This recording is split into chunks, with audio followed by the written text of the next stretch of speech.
to the Hawks Nest live stream show. My name is Brandon Kane, and I am feeling good today. We got some fantastic news to be announcing to you today, but at the head of this, at the forefront of this show today, we're going to be doing your atypical show, but hopefully in a little bit of a different fashion than maybe most do, but it's the show that many of you are familiar with because everyone does these type of shows, and that's a training camp preview. We're going into training camp.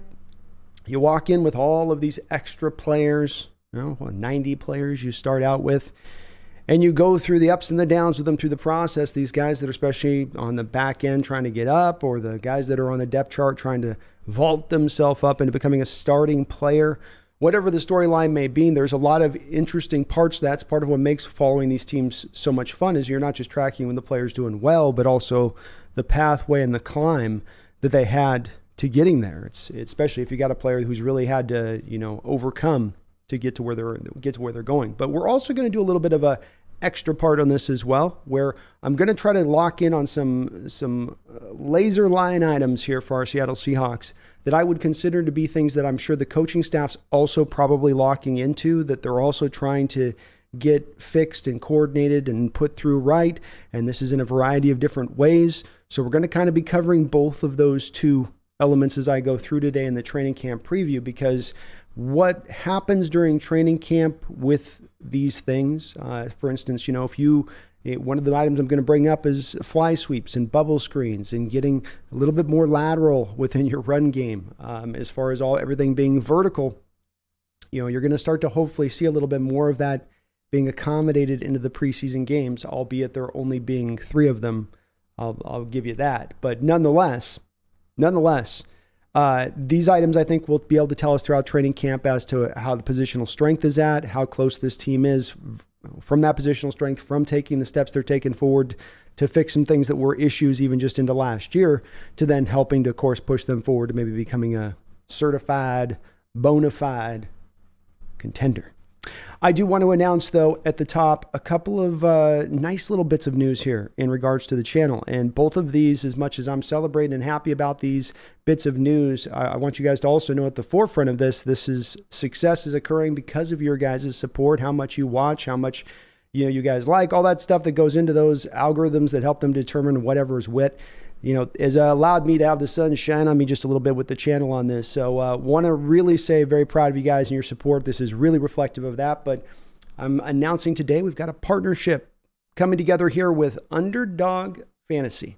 And I've been a long time in the coming looking for a partner, not because I haven't had partnership offers, or there hasn't been other people out there that have been kind of, wanting to see if I want to do it. I've been real hesitant because I wanted to make sure it was something that, I could like to talk about. It wasn't always often the greatest talking about, sack trimmers before, and getting into the depths of that copy was ridiculous at times. And it just kind of soured me a little bit on the experience of partnerships, but I'm really happy to jump on this one because I like not only the fact that I like what they're doing out there with content creators. They came in with a great offer here for the channel, but it also just goes like peanut butter and jelly as far as the fantasy football stuff does with the content and creating stuff here on YouTube. So we're going to be doing that throughout the course of this whole season into the next year. Underdog's going to be the main sponsor on this channel at the moment. We're going to be riding with them. And so if you do click into the description section, you can actually get direct access to the link to my code, which is going to be NEST. And that will, when you do put your first deposit in, they'll match it for $100, and all of that good stuff. But I'm very excited by this partnership. It was a real easy process working with them. Shout out to Dan out there for helping me getting through this process quick, because I wanted to get this kind of nailed down here before the season, because once you get season, your head's down. You can't concentrate on anything else but football 24/7. But thank you guys for helping make this happen, because it's you guys watching all that this doesn't occur. I can sit here and yak to the nothingness, and no one's going to be paying attention too much. But the fact you guys have watched as much as you are, and we got that going, helps this kind of happen. And as this stuff happens, just allows me to be able to do this much more with the channel as we go forward. So thank you so much to Underdog Fantasy for taking a chance on a plucky little Seahawks channel out here in the Pacific Northwest. You better believe that we'll be rewarding that leap of faith on your part. And I will be pumping Underdog Fantasy this season. Not to mention, of course, I will be doing some stream-centric themes, even maybe some certain I'm playing around with the notion of doing kind of a Saturday fantasy stream, real short one It's the day before Sunday. You know what the injuries are going on. So I'm thinking about playing with the notion of adding that a little bit to the channel. So we'll take away nothing from what we were already doing. I'm not pulling away from that. We're only adding on here to this and making this a bigger, badder experience for you. And, like the 80s way, like he bad, like that. Like we're going to do that. Also, I may be going on to, I think, Bleacher Report here soon and helping them out on something. So I'll let you guys know. It'll be going on down next week. So they reached out to me as well. We'll see what's happening with that, but I'll keep you guys appraised of that if I head out onto their channel and do some stuff with them. And then last bit of item before we get to training camp, we're going to get a website created here for the channel, but for the merch. So expect within the next week or so, if not sooner, I'll probably post it out on the community board. We're going to start to have I'm going to start to have a website for the channel, and it'll have a variety of different things. It's going to have a store there.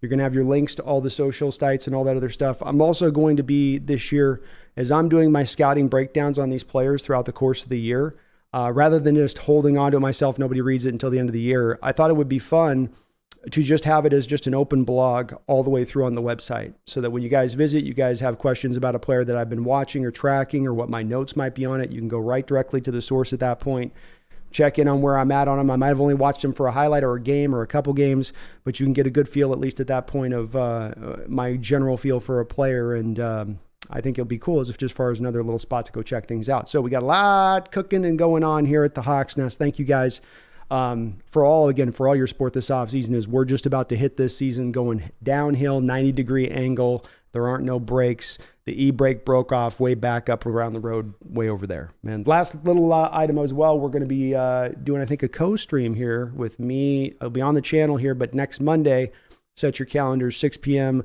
Pacific Standard Time. I'm going to be going up with Jay, Big J over there at Jesse over there at Last Second Sports. We've done a bunch of different collabs between us, and he's the resident, of course, Niner fan. As we've had our tete-a-tetes, it's always very respectful, and he's a smart guy over there, and he knows his stuff, and he covers the Niners really well. But we thought it would be fun to get a little bit of a face-off here before the start of the season, being that I think we can all kind of agree, no matter whether you're a Niner fan or a Seahawks fan, that this division is going to come down to A or Ye. It's one of those two on this one. So Wednesday, 6 o'clock Pacific Standard Time, we'll be pumping that out, and we'll be having a bit of a back and forth with the Niner channel, see where his head's at, see just how nervous the 49er fandom might be out there at the Seahawks, who are closing in on that rearview mirror. Items may appear closer than they appear. You know what I'm saying? That's what's about to happen. But let's dive in today at the lead of things. I've buried the lead enough here on the opening of this. Lord knows I'm going to be long enough in my talk of getting through this stuff. I'm just so happy, man. You guys, I really appreciate this. It's been just awesome, some awesome news all the way around on some things. Let's get to first. I'm going to go and lead out here with just the camp battles, which I think are pretty straightforward. Most of you are going to know many of these. I think there's also some littler intricate ones within them that are nonetheless, I think, very important. But these are the camp battles that when you're locking into stories and you're reading stories and you're kind of going through things, I think that this is the stuff that you want to, really, again, this is about how can I gauge training camp to bring any value out of it? Because, of course, there is that tired standpoint that comes from some who say, well, training camp offers nothing, and anything that you try to take away from camp and means nothing. And I think that there's an element of truth to that, but it gets a little bit overstated too in the other respect of it just does. So I held myself back from saying one of my catchphrases there. I gotta stop saying that. But yeah, we'll see how these break down. But these are the main battles I think you want to look at and see if somebody's ascending. Then that's going to mean probably it's going to be tougher for the other guy in cracking that lineup, and you can get a bit more of a fixed view on what the starting lineups are going to look like. And even more important, as it pertains to the modern NFL, of course, what the rotations are going to look like, because it's not just about the starters, it's who's also getting the huge chunk of snaps right behind him.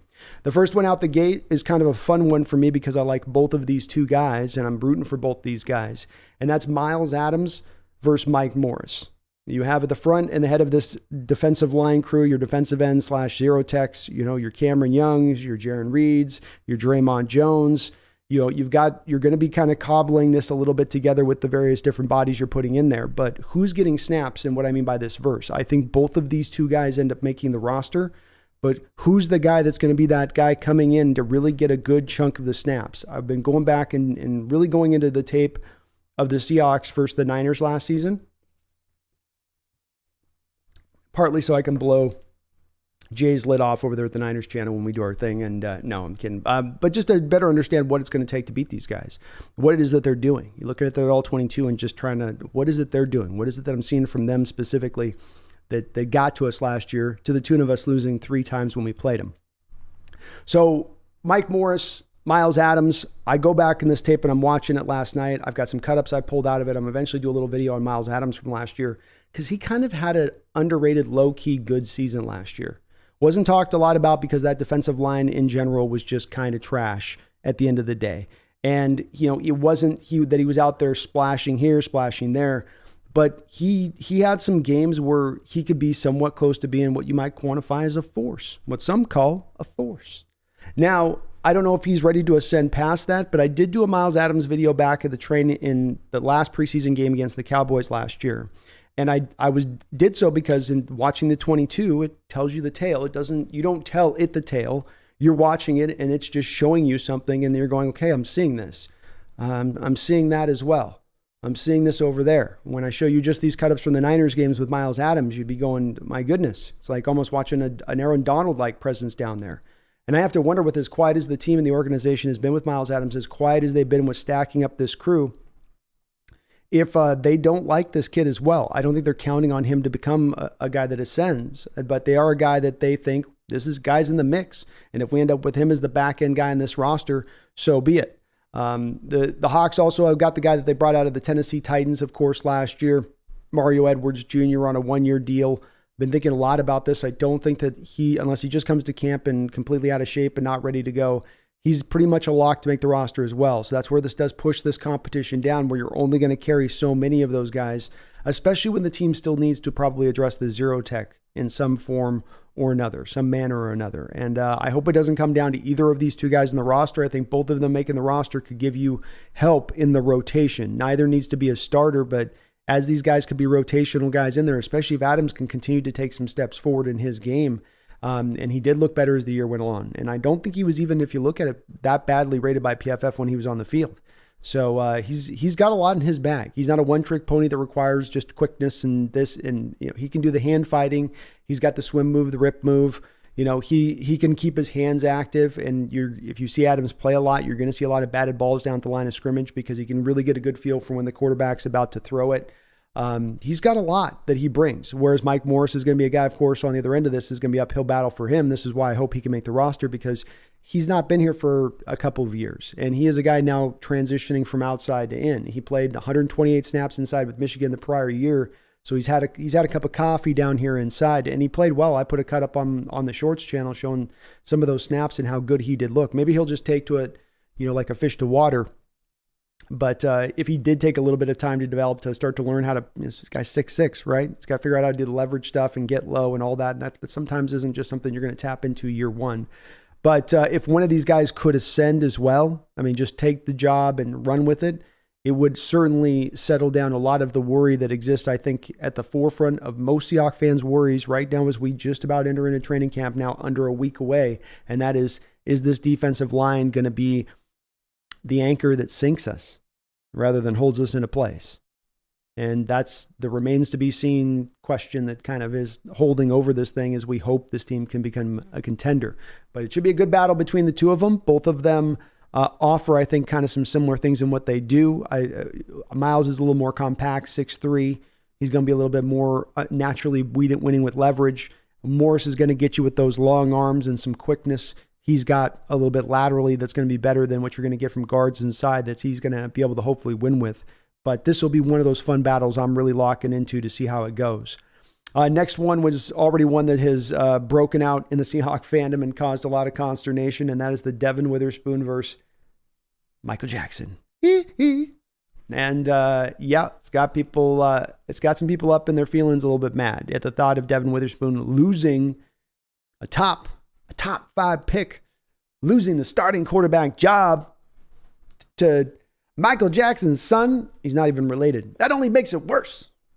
It's certainly been fun to watch this lively discussion even take place on my comment boards based on me bringing it up and talking about it a little bit. And I mean that it's fun to watch. It's fun. It's a fun discussion. You know, does it mean if Michael Jackson wins the job that Devin Witherspoon's a failed pick and a bust at that point? I've argued, of course, that that's not the case, that that's not at all what it means. And Michael Jackson is a little bit in that camp, I feel like Miles Adams. And there are these players that exist out there. You're a young guy coming out of college. You're fringe on the edge of the NFL. You want it. You're going to fight for it. You understand you don't have any more chances left. You understand that it's just, one last cut and you're out the door. Say nothing of ever going out and getting yourself a big payday. And for some of those people out there that are wired the way that they are, that locks them into place in a way that gets them doing nothing but just all that, 24/7 work and just stay on your task and just stay, rigid with that, never party and they'll get into that mode. And I think that both of these guys, have a little bit of that feeling to them, to me, of just like they're all ball all the time right now, understanding what their situation is, seeing them, take their lengths of improvement. Michael Jackson, the previous season, had played like a game, played really well for us, came back in last year, and he had a tough task. I mean, he gets sold on by Seahawks fans in how they're looking at him as just another guy. But, he was also a guy last year who had to do a lot of his work with the number one receiver aligned across from him, because teams halfway into the season decided they didn't want their number one receiver going against Tariq Woolen because he might pick the thing off. So he's got to take the toughest task every week over on that side at times. And it's not often easy, especially playing this defense where you have to stay so often on the high side. You have to stay in that cover 3 look over there and really lock into that more often than not, or in a quarter look where you're still staying deep. Cover 6, you're still going deep. You're still protecting against that deep ball at the forefront of what you're basically doing. If he's taking steps forward and he's a bit better than he was last year coming into camp now, and Carroll said he was almost dominant in his description of him in minicamp, and Witherspoon comes in as a rookie, a young rookie, kind of still new to the position, hasn't been playing football going back years and years and years. If he's not able to necessarily immediately beat out that veteran, I've made the argument many times here over in looking at the rest of the early 10 picks in the first round, and that you can find other guys in similar places where you go, well, they're a first round pick. They'll definitely start here and be the centerpiece person on an offense or on a defense. But it's not always really the case in that first year like you think it was. Sometimes it works out that way where guys come in, Saquon Barkley, first year, 1,300 yards. It can happen. But other times guys come in and they need a little bit of a maturation process, or just give them a year in a pro facility to sort of figure things out. And especially in the case, really the defining point between these two guys is Witherspoon's a guy who does his best stuff in man. And unless Seattle's really looking to transition to man all the time, then he's going to be kind of having to learn and train upon what he doesn't do at his best right now, because the nature of this defense isn't to necessarily go to man. I'd love to see them do that, by the way. I would applaud them if they went to more man-based concepts. But the history tells us that Carroll's pretty locked in on the zone stuff. And Devin Witherspoon's admitted that's not the best part of his game. So if it is a win to Michael Jackson, if he does come back and build upon the performance of minicamp, I don't think Seahawks fans should tear their hair out and thinking that means that Witherspoon now is a complete bust. Say nothing of the fact that your best starting 3 corners, if you want to include the slot cornerback, which is at 60% of the snaps in the modern NFL, is basically turned into a starter. If your best 3 grouping is Michael Jackson, Devin Witherspoon, and Tariq Woolen, on paper, you know that as a coaching staff leaving camp, that's all you're trying to do, isn't it? Build the best secondary. Because building the best secondary and not building to the future, but building for the best secondary this year is what gets you into the potential place of now getting a little bit closer to contending, truly contending and not being a one-and-done team. Next battle is Evan Brown versus Oluwatimi, the rookie out of Michigan State. Evan Brown, the free agent picked up from Detroit. Brown played 2001. He filled in for Frank Ragnow. I love that name. I can just say that all day. Ragnow. He filled in for Frank Ragnow at Detroit and played pretty good for them in that period of time. They felt good about him. He came back last year then and slid into the right guard role. Say that 5 times fast. And he did okay. He still held up pretty well. Neither season was he a blitzkrieg or taking over or being super substantial in his play. He was all right. He certainly struggled in pass protection as a right guard. John Schneider, by his comments after signing, Evan Brown really does seem to believe that he is best at his center position. So this does probably come down to the loser becomes the backup here. Oluwatimi is one of my favorite, if not my most favorite pick in the draft, especially when you want to consider value. I see a guy that easily should be able to come in here and start for the next 6 to 7 years. The same thing that I would apply to Devin Witherspoon, I could apply to him, being that it doesn't mean that necessarily if he can't come in and take those reins to start immediately, he's not going to here soon in the future. This coaching staff is really going to be impressed by this kid, especially with what he can do, I think, mentally in his processing and understanding of playing the position and his feel of playing the position. So much about center is not necessarily being a physically dominant persona. It's about being able to technically do the things that are sometimes little subtleties of the position that frankly showed up all over his tape. I'm really rooting for Oluwatimi to take this right over quickly. There hasn't been a lot of centers that started as a rookie under the Coach Carroll era, but I think it's going to be a true battle. Evan Brown's not just going to slide in there, I think, and just it goes without saying that he's going to win this thing. He was only paid $2.1 million. That's not substantial. I mean, that's less than half of what you paid Austin Blythe last year. So it does show you that, you're getting a guy that's a functional. And me, I think that's why I'm a little down to on it being Evan Brown, is because you're getting a little bit of the equivalency of a Phil Haynes at right guard, where it's a guy who's functional in doing the play there. But boy, you sure would like to see the guy like an Oluwatimi come forward and give you a little bit more than that. Maybe not a lot more than that, but just a little bit more. A little bit more than that. Next battle up here is going to be Kobe Bryant versus Devin Witherspoon. If Witherspoon does kick inside, the tough part for him is that it's now no slip and slide right up into the slot corner, that's where he's going to start. Kobe Bryant showed himself to be a guy who had a nose for the ball last year, playing his first time as a cornerback as a slot corner. And you can call cornerbacks the same between a slot and outside cornerback, but the smart NFL fan looks at those two positions and understands that they're a different skill set entirely, and they require two different things from the position. One's more reliant on speed, one's more reliant on quickness. One, you've got to be a little bit of a kind of a dogged linebacker mentality in there. The other one, you can have a Gibbs or a Diggs from the Cowboys, who's Trayvon Diggs, who's not necessarily wanting to do a lot of tackling. He just wants to stand back there and try to jump some routes. So it's a different skill set to be bumped inside in there. And Bryant last year to transition in there in a rookie year and hold up as well as he did. Can you remember any moments where he was really supremely beaten over the top or blew his coverage or did something that was just horribly wrong in his setup? No. And on the other end of it, he had some real plus skills that he brought to the table. The kid had a tremendous nose for the ball. He was on a run there for a second where he was matching Tariq Woolen step for step in the turnover game, just forcing fumbles. He's got that Peanut Tillman punch down pat. And he had, I think, a couple of interceptions as well that were called back due to flags, penalties. But the kid does have a nose for the ball. And then on top of that, he also showed himself to be a very, very fine blitzer when called upon coming in off the slot in those few times that the Seahawks did blitz. So he's got some things that he does bring to the table to go up against what Witherspoon's going to bring, which is, of course, the bouncy, quickie, twitchiness, the basically ideal build for what you would want in that slot. Those differences I just described, you want a certain build on the outside. And Witherspoon at times perhaps maybe about an inch shorter than you'd like out there. Maybe the arms are a half inch shorter than you'd like out there. But when you talk about his parameters, diameters, whatever, on the inside as a slot, that's where he looks pretty good. That's where you look at him and say, okay, he can fit in there. I do think eventually, don't get me wrong, outside corner is where his long-term place is at, and I think he could be even a star out there.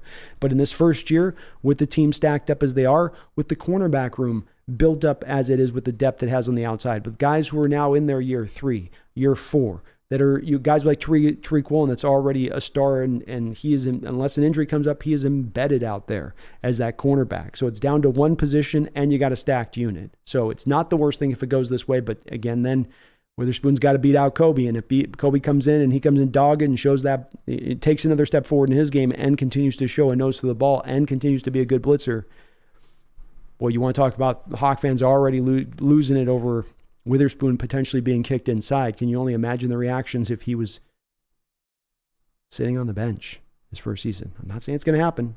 And likely at the end of the day when this is all priced,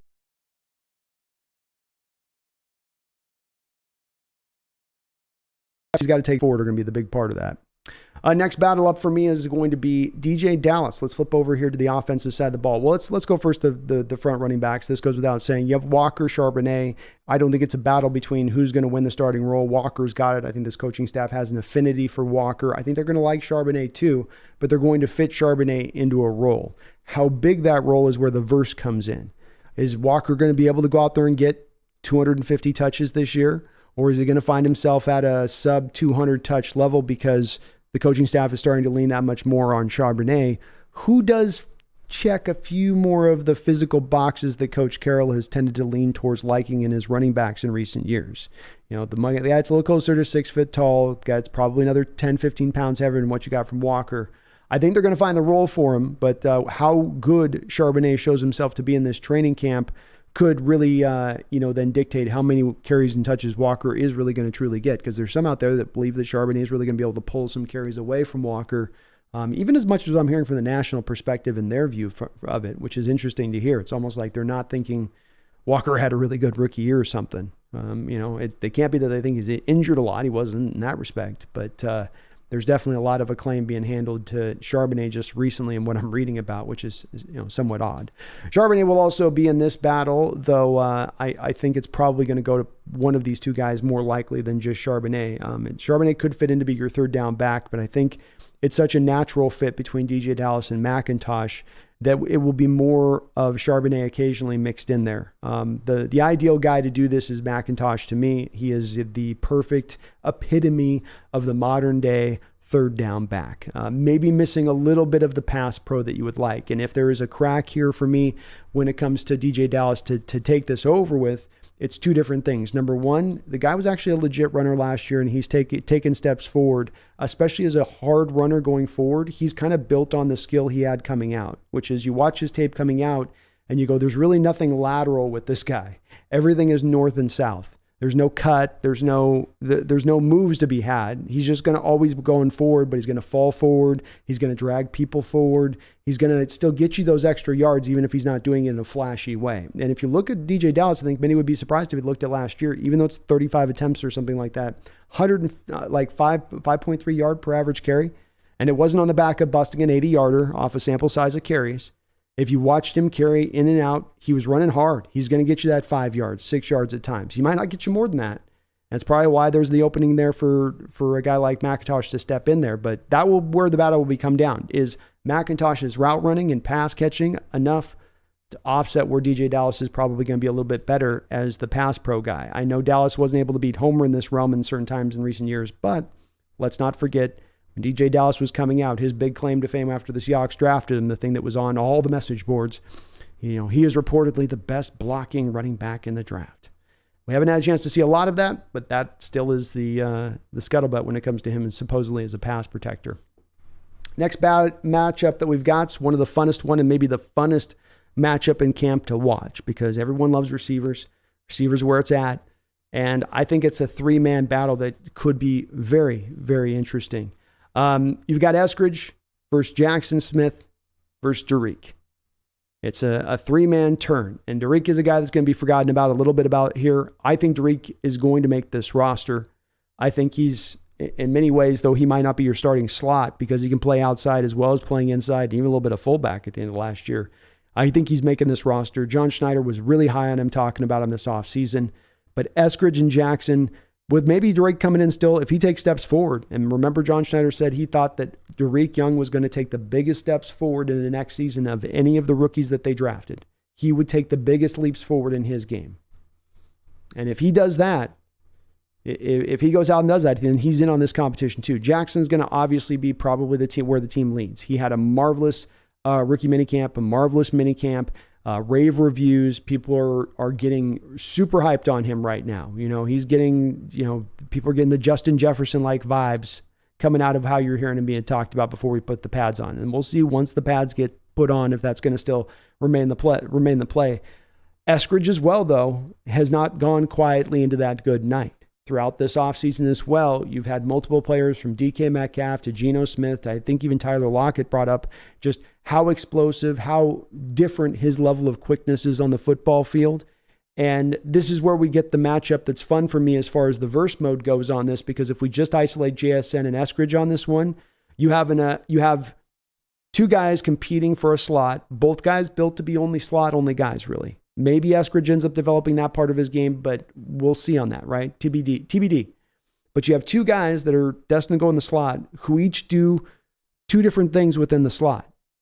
JSN is your modernized approach guy that you want in the McVay offense. He has got the cloned elements of guys like Robert Woods or Cooper Kupp, right? A little bit bigger slots. They can do a little bit of something with the ball with the ball in their hands, though not necessarily in the back of physicality, but then have really good catch radius, really good route running. Then we've got Eskridge that's on the other side, the gadget receiver, the guy the route running is going to be a little bit rough. The catching is going to be a little bit rough at times. But this guy with the ball in his hands, he's like a running back. And he's got that, almost Tyreek level of quickness to him. So you have two different styles going head to head here for who's going to be able to take that job and go and run with it. And I love it because we're going to get the best player at that point. Nobody's being handed that job. And it will be interesting to see which way the coaching staff starts to lean. If Eskridge can remain healthy, of course, to determine this battle. If JSN can remain healthy. Of course, he had that hamstring injury all through last year. So that's going to be a big part of what to monitor on this one. But that'll be one of the funner battles, I'm guessing, because I think Eskridge seems to have understood here that he's got to lock this in really quickly, because I don't think that there's any guarantee he makes this roster, because we talk about just a little sub-camp battle that's going on here. You do still have Jake Bobo and Matt Landers coming on board here to this team as well. Say nothing of Tyjon Lindsey. If Lindsey comes in and he's a guy who can do punt return duty stuff, he comes in and does that stuff and he's healthy and Eskridge goes down, even a guy like that could end up knocking him off the back of this roster just for the special teams addition he brings to play. So Eskridge has got an uphill battle this year. Jackson's likely to be the guy to win this thing out because he's just looked so good. I mean, he's been as advertised, and you only got this guy down to the 20th round because he was injured most of the prior year. If he goes out and puts back-to-back seasons up, he probably is a top 12 pick in last year's draft. A couple of other quick little battles here. Of course, anybody outside of Bobby Wagner in the linebacking core. Devin Bush would appear to be the starter until Jordan Brooks can come back. Then once Jordan Brooks comes back, who's going to win that war? Who knows? Who wins that battle? Who knows? How good is Jordan at that point? How much really recovered is he now? Only very shortly removed from a torn ACL that he had pretty deep into last year. Bush probably wins it out. But then how do the backups play out here? When you go and you take a look at, where the, when you go and take a look at where the backups are at on this, it's John Radigan and Nick Bellure, and it's a little rough. It's a little rough when you look at it on the surface of this, of, who's going to be that guy to fill in and who isn't. So I'm not sure on this one how they're going to roll with this. It's going to get tight. There's certainly room here for Seahawks to go out and pick somebody else out in free agency. A guy like Jalen Smith has been rumored to maybe be connected with the Seahawks, former Dallas Cowboy, who's, had a couple of years of really downward play from one really, really good year.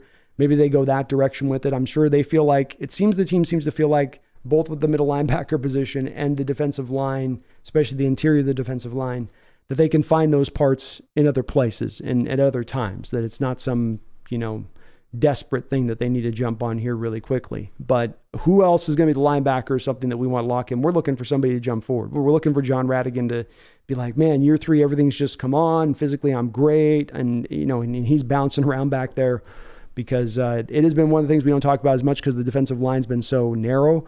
But the middle linebacker core is a little tight as it stands right now. And maybe there's some plan here built into this of the Jamal Adams coming down more near the box now at times, but then we still don't know what's going on really with Jamal as far as a bottom line right now. Is he really healthy? Is he really going to come back on time? I get asked a lot about Jamal, and I'll tell you, just doing a little bit of looking into some of the people that have had injuries in the past that Jamal sustained here, we all go without saying, oh yeah, he'll be back this year and back to 100%. But this is an injury that has costed guys their careers. And granted, a lot of these guys in their career costing had been occurring probably years ago when the surgery is not as good as it is maybe now, but it still is a risk, and we are still not getting any real strong confirmation from the coaching staff on that quite yet, so we'll have to see. The other battle is Derek Hall, Boye Mafe. Boye Mafe was really able to find a role in his first year. This is what you want rookies to do above all else. You'd love them to have impact. You'd love them to be starters. You'd love them to be stars. But the bottom line on a rookie drafted really high, at least in his first year, if we're going to be patient with him, find a role.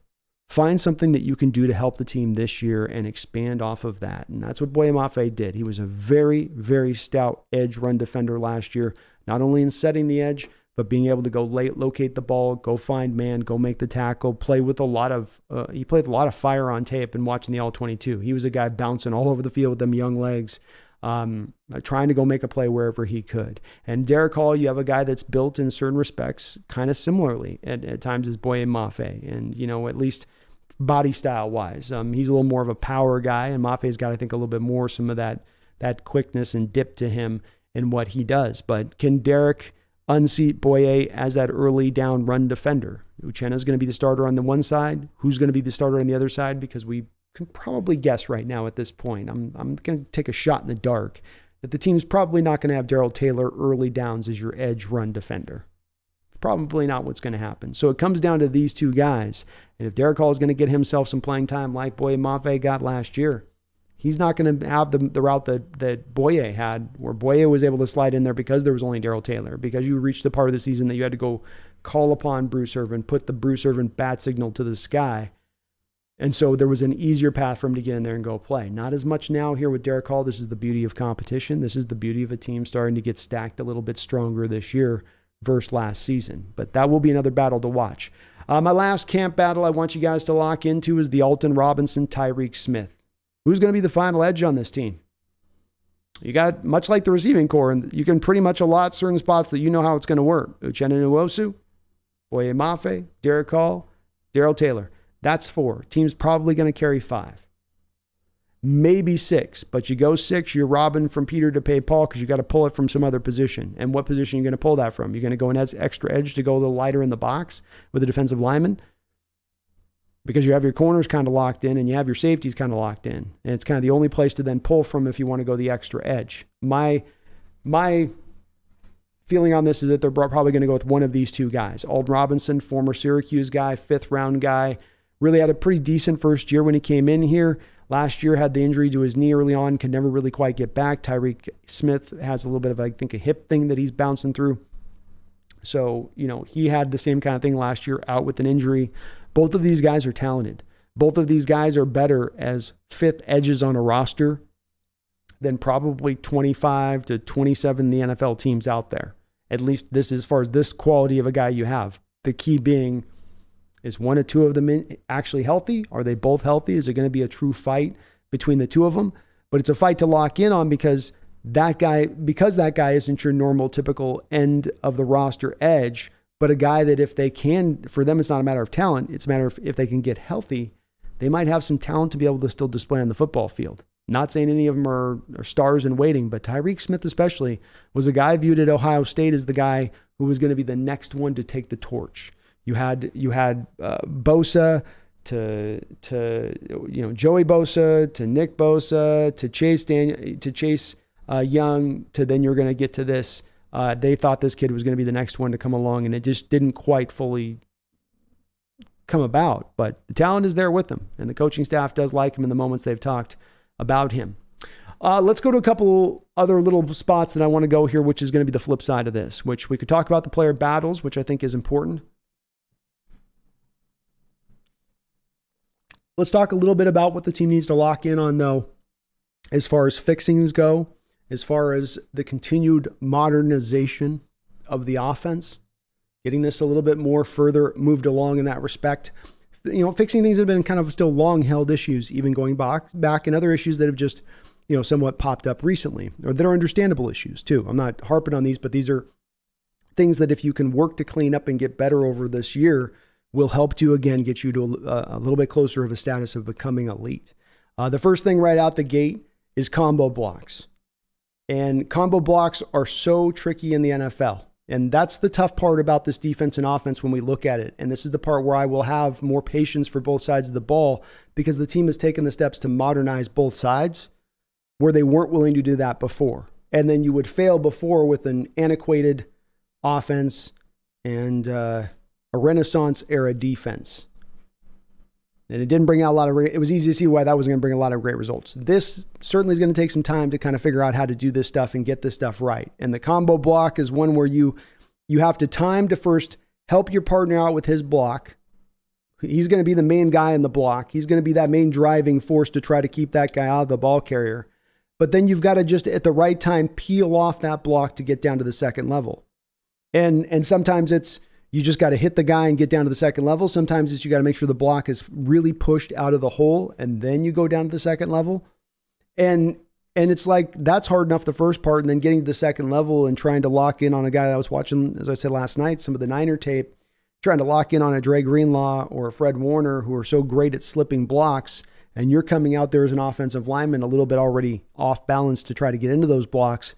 But here's the thing with it. It's part of really what makes this offense go is you getting those blocks late. This is not the mano-a-mano. I got to take this guy and put, Walter Jones against that Panthers defender 15 years ago where I got to put him dump him in the end zone 20 yards down the field and I win my block.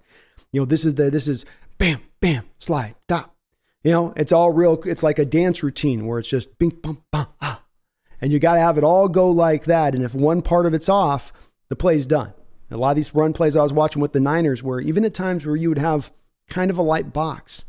The first block would come in there and it'd be one or two failures where the first block was kind of just softly put and he's just thinking about working to get to that second level, or they're trying to get to the second level and the first block's kind of thrown that second level offensive lineman off enough where he just can't quite get a read on then the linebacker that he's trying to get to. But then the linebacker jumps around him, right? And you have it blocked off really well elsewhere. It all goes to hell. It's a clean, easy tackle then for the linebacker in the hole at that point. And your running back has to basically make miracles happen if you blow that block. So there's a little bit of that. It isn't an all or nothing thing at that point because the theory on this goes that the combo block, especially if it's at the point of attack, combo block peels off. And even if that linebacker gets around him, you've gotten a 2 or 3 yard gain because you don't have your running back necessarily dancing too much back behind the hole. But this is the great irony is you're going to create dancing behind the hole if that linebacker more often than not is going to be able to get around that second level block and that running back knows it. If I'm Kenneth Walker having an internal dialogue of, Gabe Jackson's not getting to Fred Warner on this play. I know he's not. I've watched the tape. I've watched 2 games of tape. We're going into the playoff game and 2 games of tape. He hasn't laid a finger on Fred Warner. I am not staying on that hole and go, why did Walker dance so much? So they got to get the combo blocks locked in a little bit better. This extends to the tight ends too, who are asked to do it as well in this offense readily. And I would say all of the tight ends last year, especially in the run blocking game, were everything that you could ask for. I wouldn't be picking at anything that those guys did, even Noah Fant, where it's not the best part of his game, but he was solid as an H-back and what he brought in that respect of things. But those combo blocks are so much beyond more just you doing your job and getting this very intricate little block of timing and space and all that hit just right. And when you do hit it right, of course, that's when you can get the 70, 80 yard gains. These are when the big plays can occur because you've already usually to whatever side of the field you've run by the designs of this offense and the reach block nature of this offense, you've already kind of pivoted to one side of the field of creating a numbers game. So if you can get that one point of attack player neutralized off the combo block, that's where you get the Kenneth Walker 60, 70 yard runs. But it's hard to pull off. It's very, very hard to pull off on the offensive side of the ball. The other offensive thing, I talked about this at the kind of top of this when we discussed this, fly sweeps, bubble screens. Sean McVay last year had nothing against you offensively coming into any of those games. I mean, I don't think you had to deal with Cooper Kupp last year. Robinson was neutralized. They had other injuries across the board here, there, and elsewhere. Yet he could still come in and manufacture a run game off the back of the use of fly sweeps and not do it with an Odell Beckham or a Cooper Kupp, but doing it with guys that you don't even know the name of. But because of the design of the scheme, because he's so smart of knowing when to run it, it's successful and it can oftentimes gouge a defense. And it's remained now for years an element of the Seahawks offense that they just don't utilize enough.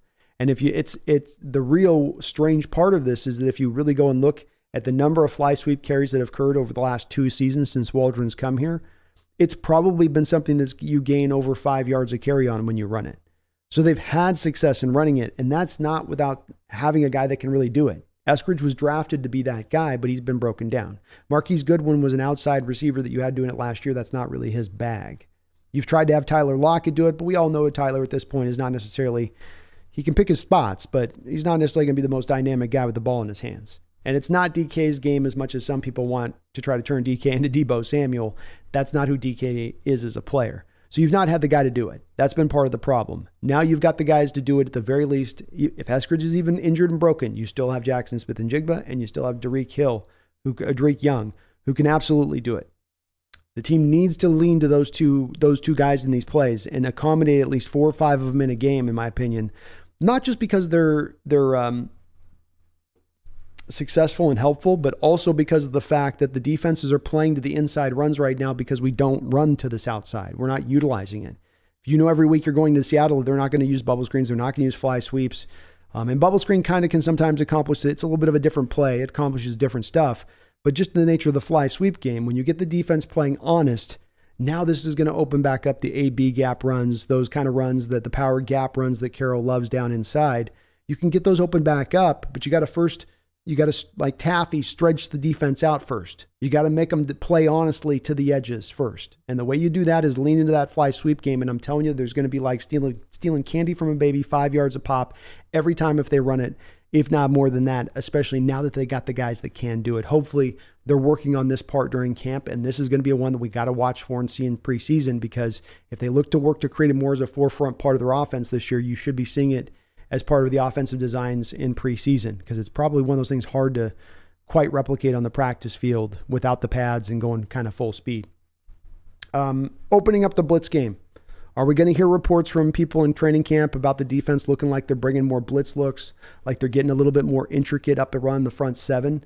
That's something to look for here in training camp. And that's something that the common eye out there can. Even some of the Seattle journalists that seem to sometimes have a real casual eye to some of the ongoing things that are happening on the football field can see when there's some stuff maybe going on here where you're going to feel a little bit more pressure-based looks this year, especially when you look at it against a mirror of recent seasons where you haven't blitzed at all. Or I'm sure in practice they've not shown a lot of that, and so it doesn't get talked a lot about, or hasn't been talked a lot about in recent years because they're not doing it.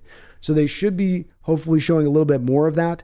Not only because that would be the greatest way to use Jamal Adams, is to try to find ways to work him in as a blitzer, and not just as the guy that you put at the end of the line of scrimmage as the fifth guy in the defensive line of scrimmage, and go get it, Jamal. And then you allow offenses to slide their 5-man protections over to meet Jamal, and he's neutralized. I'm talking about really finding ways to work him in. I think the team was going to do this last year, by the way. Remember, Jamal Adams got injured on a play where he was blitzing what? Not from the edge, right? He wasn't doing that thing that it ran in 2020 where it's all coming from that edge, slide protections. They all figure it out eventually. They actually had him blitzing Denver right up the middle. And he nearly had Russ. Russ gave him a little bit of that hula hoop hip shake thing and got him, unfortunately, which also injured him. But I would look to see if they're going to start to pick that up a little bit. Kobe Bryant, awesome blitzer off the edge for you last year from the slot. And then we got Bobby Wagner returning. And you don't want to put Bobby Wagner in positions here where he's 15, 20 yards up the field covering a lot. You want him down as a weapon near the line of scrimmage, as a force near the line of scrimmage, as a guy that's just down there head hunting, hitting guys like he hit that fan who walked onto the stadium last year. Remember? Guy had the pink can, and he just about literally put him into the turf, like an old cartoon where they flatten it down and you just see the guy's eyes looking back up at you after how hard he hit him. That's all you want Bobby doing down with the front seven. You don't want none of this going up the seam, trying to cover slot receivers deep and all that type of nonsense. That's not the way to use them. So are they building in more blitzes in training camp? Are we hearing a little bit more about that starting to be brought on? And you'll be able to figure this out quick if it is. Another item that doesn't get talked a bit about, but there's something that really the team hopefully is really working on hard through this training camp to fix from last year, because this is a team that can put up a prolific amount of yards. They put up 5,800 yards last year. The NFL record is 7,400 yards. They were on a pace at one point last year, 12 games into the season. They were on a pace for 6,500 yards. So this is a team that's going to stack up a share of first downs, and it's going to move a lot of chains, and there's going to be a lot of infrequency when it comes to 3 and outs. But can they put more points on the board? Can they get it inside that red zone and bang it home? Because when you look at last year, you were 27th in red zone efficiency in the NFL. And looking back at the data on this a little bit, one of the really plus parts that you did have with Russell Wilson when he was here was throughout the majority of his time when you go back, you were a good team in red zone efficiency. You were more often than not a top 5 red zone team over the last 5 years with when Russell Wilson was here. I think you have to go back to 2016 to find a time where they weren't at least top 10. So it was something you did really well. You dropped down to 27th last year. That's a big place where this team can improve. One spot is the fade balls, which I guess somebody told me that there was a stat where they were actually good with Metcalf and Geno last year in that function. So maybe I'm wrong on this, but my eye test remembered it just being one where we tried a lot of fade balls down by the end zone, and it just didn't work between those two guys. DK is maybe not the best at that in his game. Maybe that's not at the forefront of what he does, but if he could improve at that and you could lean on that, that'd be great. Another guy in Colby Parkinson who can be a little bit like that kind of guy too, to go up and just, go get it, sort of dude. Then let's look at the running game. Having Charbonnet, having a little bit more of a hammer. They always say if you want to score in the red zone, what you really have to have is a running game. And when things get really tight and compacted down there, there's less room for those running backs to dance and get into space that are those type of running backs, a little bit of what's as a forefront skill for Kenneth Walker. And now you need a little bit more of those guys that are able to, get skinny through the crack, drive forward, pull the pile, lean forward, extend the football, touchdown. And maybe you get a little bit more of that now with Charbonnet down there, but maybe some creativity as well. Some of what they call those zipper releases down by the line of scrimmage that you get from these receivers now, where the receiver starts outside and then he comes in motion, right? So he's coming into the line of scrimmage and then he comes back out post snap.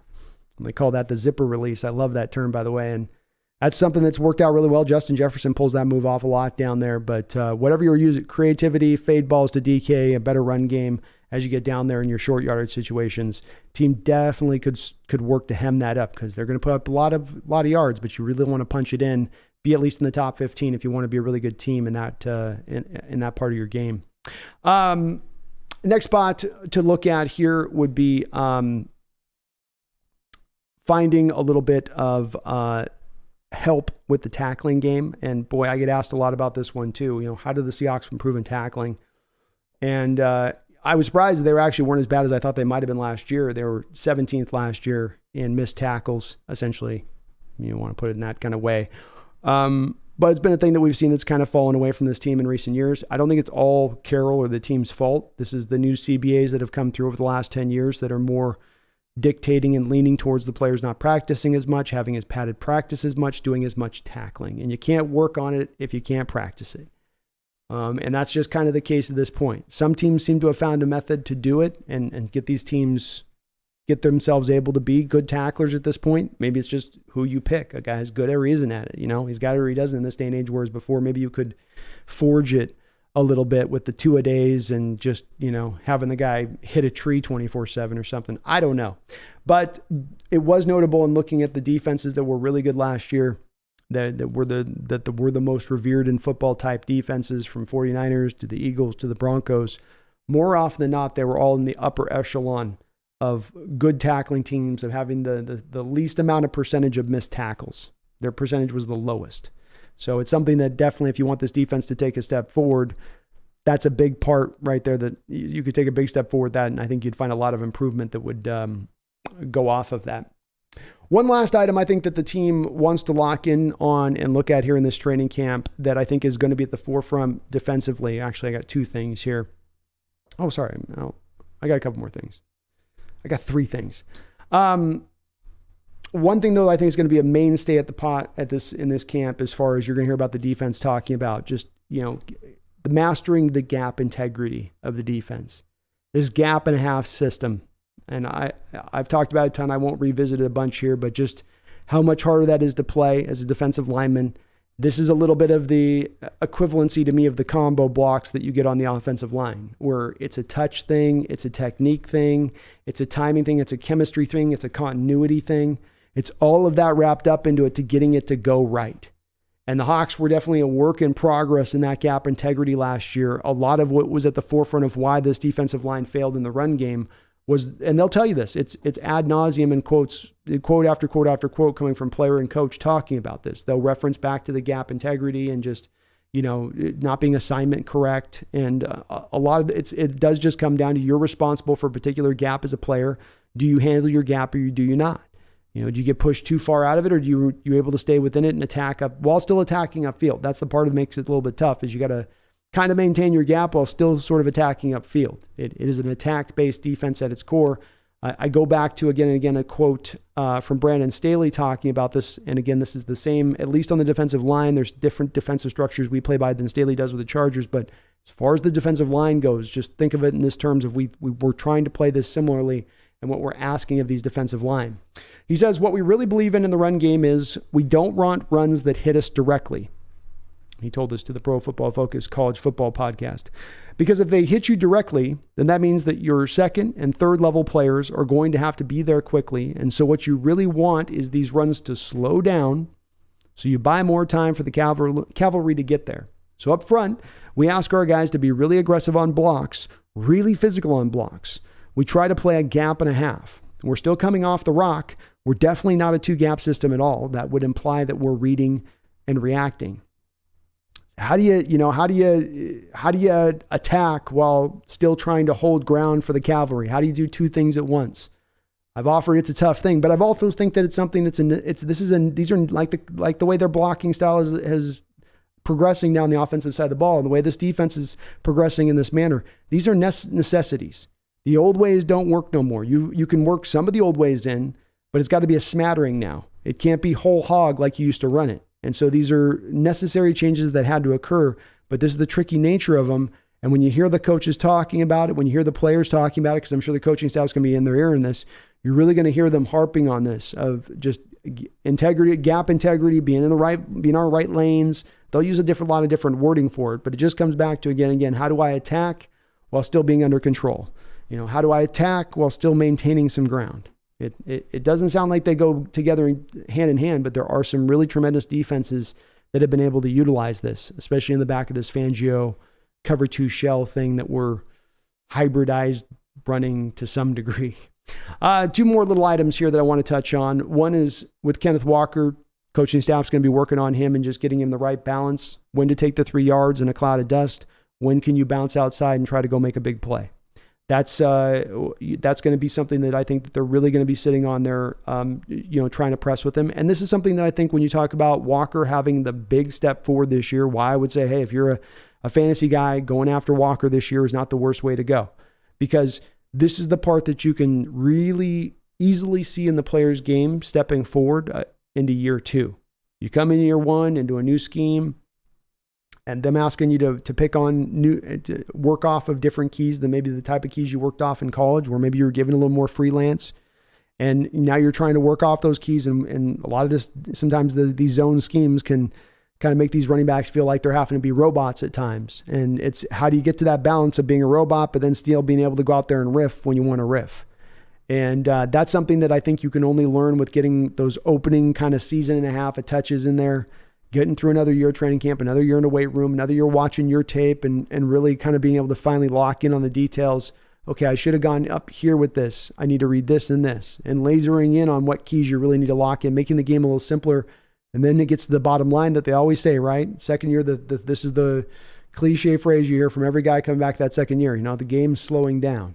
Everything was in fast forward last year. Now it's like it's in a little bit more slow motion. And that's where you'll see them Walker start to, I think, really come through this year and become, by the end of the year, one of the top backs in the league. I don't think he'll ever be considered the best, but one of the top ones for a couple-year period. I think Walker definitely has that ceiling to his game and what he showed from that first year. But that'll be what I'm sure they're trying to work on. I'm sure that's what Walker will be talking about in the press conference. Final guy I want to talk about is BT Jordan. This is the pass rush specialist that the Seahawks brought in, and this is my final item in regards to this training camp preview. The Seattle Seahawks got PT Barnum. Got BT Jordan brought in here from the Michigan State Spartans as their sort of pass rushing coach, but he is still, even through these last couple of years, been working with NFL pro players in developing their pass rush. So he's not just giving that up. That's still a guy that, helps these pass rushers out. It served as this consultant. Seattle was able to bring him over wholly. I can only imagine they threw a lot of cash or did what they did. But another move that's one of those underrated moves not many people are talking about, but could end up proving to be one of the most really impactful additions that you bring to this team, because you're taking it from a place where I think there was some rudimentary growth from the position in recent years. and you're now opening the door to bring a guy who's able to get the most out of guys, whereas before maybe you're getting somebody who's getting the 90%. You get the guy that can find the 105%, and before you're working off the guy that can only get up to 90% in his. And I'm not trying to throw shade at Hurd on this. You know, the resume is good. He got elevated. Maybe I hope this year Hurt's going to be a great defensive coordinator. But defensive line talent and guys coming forward in their pass rush repertoire and their ability to use their hands, to become technicians, to just show those steps that you would hope to take forward haven't always been there. Maybe it's just badly drafted guys, and it's been just he got a run of luck where, you know, guys like Rasheem Green and LJ Collier, there was just nothing there to work with. There was nothing there for him to build upon. That could be it. I'm not trying to paint with that type of broad brush, but the team seems to have recognized this as well to some degree, to go out there and make this grab for this guy and BT Jordan. He's not just a guy that is a pass rush guru out there. You know, he's not just, so some guy works with some people out there. This is if you guys know the offensive line, for instance, this is your equivalency to a Duke Mayweather on the offensive line, a guy that's known as an offensive line coach guru out there that works with all guys in all camps, NFL, college, and in between, to get them right. So he's a guy that could have a lot of impact in here to take this place from a place that's been really one of those unused advantages of this, to get player development, get guys better year to year, especially pass rush.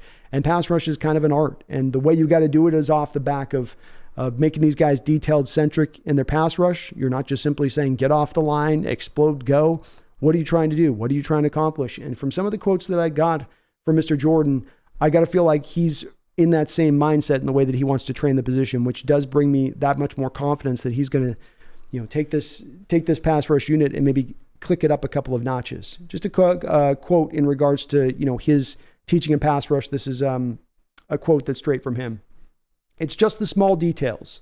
So how I got into the defensive line, I was a defensive line coach at Austin Peay. I went back and started training back in New Orleans. Doing that, it really made me a better coach, because I had to really start studying the game. I didn't have anything. I didn't have to worry about scheme and things like that. So I started studying the game. And being an O lineman, I knew what would beat me as an offensive lineman. So I went back, watched a lot of film, started working with the young guys, working with the high school guys out there, and finding a way to make those guys better.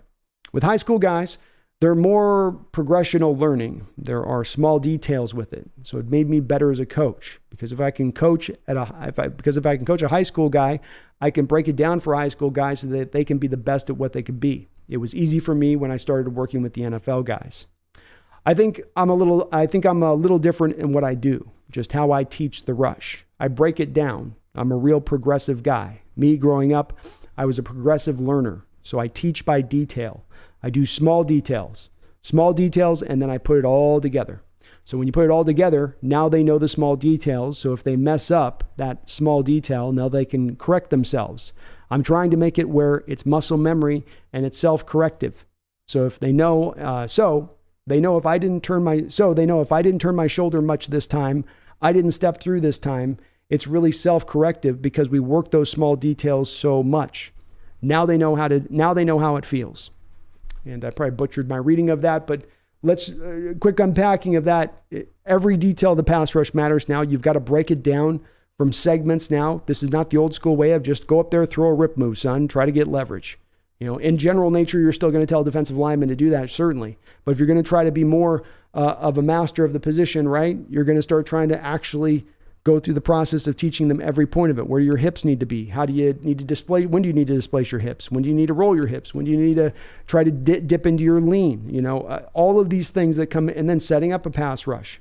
All these things outside of just teaching a pass rush move. You know, you're getting a guy, I think, that understands that, and his approach is going to be more detailed centric. He said it 15 times in that one quote alone. I think that leads me to believe that they're at least going to try to be a little more elaborate in their approach here. Will it bring out the results? I don't know. But as I always like to say, you got something that hasn't been going well for you in recent years. And if you look in recent years, there hasn't been a whole hell of a lot of pass rushers that have really developed during this time. Taylor got himself 10 sacks last year, which was great. But he's still is just a rotational pass rush guy. He's not developed anywhere as a run defender. And as well, I'm not sure that he's remarkably better and different than what he was when he walked in last year. He might be a little bit, but it leaps forward. And I already mentioned, you got LJ Collier, you got your Rasheem Green. We can go through some other names, but there have been some guys over this last 5-year period that you have drafted, even highly drafted, They haven't quite really taken those steps forward in their game. This guy's going to hopefully do it. And you got some young pass rushers right now that need that.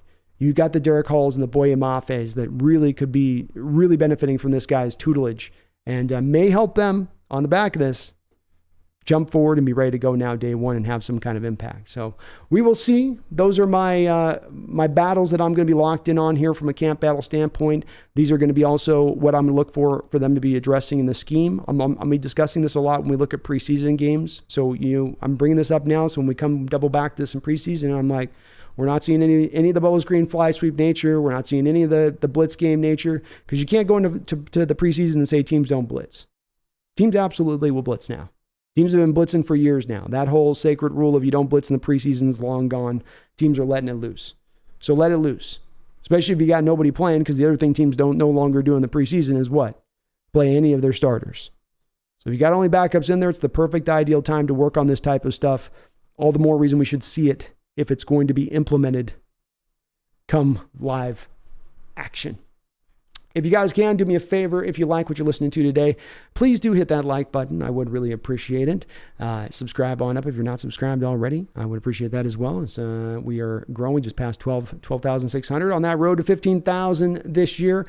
I do want to say just again, too, one more big thank you guys for helping me nail down this sponsorship with Underdog. You can go to Underdog Fantasy today, use my code NEST, and they will match you up to $100 on your first deposit. Kind of a cool little deal, a little bit of extra fun to add into the NFL season when things come around. But thank you for you guys helping me nail that down. I really do appreciate it. And by next week, we will have hopefully a launch of the website. So just good news all around. We'll hopefully keep coming. Now we just need our Seahawks to deliver one hell of a wonderful year. Megan Gock, Roger, thank you for the $10 donation. Sorry, a little late on acknowledge on these donos. Just want to get that opening out. She says, I have a small problem that I need your help with, 12s. Which 90s Hawks legend should I get my new throwback jersey and why? I'm thinking either Kurt Warner or Tez or a custom Aussie 12. Well, I think Kurt by the 90s, though he was in this jersey, Warner wouldn't be bad. He was kind of done by the 90s. I think Tez is always the one that I go back to on that one, especially because it's a little RIP there. Well, with Tez. A little sad in that. But I would probably go Tez. Eugene Robinson isn't a bad one. If you can find a Eugene Robinson or a Ricky Waters. All good choices, but I'd probably come back to Tez at the end of the day, Megan. That's still the solid choice. And thank you for the $10 donation. I do really appreciate it. Leland Kimball, thank you for the $5 donation, man. Appreciate you as well. He says, 12s, what's up?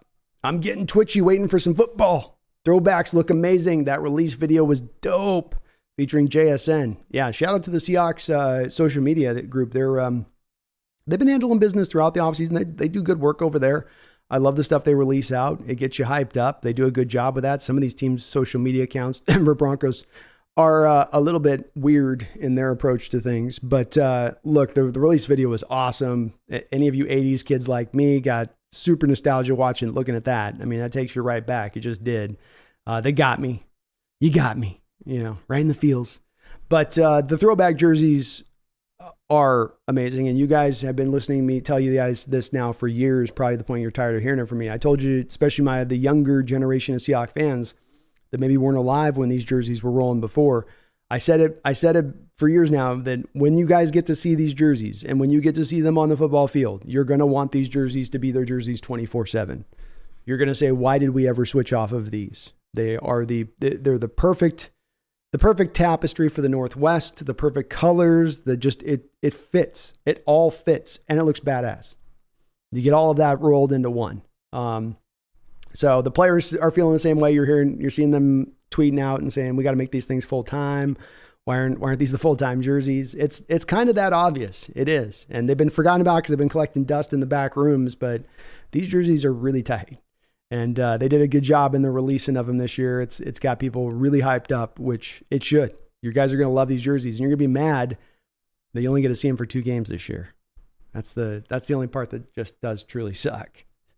But thank you, Leland, for the $5 donation, man. And I think I'm going to have to get a throwback jersey here. They look too good, bro.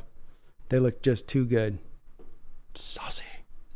Roxanne Roll has been celebrating 24 months. Thank you, Roxanne. I didn't do your roll. I got to say your name right, Roxanne. Says, I love the throwbacks. I love the silver helmet. I would love our current Hawk on the silver helmet as our current official helmet. Sign me up, Roxanne. This is the thing I think almost all of us fans would be of like mind. Maybe we got to create a petition on this one or something, because I feel like I've yet to hear the fan that's looked at those jerseys and not called them that's hot. That will work. You know, I want to see that on my team. That's a jersey I can get behind. So I'm with you. Take off the old decal, put the new one on, keep all the colors all the same down through. That's your look right there, Roxanne. I'm with it 100%. I knew I would be too. I knew these jerseys so you can call it, some nostalgium, like hopium, nostalgium maybe on it, but it is what it is. They're just going to look good. And especially you guys don't even know. Once they see them on the field, especially up against those Browns uniforms, which are legit one of the worst uniforms in pro sports. Megan, thank you for the $5 donation. I appreciate it, Megan. She says, B, just to let you know, I accidentally erased Roxanne's message. Well, no worries. I've got it. It saves in my deal here, so I was able to catch Roxanne's. Thanks for the $5 dono, but I got it over here. I got to kind of set up a little widget here that I can kind of track that's separate, even if something gets clicked out. Roxanne with another $10 donation. Roxanne, thank you for the dono and the membership, channel membership. Really do appreciate you on that. She says, I love the throwbacks. I love the silver helmet. I would love our current Hawk embezzled upon the silver helmet as our official helmet. Okay, so same. Sorry. So yeah, I got both your messages on there, but thank you for the double dono, both Megan and Roxanne on that. And it's going to look good. Everybody loves it. I just can't see how. And why do we got to get the eraser uniforms out every year? Like, we're still going to, that's the sad part about this. We get these uniforms and they're coming at the cost of the Wolf Grays. Because now we don't, so we're going to get the highlighter package 2 games a year still, with the neon green thing, which some people like that, but I'd sure go for 4 throwback games total over 2 neons. But, yeah, this has got to be a year at the very least, at the very least, Roxanne, let's make this a yearly thing. Give me at least 2 games a year with the throwbacks, please. Even over the Wolf Grays, because I think this is our best version. Thank you for the donation, though. Appreciate y'all on that. Hope everyone's having a great night. Lazy Dog, what's up? It's good to see you, man. Megan, thanks for the congrats on the sponsorship, and thanks for the donation. I'm feeling good about that today. Feels good. It's a good sponsor, too. It's going to go hand in hand with football content, I'll tell you that. William Leonard, what's up, man? Chad Hart, how you doing? Brian, Seahawks. Young Bido says them unis is fire. Oh, complete fire. They should have some flames coming off of them. They almost need to add that on top. You can't hate those throwbacks. It's hard. You'd have to be a big hater, hate them. Jesse Lund, how you doing, man? It's good to see you back in the chat. Anderson's in the house. Always good to see you too, Anderson. Says unis are clean. Hope they become the new permanent maybe next year, the year after. See, folks, I'm telling you, it's not me just saying this. Players are saying it. Fans are saying it. I mean, right now, the ownership's sitting on a nest egg of new sold jerseys if they were just to have this out 24/7. So clean. AI, it's good to see you in the house, man. How you doing? He said, I ordered my jersey today, number 54. I'm going to have to get on my horse here pretty soon for mine too, I think. They look too good, don't they? It's just too good. How do you not? I think the Hawks, Brandon, what would the odds in Vegas be for you to bet on Jackson beating out Witherspoon? Wow, good question.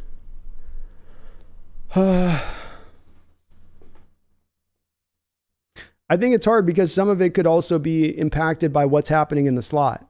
Kobe Bryant's coming off a toe injury. Is he at 100%? Is he fully ready to roll? Does Seattle suddenly have a need in at the slot? Let's act like the Hawks. Kobe Bryant's back 100% for the sake of your question being answered and me not ducking it. Would I bet Jackson beats out Witherspoon?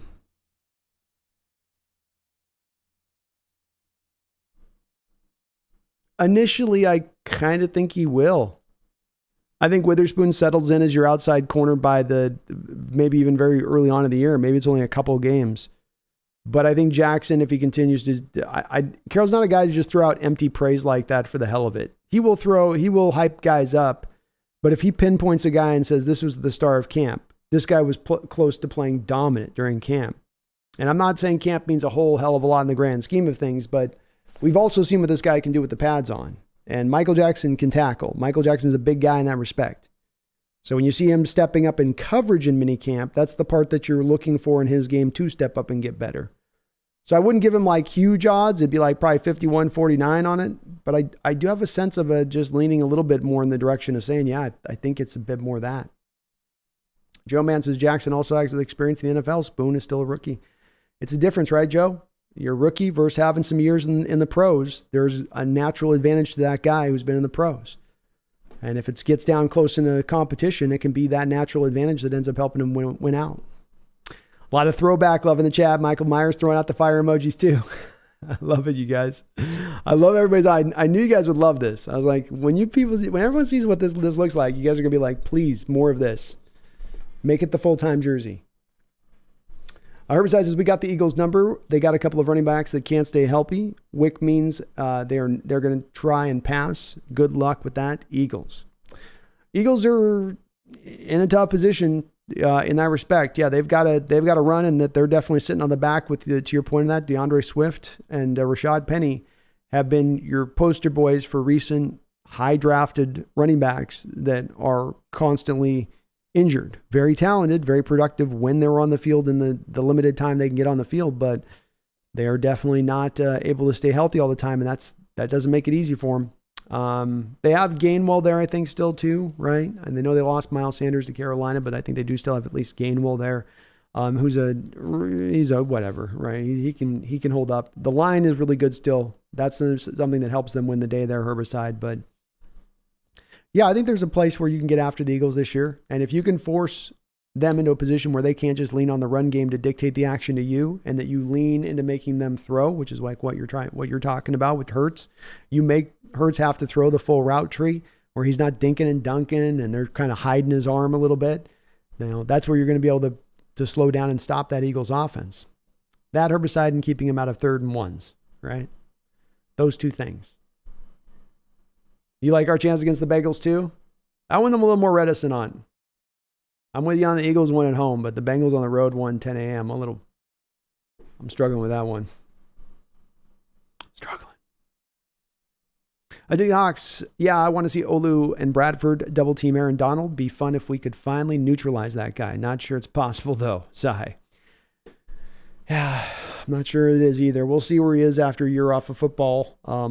Seahawks have also been pretty hesitant in the past to commit to running double teams on Aaron Donald.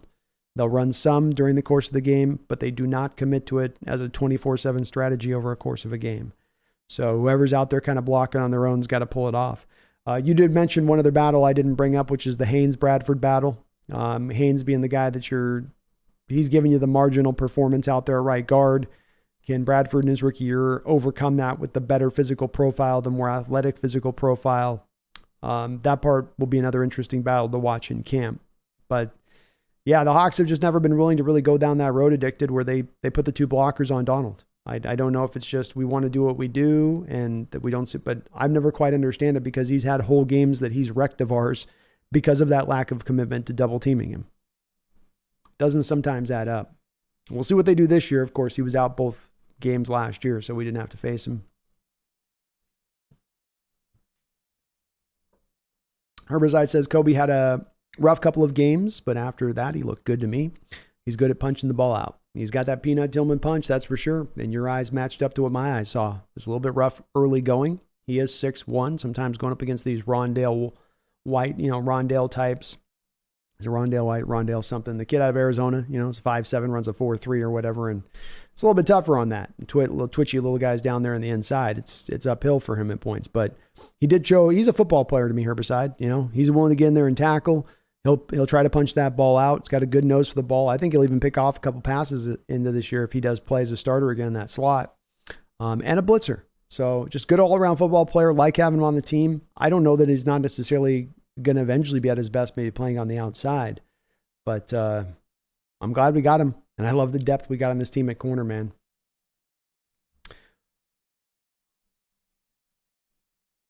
Yeah, Joe Montana signing autographs at the local Goodwill. No, I'm just kidding. I think he was at Walmart. Really? Dang. Signing. That can't be right. That can't be right.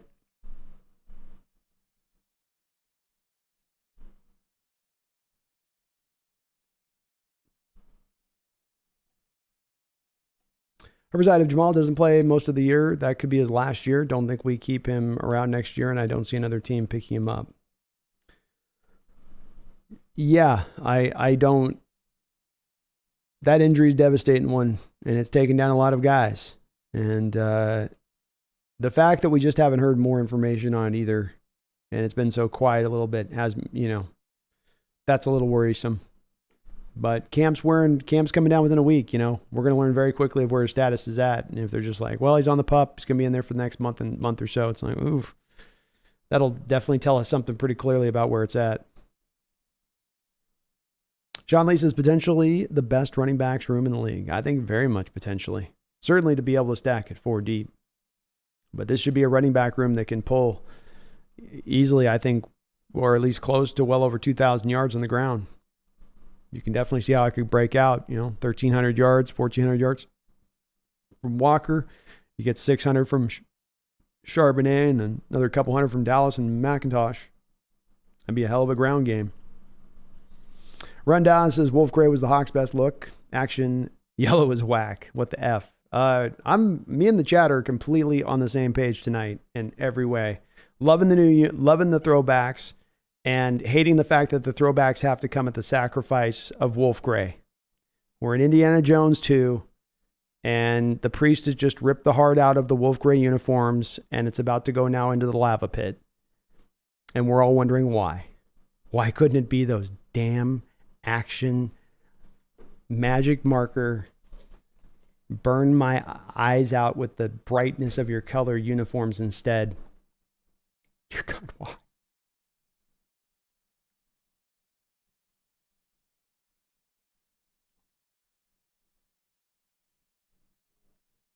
Liam Alancheros says, I'm a little late to the stream, but congratulations on the various channel expansion. It's well deserved. Well, thank you, man. I appreciate it, Liam. We're having a hell of a run here through this offseason. I'm jacked to the nines for this team this season, jacked for the channel. We're accomplishing and starting to titch a lot of boxes of things I've been wanting to get accomplished around this channel long term. So it's a great day here for the Hawks Nest. We're rolling along singing a song, Riverside, is Brandon video and voice not synced up? Uh-oh. Hopefully not. Sync is off. Uh-oh. I had so if the sync's off, sorry about that, guys. I had we had a video driver update today. I wouldn't be surprised if it threw it off a little bit. Maybe try a refresh on the deal on it and see if that does it. But yeah, it might have desynced me on this. Sometimes it's done this when I've had to do those drivers, and you have to do those updates because it messes up your stream if you don't have it rolling. So that sucks. I'd love to refresh it, but it won't let me refresh. I tested before I went live and everything was good, but sometimes it can go weird. Mark Harbercorn in the chat. What's up, man? It's good to see you. Hope you're doing well.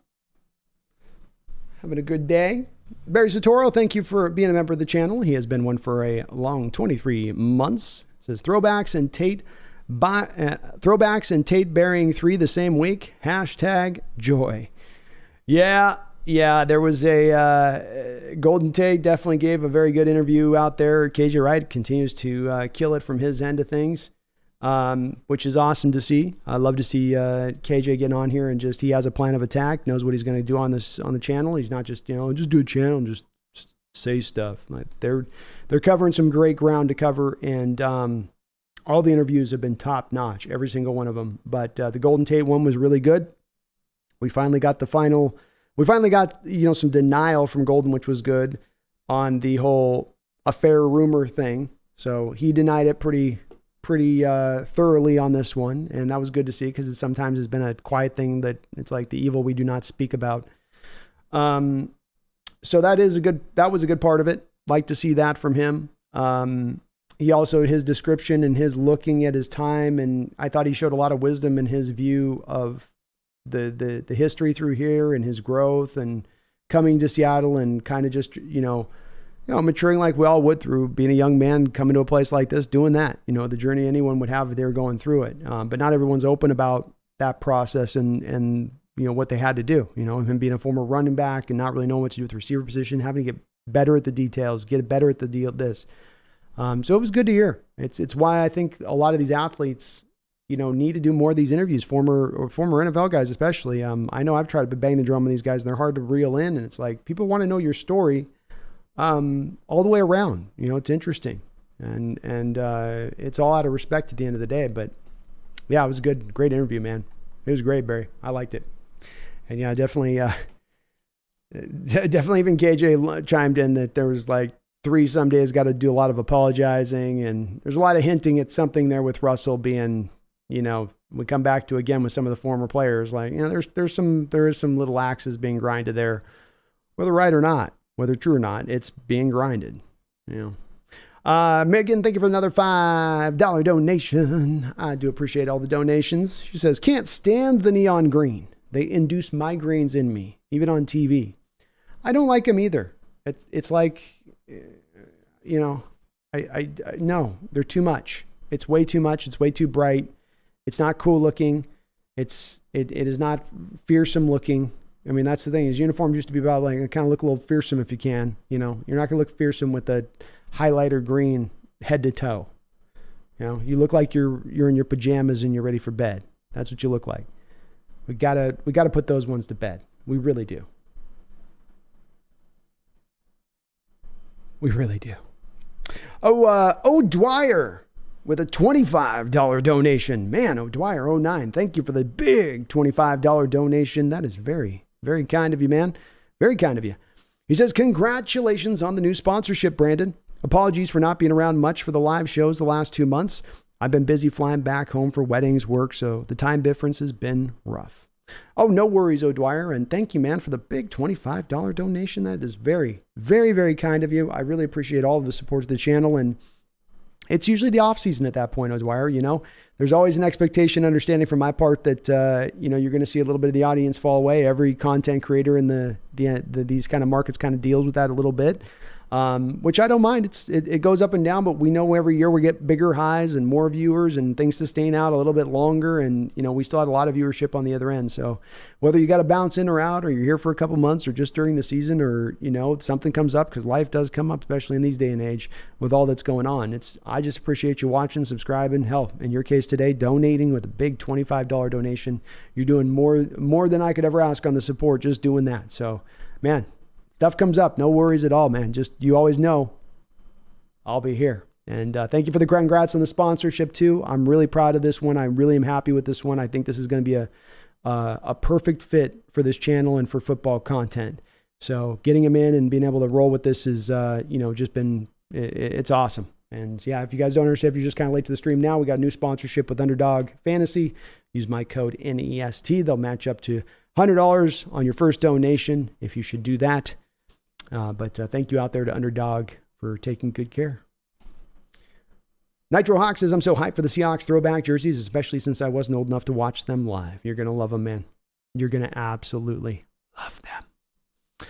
O'Dwyer, thank you again for that 25. Dono, man. Thank you for all your support. I believe you're a member of the channel as well. Thank you for that. Roxanne with a $5 donation. Thank you, Roxanne, for another dono as well. She says, I want a Paul Scansey number 82 throwback jersey. He was a Peninsula High School grad in Purdy, Washington. My high school, when I lived in the Pacific Northwest school mascot, the Seahawks. He was always destined to be a Seahawk. And I remember when I was younger, Roxanne, I would have times, because this was before high definition TVs. So when you watch the TV, especially if you're watching it on rabbit ears, trying to get the signal, right? And you'd be trying to get the game in. And you sometimes couldn't tell the jerseys because the guys were the same size between Scansey and Largent. But Scansey, also a UW guy, went there too as well. Roxanne, truly a Northwest guy as Paul, with one of the great catches in Seahawks history against the Kansas City Chiefs. So, I mean, almost for that reason alone, that's, he's earned a potential buying of throwback jersey, kind of a nod to that moment a little bit almost, Roxanne, if you do. And that's one of those things, like when you walk out around that jersey, then, only the real ones will know, only the real Hawk fans will know on that, like Kansas City, 1990, that's all they'll say to you, Roxanne. You're like, yep. But thank you for the donation. I appreciate you. Roscoe, thank you for subscribing to the channel, Roscoe. Welcome aboard the Hawks Nest. If you guys do have a issue with the audio, try just a refresh on the stream. That might fix it. Rumbler in the house. What's up, Rumbler? How you doing, man?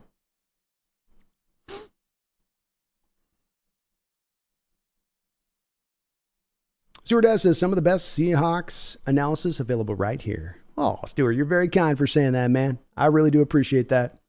I love what I do, and I'm so hyped up for this season, so hyped up for this team, but you guys make this experience for me just amazing all the way around. Every which way.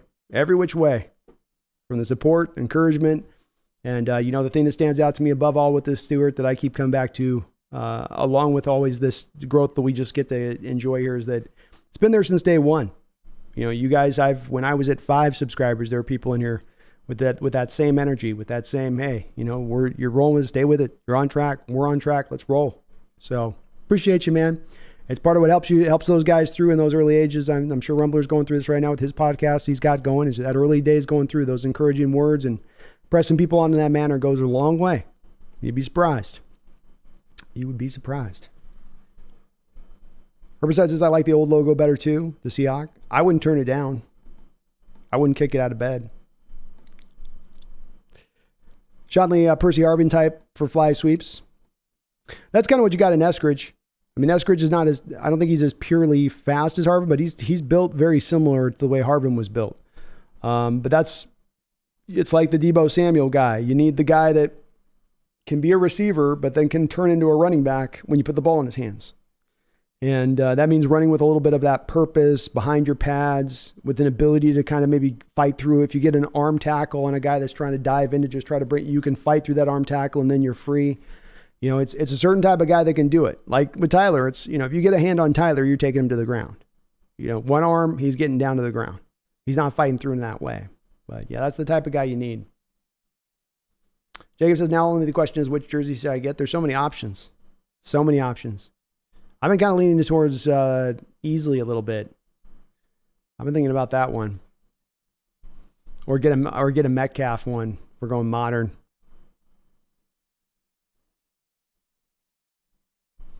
Wagner's not a bad choice though either. Yeah, I got to think it through. I thought I knew which one I was going to lean to, but now I'm waffling.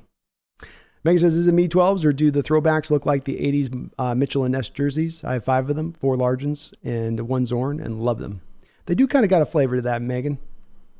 The shoes are good too. You guys seen the shoes? The shoes are pretty tight that they got in tandem with them. They thought the whole package through on that one. Lazy Dog says, not everyone has hit that thumbs up. Are you missing a finger? And Lazy Dog's right. Doesn't cost you nothing. Helps this channel out tremendously. Slap that like button if you could. I would really appreciate it. Does help this channel accomplish the growth it's been able to accomplish when you guys do that. And I really do appreciate it. You'll sleep better tonight if you hit that like button. You'll sleep right through the night. You'll wake up the next day. You'll be fresh and ready. Double R says, I'm not a Seahawks fan, but I did hit the like button. Double R, you're a Seahawks fan in my heart. You're a Seahawks fan in my heart. What's up, Alan? In the house, space in the house. Good to see you guys. Sorry if we got the audio in and out. Unfortunately, there's no real way to correct this if I am live like I am now, outside of me simply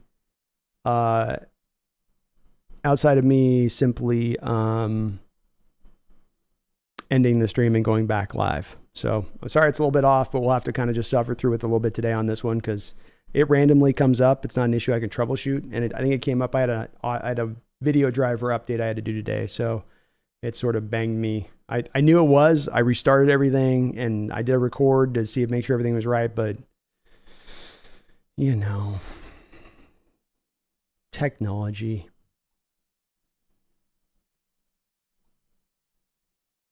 It sucks.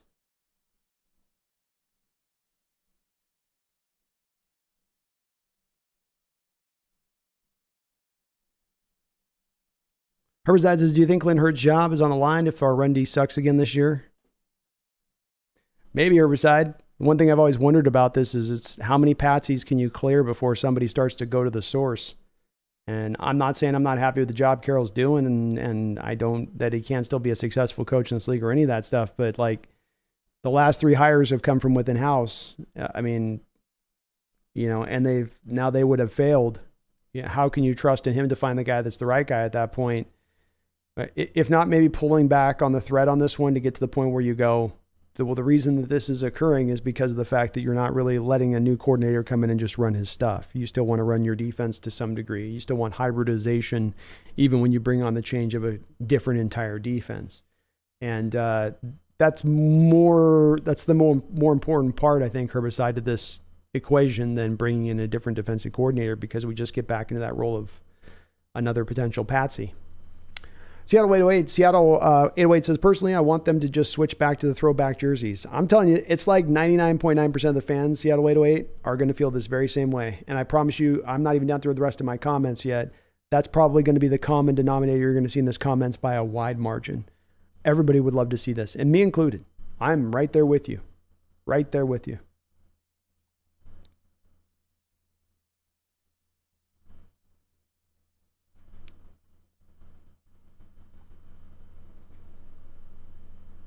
Greg Kemp says, just use Kenny McIntosh on fly sweeps. He's a running back, so he's used to the hits, and his hands experience playing that wide receiver to be a legitimate threat and used to being put in motion. No need to overthink fly sweeps.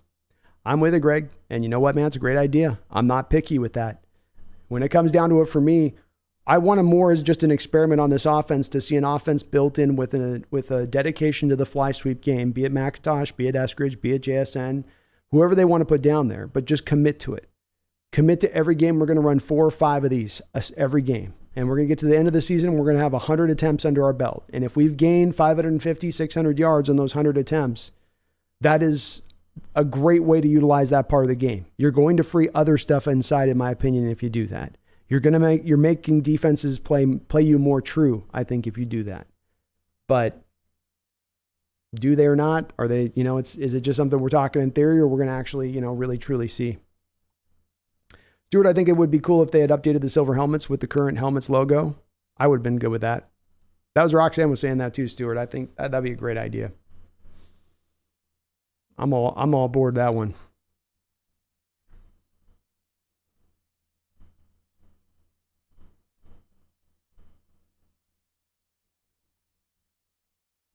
Roxanne says, Chris Warren.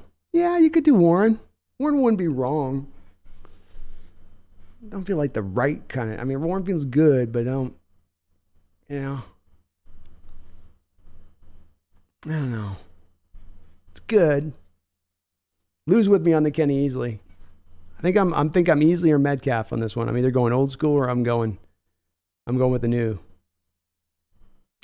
F14 Bombcat. If Bill Belichick left the Patriots, it would break world headline news. It would be big. It certainly would be big. And there's scuttlebutt that Belichick's going into this season of a prove-it year. And there's a good chance I could see Belichick coming into the season being like, we don't have the talent. We're not going to do this. I just don't have it. I'm going to want to wait on this. So I'm just going to retire. Just call it a day.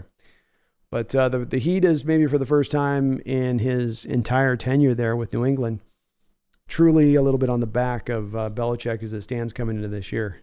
He ends up riding 4th place. Could be a bit of an issue. A bit of a problem.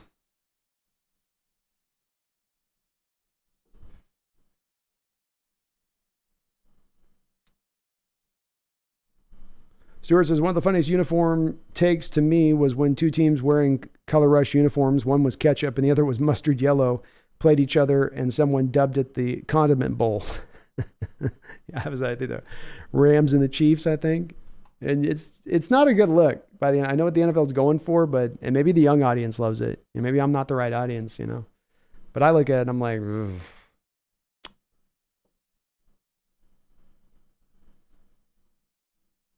Everybody says, I like the Browns jersey for all the wrong reasons. So ugly. It's so ugly. It's so bad. It's like that would be the final option you'd go. That should have been like the final option. They said, no. We can do better than this. Here's our design. It's dark orange. Yeah. It's just dark orange. Yeah. All right. Well, first all, we're called the Browns. You know that, right? Uh-huh. But it's dark orange. Yeah. Okay. And no logo? Yeah. No logo? Nothing Cleveland-based, perhaps, that you could brought in? Well, you called the Browns. Yeah, but you drew a effing orange. Whoa. It's dark orange. It's kind of a brown. No, it's not. No, not at all, actually. The whole way I picture how that conversation went to eventually arrive at that, and I go, how did a group of people in a room come to the conclusion that's the and still continue to come down? Well, it's legacy now. Can't change its legacy. Is it? Is it really? Are we sure?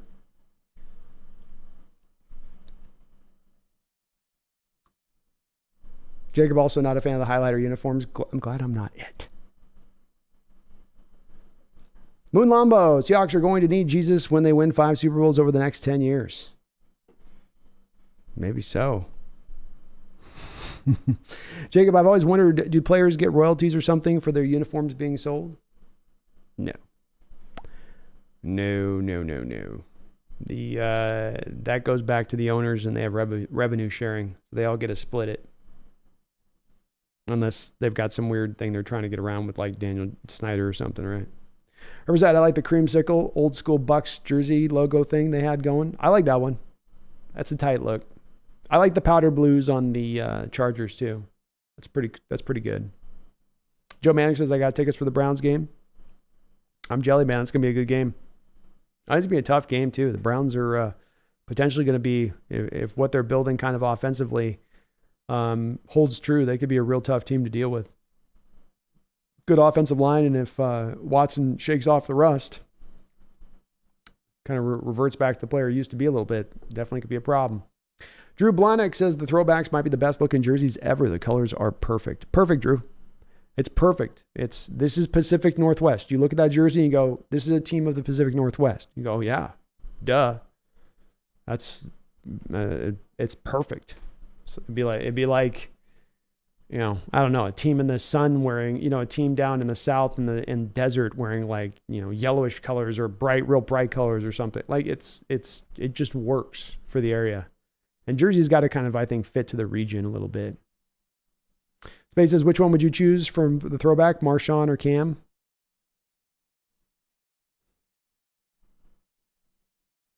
Having Lynch on, I think Lynch should probably be the one I'd go to. Like them both, though.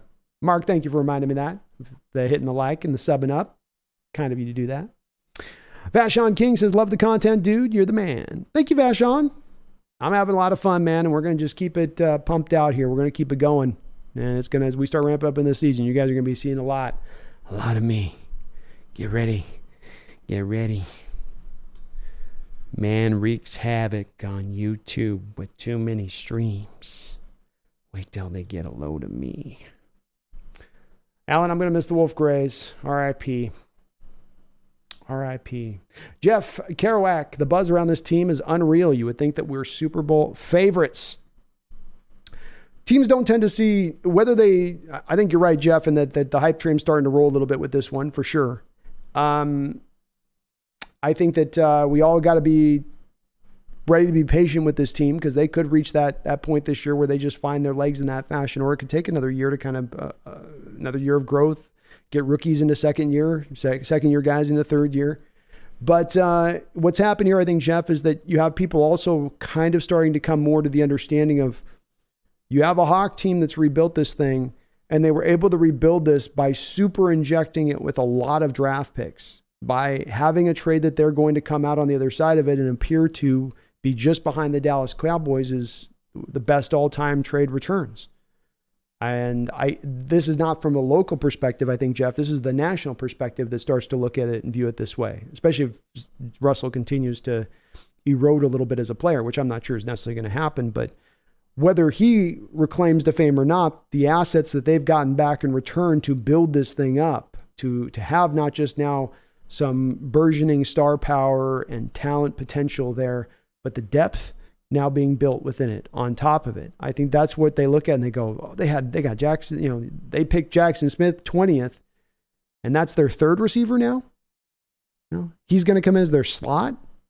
Not many, that's moves that teams tend to be able to make that are kind of more high on the hog and rolling a little bit. And so I think there's some math being done a little bit nationally when looking at the Hawks a bit, that when you look at really the full roster, when you don't just get locked in on the star power, but look at from stem to stern this vessel and what it's bringing to the table, and then walking away from it going, man, that's pretty built crew over there. That's hard to get around. And they would be right. Furlack has been a member of the Hawks Nest for 15 long months, and I really do appreciate all of that support. Furlack will be going and doing a channel for the members of the channel tomorrow. We'll be on 5 o'clock Pacific Standard Time over there, so be on the lookout on your community post board for that, as we'll be doing a show tomorrow. But Furlack says, super stoked to order that throwback with Wagner number 54. If you're going to order one, who are you getting? That video they put out with JSN was exciting for the reveal. Oh, it was a great little video, very inventive. I love imagination, and they brought some imagination to play on that one. It's not just some tired, meme that they were trying to tap into. They kind of went for a whole kind of feel there, and I dig that. I dig that about the media on this one. But I'm leaning to either Easley or DK. I've got kind of the Largent already old jersey going on, so I probably need to go with maybe a modern player. But Metcalf is the one I'm kind of leaning towards. He's kind of as it stands right now, my favorite current player, and a guy that I feel like is still ascending. And the story's is not fully set on what DK is going to be, or how he's going to be viewed from a historical standpoint at the receiver position here. Both in Seattle and nationally wise. So probably Metcalf was the guy to go on that, and Easley on the other side of it would be the guy to lean towards. Another guy that needs to get more love at times from Seahawks fandom for how good he was, for lack. But you can't go wrong with Wagner. Ain't nothing wrong with going Wagner. I mean, that's a fantastic selection, and a guy that's earned the right to have a jersey bought after him. As we were looking at this offseason, Easley has claim, I think, to being right up near a top 5 all-time middle linebacker in this sport. You could make a strong argument, if not that, 6th, 7th as his lowest.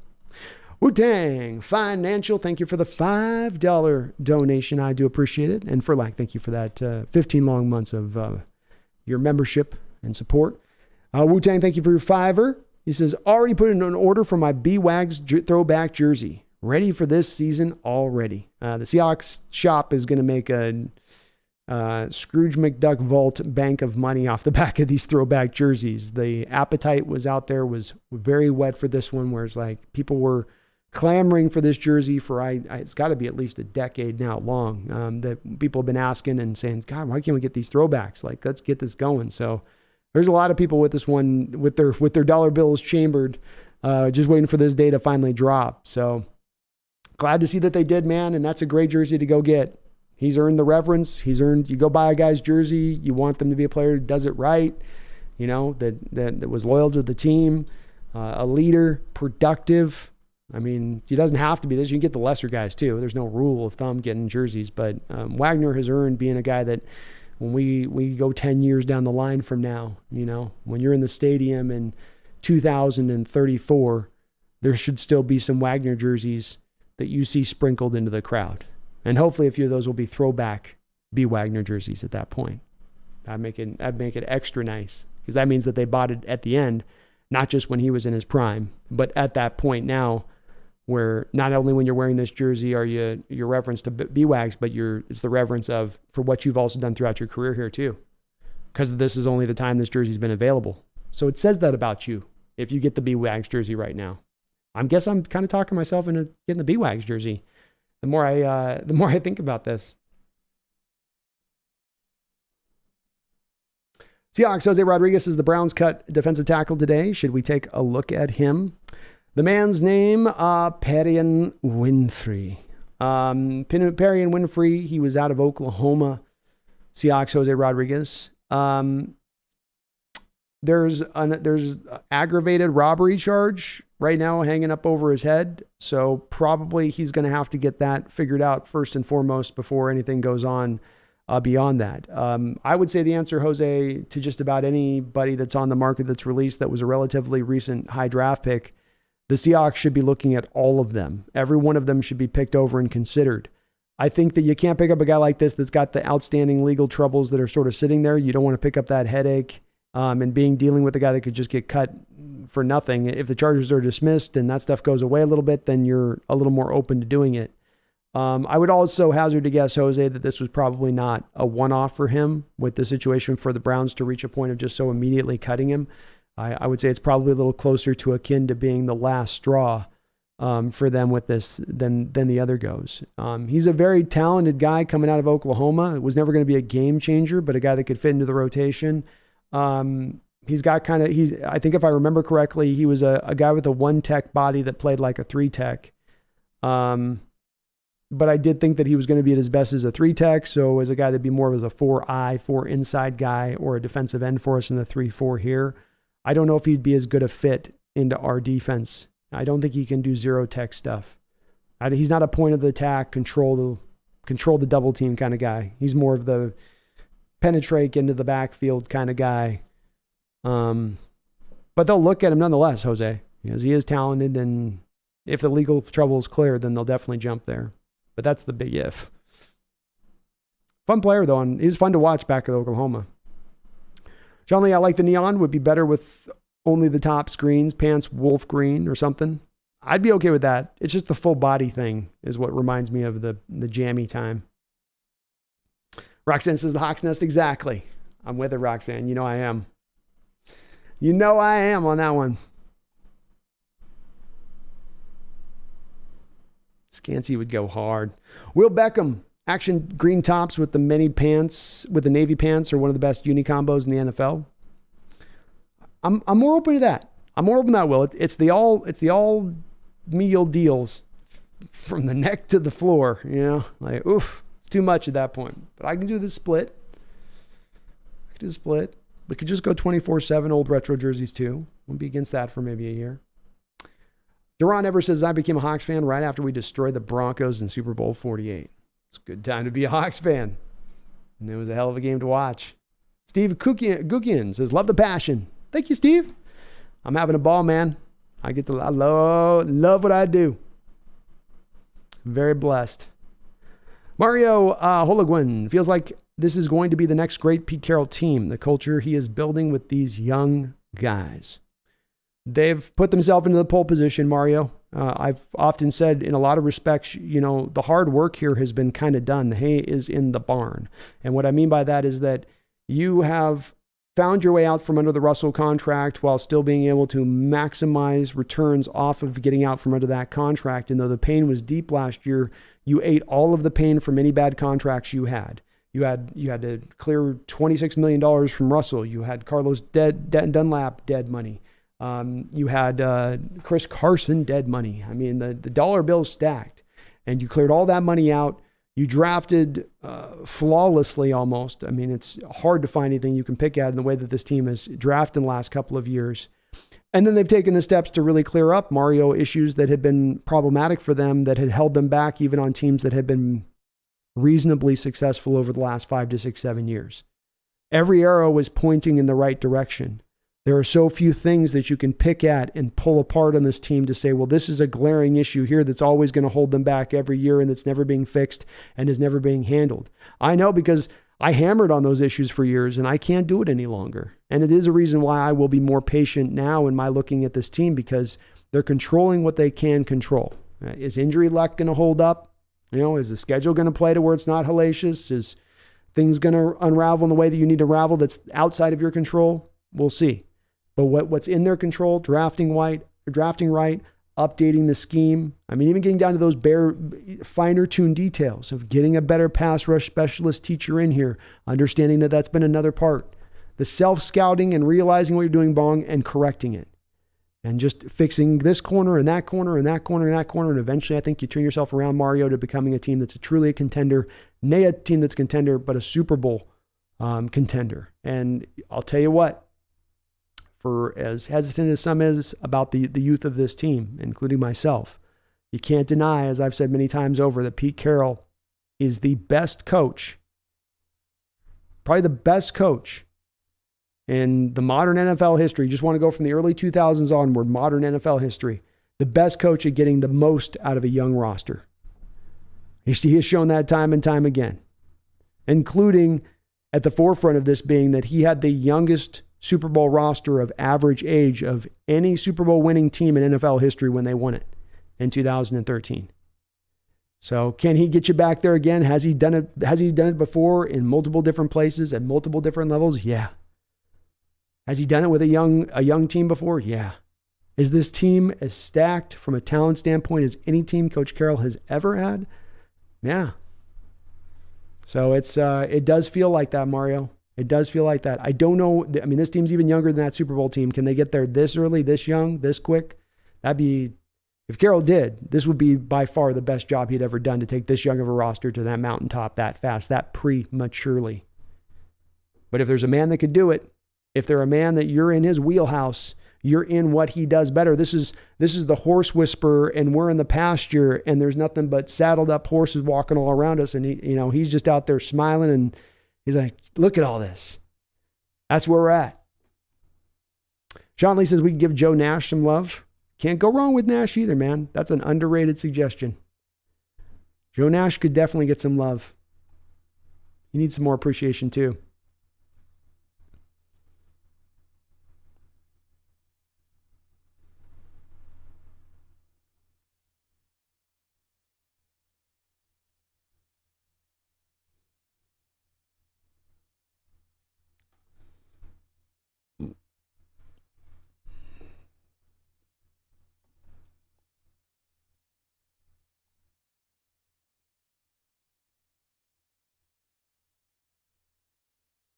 I lost my spot in the chat here. Please hit that like button if you guys like what you're listening to today. I do appreciate Mark too. You reminded me on that. I do forget to mention it. Jose's with me on the Action Green unis. It's too much, Jose. It's too much. It's way too much eye candy, and not the good kind, but the kind that makes you sick after just 2 pieces. Don't eat more. The Action Green. Radu Turkan says, what do we do as a franchise if Charbonnet is better than Walker this season? Holy mackerel.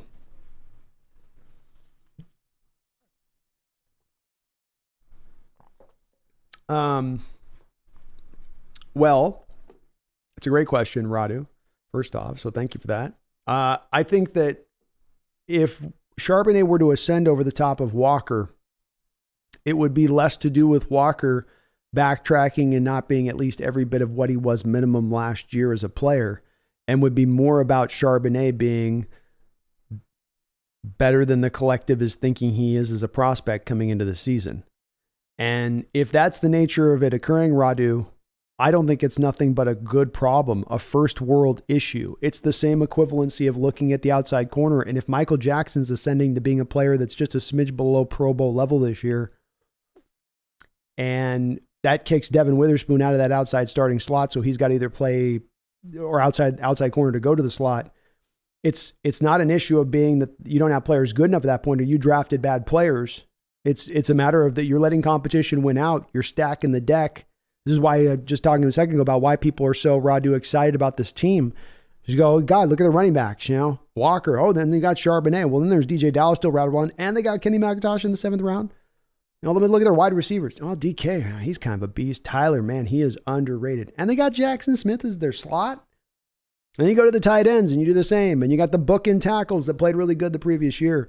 But in regards to your question, it's not something that's going to cause the franchise consternation at that point in time. Carroll's got a predilection to leaning towards the Marshawn Lynch type of running back. I mean, that was his type for many years, even after Marshawn left. From your Eddie Lacy feast mode to your Thomas Rawls, who's a little bit smaller but ran like Marshawn a little bit, to your Chris Carsons. That's his type. He wants even a guy like Penny's kind of that way with having the true 225 frame that he's rocking. And I know Charbonnet was 215 at his pro day combine, whatever, but he plays 225. So he is kind of the type to the coaching staff a little bit that could endear him a little bit, but it says nothing that Walker isn't still going to be a piece used. It's a matter of who's the guy, Radu, that's going to be the 225 to 250 carry guy, who's going to be the 120 to 150 carry guy as the backup. But each guy is going to get used, and the team is going to, I think, retain some level of balance this year that was a little bit lessened last year where they had to get a little bit pass happy at times. Big Country's in the house. How you doing, Big Country? It's good to see you. Hope you're doing well. Welcome on the chat. Megan says, just decided to be getting Pete Carroll's name and college number to match the Hackstall Kraken coach's jersey. That's a great choice, Megan. I like that choice. What was it? Carroll was 11? What was he? I forget what he was in college. I forget. Jacob Haas says brown actually doesn't exist on the color wheel. If you take the orange color and make it darker, you get a brown looking color, but it's just a dark orange. I guess that makes sense. I mean, they could get it a little closer to brown, I guess, Jacob, is what I would say to that. It's more orange than it is brown. I can understand what they're up against, but that's the part to me that I'm just like, just put it aside and go to something new, If and you could make the argument with the Cleveland Brown franchise, if any franchise needed to shake all of the old bad juju from their jersey, is there not more of a franchise than Cleveland that just needs to we need to do some Taylor Swift and shake it off here, Let's out with the old completely. We just need to redo this whole thing up over again. Fresh start. Big Country, the audio is out of sync. Sorry about the audio being a little bit out of sync, folks. Once it goes bad when it does this on these streams, the only way to correct it is to go and end stream and then restart it, kick all of you guys out in the ring. And just sometimes it's for a stream today that we're just doing a little bit of a preview with. I prefer not. If we were doing like a game or something, I'd do that. But we'll just kind of roll with it, and I'll try to fix it offline. I had a driver updated today on the graphics driver, which they throw those updates like once every 3 weeks, and every time I get a little cringy because I'm like, I got to troubleshoot this afterwards to make sure it's not broken. Sorry about that, though. We'll get it fixed on the next one, I promise. If you can't try to do a refresh, I might do it. I don't know. Stupid drivers, though, man. I'm just going to stop updating them. Steven Weston says, if you could play general manager for a day, who are you trying to trade for? Oh, good question. Well, Steven, I'm going to try to be, I always like to honor your guys' really great questions when you ask it like this by staying realistic. So trying to stay within the realm of, I can't go to Minnesota and say, give me Justin Jefferson. Not that we look to get Justin Jefferson, but I obviously can't go and make that, that's like kind of, I think that's cheating a little bit. So it has to be a player to me that is somebody I can talk a team into prying away. There are a couple of answers that come to my mind on this. One, which would be the straightforward, easy, down the middle. You got a 3-wood out. You're going to lay it down right in the middle of the fairway. Not going to try to hook it. Not try to get to that dog leg. Right down the middle. The other one is going to be a little bit more of. It's going to require some acrobatics, and it's going to require you to have to hold your stones and and go hard with it a little bit. DeForest Buckner would be the straightforward choice here with the Colts. The Colts, I believe, are in a season here where you're going to be likely starting a rookie quarterback. They've got still some decent talent, but it feels like a lot of that talent's a little bit at a point where it needs to kind of change over some things, where maybe they've gotten the best days out of the guys that are kind of the guys they consider their top line guys. Still a solid team too. I don't want to make it seem like they're like league worst team. They're not, but are they contenders? Are they contenders in the AFC if I'm that general manager this year? Hard to be talking myself into that when I'm rocking a guy like Anthony Richardson as my starter, who's going to be so young and so green, and he'll have moments of brilliance, but he'll have probably just as many moments of making some, what the hell was he thinking kind of interceptions. So DeForest Buckner would be the guy that I would go out there and try to make a move for within a realistic fashion as far as to help out our defensive line.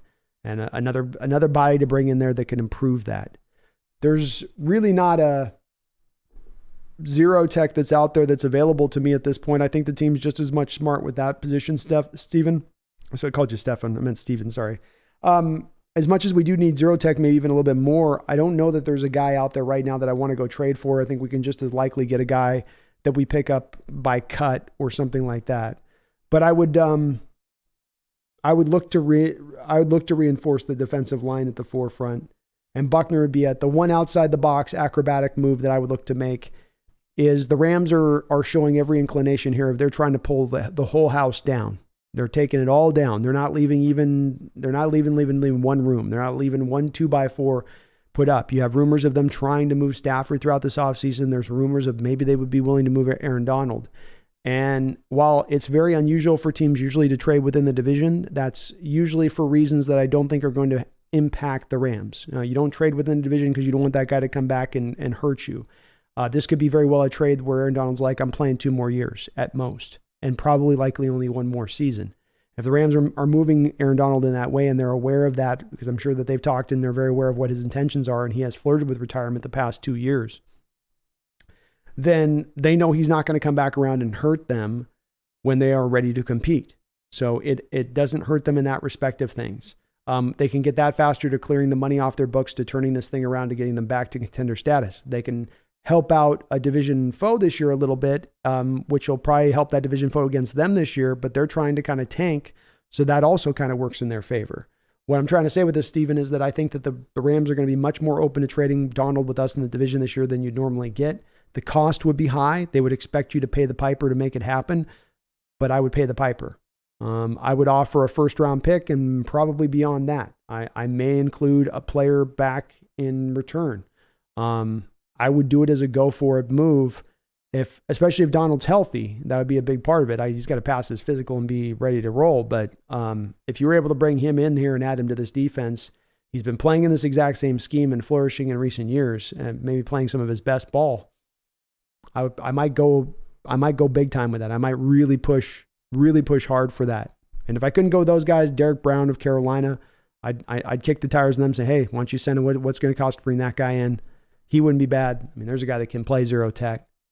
So I'd lock in on something like that, Steven. I wouldn't make a whole bunch of moves, but I would really lock in on how can we get some defensive line help. Stephen Cunningham, is it possible they could change their minds and play more than 1 or 2 games this year in the new unis? I thought that there's something with this, Stephen, where they've got to get stuff ahead of time to the league office so the league office can approve the stuff. I don't know if they can just willy-nilly go out and say, we're going to change this week to this. So I think they have to kind of indicate their intentions on that a little bit more. But maybe I haven't ever heard of it happening. So I can't remember a team going to those jerseys and just kind of staying in like the being able to roll. I think you only get to run it so much, and the league mandates that, I believe.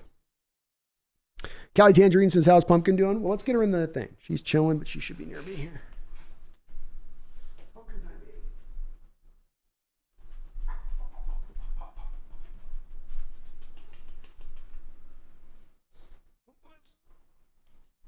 All right. We got Pumpkin in the house. What's up, Pumpkin? How's your day going? Yeah, you having a good day? Can you say hi to the Hawks Nest? Say hi to the Hawks Nest? Hi? Say hi. Give him a hi. Say hello. She's super warm. It's 100 degrees here, so it's all they can do to keep their eyes open. Leon Thatch, we might have a great home field advantage this year. Our fans are so pumped for this team. Oh boy, they are. Leon, you got the fans really reinvigorated this offseason. And I think after a lot of years of sort of a stilted feel to the team, things feel like they're burgeoning and ready to kind of pop. And I think everyone can kind of sense it. You know, can you feel it? Can you feel it? It's coming. It's about to take over. You are not ready. Roxanne, thank you for the $5 donation. I do appreciate all your donos tonight, Roxanne. She says, Jacob Green, Joe Nash, Kennedy, all wore the uni that the Hawks will sport as throwbacks. Think about that for a bit. It was a long, cherished uniform here. I think it speaks to how tight the uniform looked. I mean, even the folks in the 80s could recognize, wow, we kind of knocked out the park with this uniform. This is kind of where it's at.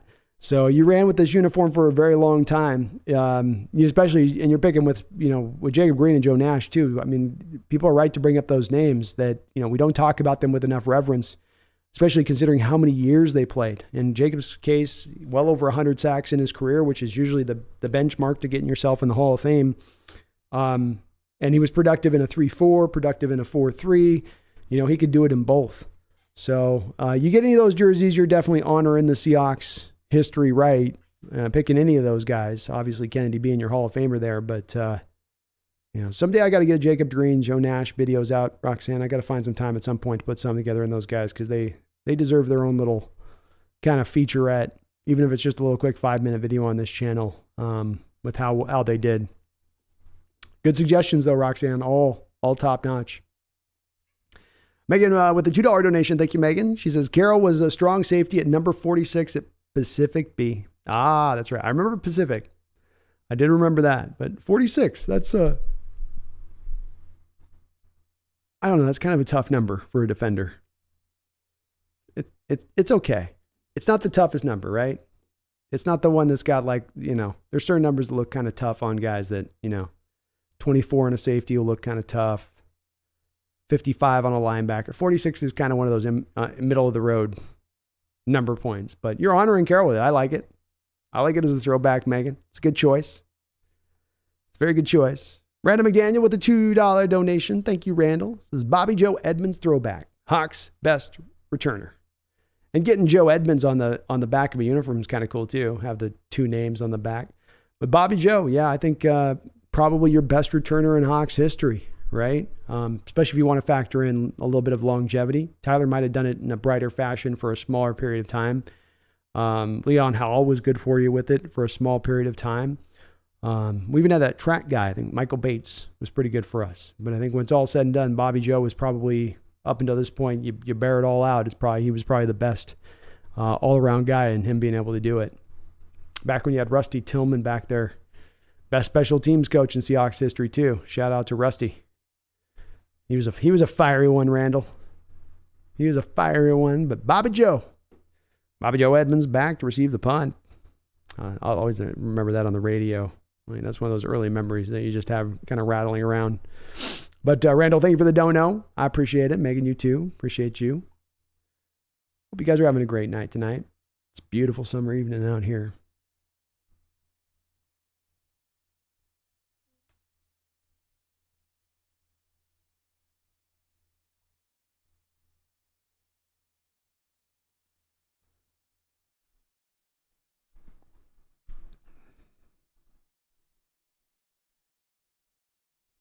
Seahawks Jose Rodriguez says we did trade for Dunbar. Just saying. Was that on the back of?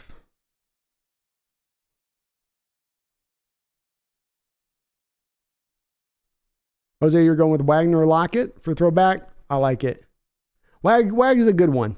Lockett's good too. Both of them are. There are no bad answers on these so far from you guys. I like them all. I don't know what you mean, May, on that, Jose, with we did trade for Dunbar. What do you mean by that? I probably lost the thread on the convo on that one, but can you elaborate? Alexander, training camp sounds nice. It means we are getting close to a brand new season. Oh, baby. Oh, baby. Stuart, I suspect they claim another team's nose tackle. They're trying to slide into PS onto practice squad or trade a late round pick for a younger vet. That's my thought on it too, Stuart. I think that's where they're going. I think they're going to count on that cut down day. Schneider always seems to do at his best when things are a little chaotic. He likes chaos a little bit more, he likes everything. And boy, there's nothing going to be more chaotic than that final cut down day where rosters are going to have to go from 90 to 55, 32 NFL teams all at once, all of those players hitting the open market. And yeah, I do believe that this team really does feel like they're going to be able to find a nose tackle in that bunch that they can go out there and grab. And I can get where they're coming from, Stuart. It's not necessarily a position that's really highly valued in the NFL. And if it's not a high-value NFL position, if you're not trying to go out there and find a number 2 wide receiver, if you're not trying to go out there and find an edge rusher who's going to give you significant snaps, If you're just trying to go out there and find a nose tackle who can stop the run, even if he gives you nothing as a pass rusher, you're going to be perfectly happy. You would think the team would be able to find something in that neighborhood. It adds up. It makes sense. Rumble Podcast. I'm going to start banging the drum until I see things shift more towards this line of thinking. Nickel is a starting position. Witherspoon at nickel could be a high impact as anywhere in year one. Come, Pete. Rumbler, I'm right there with you step for step on this one. I do not have the consternation about Witherspoon kicking inside in his rookie year to the slot because of the reasons that you give. The slot is not what it was in 1995. It is what it is in 2023, which is a starting position in the NFL. And the skill set that he brings is a perfect one down in there for both the coverage ability, also to play like a linebacker. Let's not forget that this kid was deemed the best tackling cornerback in college football last year. And he brings that then to the slot and what that could help you out with in your team and being better in the run game. So, yeah, it's one that's one of those hard stick narratives in there that people really bristle at. But Rumbler, you got to end up looking at how many snaps did the guy play? Does he play starter snaps? If the answer is yes, does it matter if technically he's on the field snap one or if he's just at the end of the day playing starter snaps? And that's the one where I think the growth has to come from people's viewpoint of it. And getting the right read of what it really is and means. Herbicide says, I predict 12-5. Geno hits 5,000 yards, 45 touchdowns. K9 gets hurt a couple of games, and Zach kind of takes over, both getting 1,000 yards this year. Jamal goes 12 games before he goes down, has a great year, though. I love your predictions, Herbicide. Sign me up for that. I'll take all of that, the good, the bad, and not much ugly there. So write that one down, Herbicide. I could go for that. Very even keeled on your prediction there. I like that. It's positive, but with some even keeledness to it. You didn't go over the top. Yeah. Losing on Cortez. Can't go wrong with Cortez. Jacob Haas out of topic. Who's going to see the Oppenheimer movie or Barbie if you're into that? Definitely I'm going to see the Oppenheimer one. I know that it's supposed to be go watch it in IMAX, but you go 3 hours, I'm watching it at home. I'll get a good movie screen at home and watch from that. I don't want to sit in a theater for 3 hours anymore. I'd like to stand up and, freedom of movement, but it absolutely looks, it looks like another one of those Nolan masterclass spots, that it looks like he's knocked it out of the park. And, certainly is an intriguing topic in these times.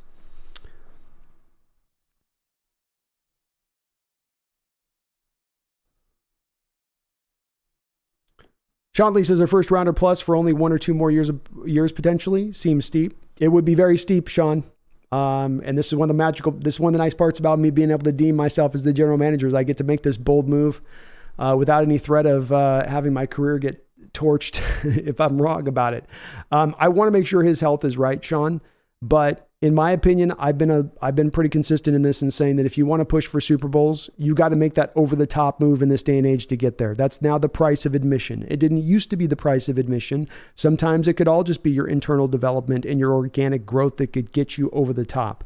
I tend to believe now, and looking at what teams are doing though in the last even 6-7 years, more often than not, what I keep coming back to is those teams really going over the top, really picking an individual year and saying, you know what? We're going to go hard this year. We're going to push it this year a little bit harder. We're going to sacrifice a little for tomorrow for today. And there will be a price to be paid in that. And maybe it's too soon to do this with our Seahawks. Maybe it's not the right time. And if you were another year down the road and Donald was available, you'd do it. But I think you could talk him into, especially once he gets into the Carroll environment of things, into a 2-year cycle with him in there. And yeah, if Aaron Donald's on this team right now, are we not a Super Bowl contender? I mean, it's not that alone, but you add him on top of everything else you have coming into this year, and he's healthy. Is that not a team that can go out there and win a Super Bowl? And not long odds, but like one of the best odds you're going to put out there on any team at that point. I think maybe so. D-Boy, what's up, man? It's good to see you in the chat. My audio's a little off. I'll warn you on that, D-Boy, but we'll get it fixed on the next one. I promise you with that. I swear at you. Randall McDaniel, thank you for the $5 donation. Appreciate all the donos, Randall. He says, quick dad brag. Baby girl had a 4-month checkup, 98% in weight, length, and head circumference. Can already tell she's going to hate the Niners. Well, when she's already got that that brilliant of a bowl there to fill up with that much size? How can she not, Randall? It's just a natural conclusion from anybody born in the Pacific Northwest. It's like, 1 + 1 is 2, water is wet. But congratulations on the big girl. And I know she's going to be a Niner fan just like your boy on that one. There ain't no question. You're gonna raise them right. No doubt about that, Randall. You're going to raise them right and true. Can't be raising no dirty Niner fans. You can't do that. That'd be the worst. That'd be just the worst. But good to hear. She's a cutie pie. And I appreciate you, man. DJ Owen with a $20 donation. Thank you, DJ, for the big fat $20 dono. Very, very kind of you, man. And I hope you're having a good night. Great to see you in the chat, as ever. He says, I've never stopped rocking my Joey Galloway jersey that I bought when I was 19 years old. And surprisingly, it still looks good for how old it is. Always worth buying the stitch on jerseys. I'm soon going to buy a lot more.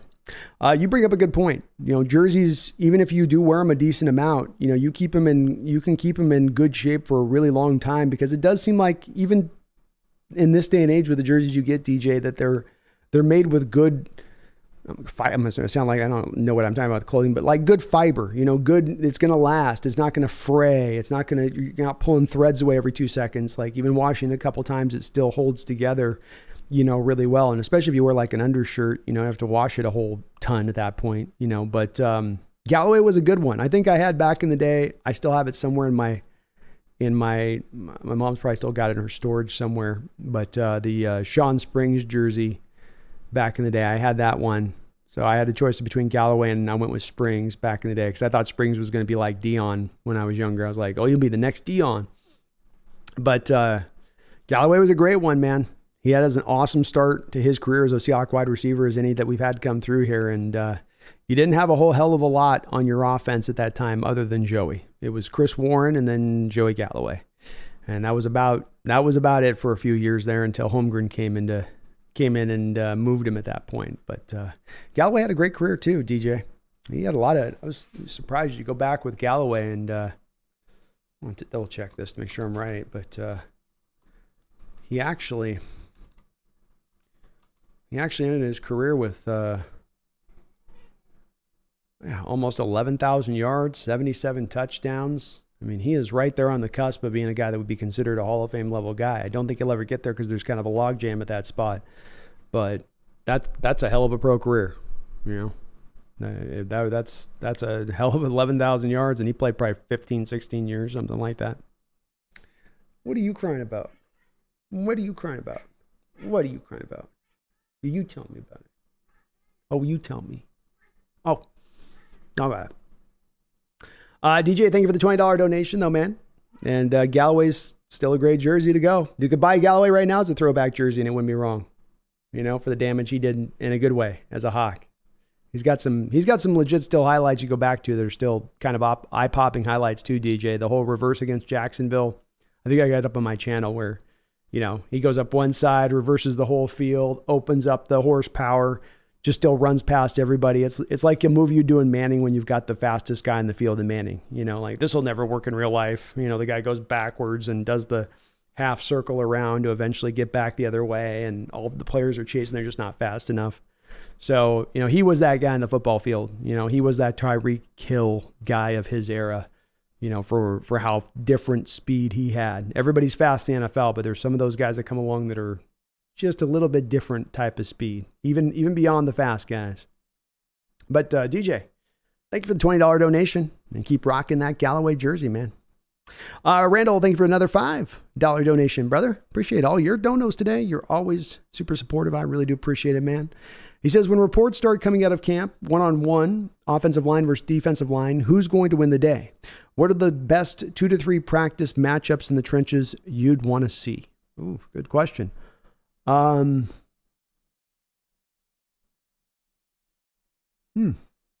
certainly think I would be interested in seeing Mike Morris, Damian Lewis. Damian Lewis last year was a real surprise to me, Randall, because he was able last year to become more of a better pass blocker at the left guard position than a run blocker when he was a better run blocker at the right guard than a pass protector. And you would have thought the inverse would have happened when he went to left guard. If you put up against a guy like Mike Morris, does he continue to show that ability to kind of handle those guys like he did on film at times last year? And that will be a part that will be a bit at the forefront. I think that'll be a fun matchup to kind of check out. Obviously the edge matchups, tackle your tackle versus any of your edges are going to be tremendous fun, especially when you talk about Abraham Lucas and Cross going up with Mafe and Hall, Randall, because both of those two guys are guys that you're wondering where they're going to be at in their pass rush this year. And to go into one-on-ones against two guys like Cross and Lucas, that still remains their forefront skills, that they're at their best in pass protection. So if they're beating them in camp, if they're winning those one-on-ones occasionally, then that tells you that those guys, Mafe's taken a step forward in growth, and Hall is going to be maybe ready to contribute very early on in his career. Those will be two ones, though, that I would really, really look at along that pathway of things. Cameron Young against Oluwatimi. You got Cameron Young, the super powerful guy that doesn't have a lot of technical refinement. You have the overachiever in Oluwatimi who has all the technical refinement. Who wins in that one, Randall? Does the rough guy with just the brute strength overcome the guy that is the try-hard big brain? That's another one in one-on-ones that's always really fun because you get to see technique against natural talent a little bit. Who's going to win that one out? And especially for Randall when it comes to Young, giving the coaching staff confidence that they've got their starting 0-1 tech. That's one of those ones where that battle derives from that summary of what they can expect from this upcoming season, and remains a big time question mark. Other than that, on one-on-one matchups, trying to think if there's anybody else that'd be a fun one to look at.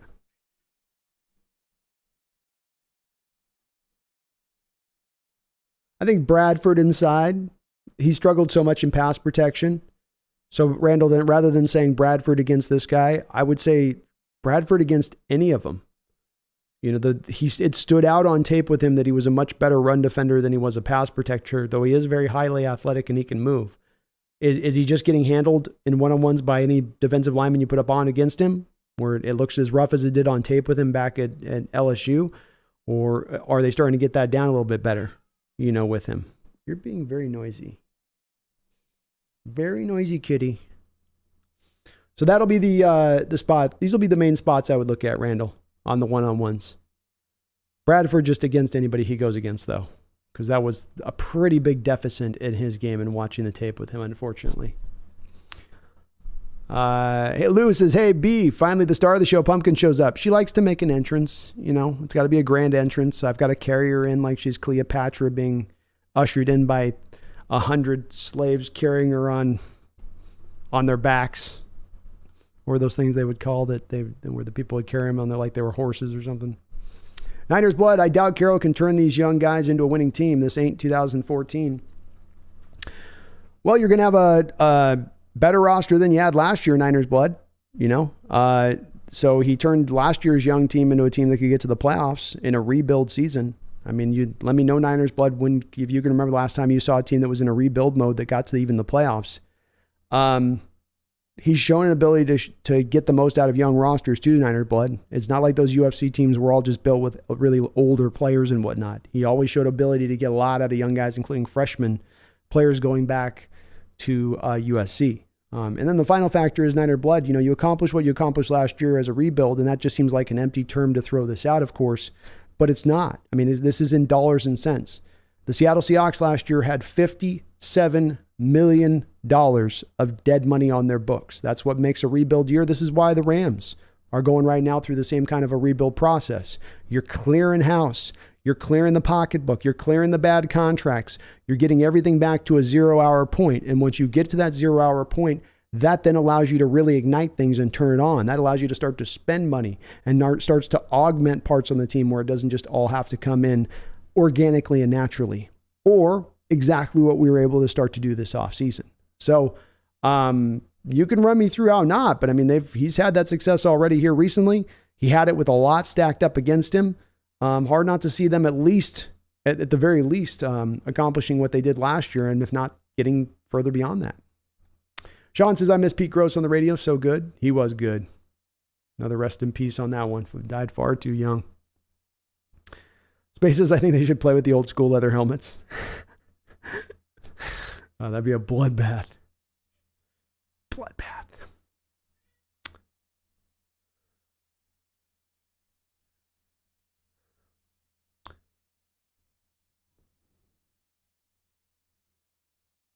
Riverside says, remember last year when we all thought Sidney Jones was going to be the future? Yeah, I don't know if I thought he was going to be the future. I thought he could be workable last year, but I don't know if I thought future. Katie Burns, thoughts on an outcome that I hadn't heard talked about much. What if we somehow just managed to be mid-level? It's a terrible year for it to happen. Keep growing or suck for a deep draft? No mid, please. Unfortunately, Katie, you speak the devil's name, but it's one that there's really no avoiding as far as a potential how this goes wrong side of things. With Carroll, you have a long track record here, and whether Carroll can get this team to a place of being elite this year or into the future, what Coach Carroll does do is bring you about a team that has a good floor, no matter where really the level of talent is. There's not a lot of seasons where we're not at least drifting around 500, even if it's a quote-unquote bad year. And what you're getting then in conjunction with this baseline of Coach Carroll's history is you also now have a very young, albeit a very talented roster. And so what you get with young teams, I've compared it to the Mariners team and what they're going through right now on the other side of it, which is that you're getting the ups and the downs. And sometimes it's equal fashions of both. And so what I'm going to try to do a little bit from this standpoint, Katie, because I have given your question actually some thought even prior to you asking it here, because I think it's something that we've got to consider here as Hawk fans as a possibility. My hopes are for this team to tear the roof off. My hopes are for this team to ascend to an elite status this year, ascend to a contending status this year.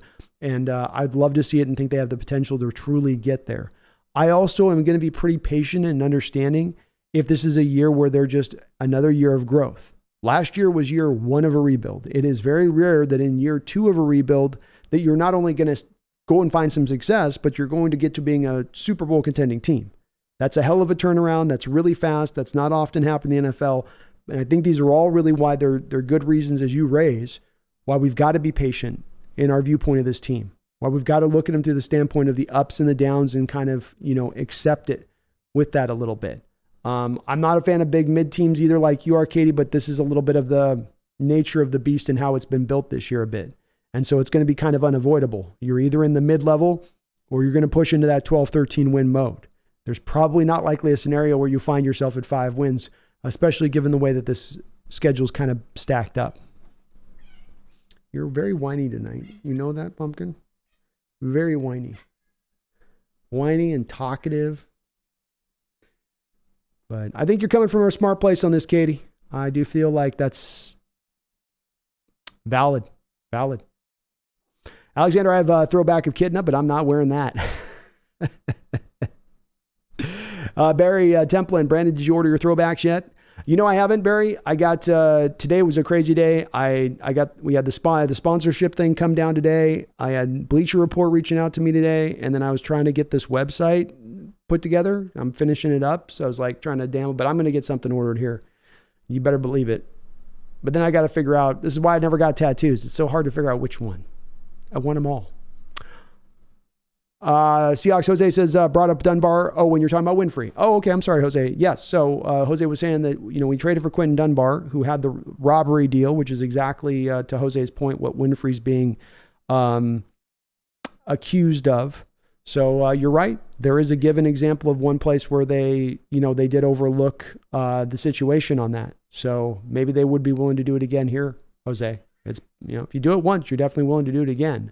As far as overlook that. And when Dunbar did come here, there was no technical resolution on his situation that he wasn't going to get suspended or have something come down the pike. That is absolutely for sure. So, and I know with Schneider, his one no-go place is really hands on a woman. And this isn't, based on what we're hearing, not hands on a woman. So I guess technically that would still put him in consideration. And I think, like I say, Jose, there's any defensive tackle of reasonable talent right now making their way to the open market, the Seahawks have to do the exhaustive kicking of the tires. They've got to really be hunting right now and looking, because this is the place that's the weakness of the team. So it should be, not only is it that we need to strengthen this, but that we can probably find pretty easy approach to upgrading the situation because of how thin it's currently stacked. So definitely they've got to take a look at it. We'll see what they do though with it. Megan and I have 4 throwback Largens, 1 Zorn from the 80s, which hang in probably my closet. Nice. Throwbacks are awesome. Greg, Brandon, did you see the list ranking the top 10 receivers, top 10 players at each position, and that DK is the only Hawk in top 10 according to the NFL scouts, general manager, coaches, and players? Thoughts? And I told people DK is a top 10 wide receiver. I'm with you on it, Greg. As I was saying with the jersey that I would get with DK, is because I think that he is underrated. I think underrated both nationally, and I think he's underrated especially even locally. I hear a lot of people in my chat at times come along and they'll really, pick apart his game in a way that's, not very fair. It becomes all about what he doesn't do more than it becomes about what he does do. I think that the players, general managers, and coaches know on this situation what's what. And I'm going back right now because I'm looking at times. I'm looking on this to try to see what I can find for shorts. Like I posted a Tyler Lockett short last night. I'm looking for all 22 shots and stuff and footage that gives me stuff I can use to put on the channel that I think you guys would find interesting. But something that continues to stand out to me and stood out to me, Greg, last year in watching the all-22, and something that nobody can understand if you only watch the television copy, because you do not see what the safeties do on the television copy post-snap, unless they show on replay the all-22 from the back. Unless they're showing the sky cam, you have no idea this is occurring. But if you have the NFL subscription to watch the all-22, and you can actually see this eye in the sky where you're seeing the whole field and the whole coverage and exactly how it's breaking down post-snap every time, exactly how teams are playing it. DK is drawing this coverage every time, this minimum double coverage. I mean, the video I posted the other night on DK, I'm sure you saw it, Greg, where you got the play with the Saints early in the season where he's to the middle of the field and you have 3 defenders who are all in their coverage as DK is coming into their spot. It's not like they're all sitting flat-footed. All of them are leaning towards DK as he's coming into the zone. It's a pure triple coverage situation out of zone. It's not, you pick up, they're all like, we got to get on this guy. And they actually overdo it to the point where DK is able to then extend the route off a secondary route. And Geno extends the play from the backfield, and then he breaks open wide and he scores a touchdown. And then I showed a play after that, of course, with the Niners, where the Niners literally have four guys around DK at one point on one route, and they're all covering him. It's not me just like creatively finding a way to put a 4 coverage spot on DK there.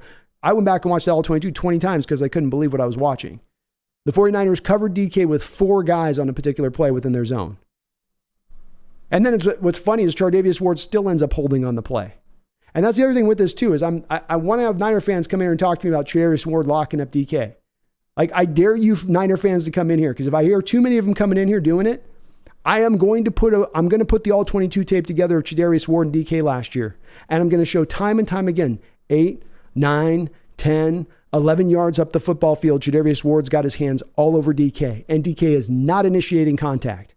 It's the old Shaquille O'Neal hack-a-shack rules being implemented, where because DK is just so big, the officials will let these guys get away with it. But don't talk to me about Chardavius Ward locking up DK when he's holding his back pocket or something up and down the field. Like, no, that ain't happening at all. So I'm with you, and it gets me hyped up, Greg, because he's such a tremendous player and he does so many things the right way.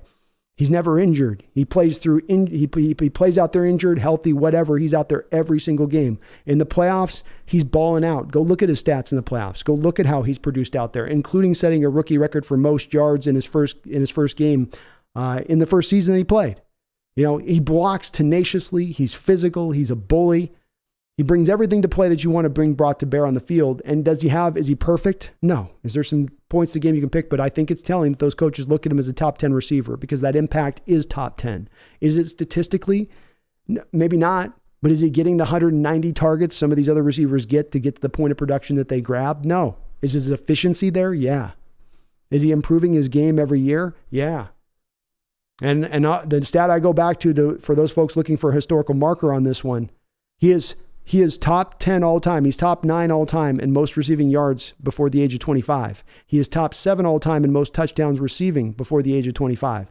He is just getting warmed up.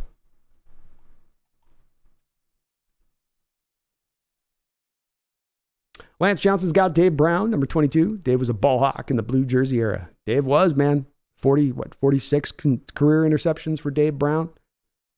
I like it. Megan says, not only those born in the Pacific Northwest, be some of us from down under too. That's true. Hey, would the colors work for you guys too in your, in your neck of the woods, Megan? It's ubiquitous.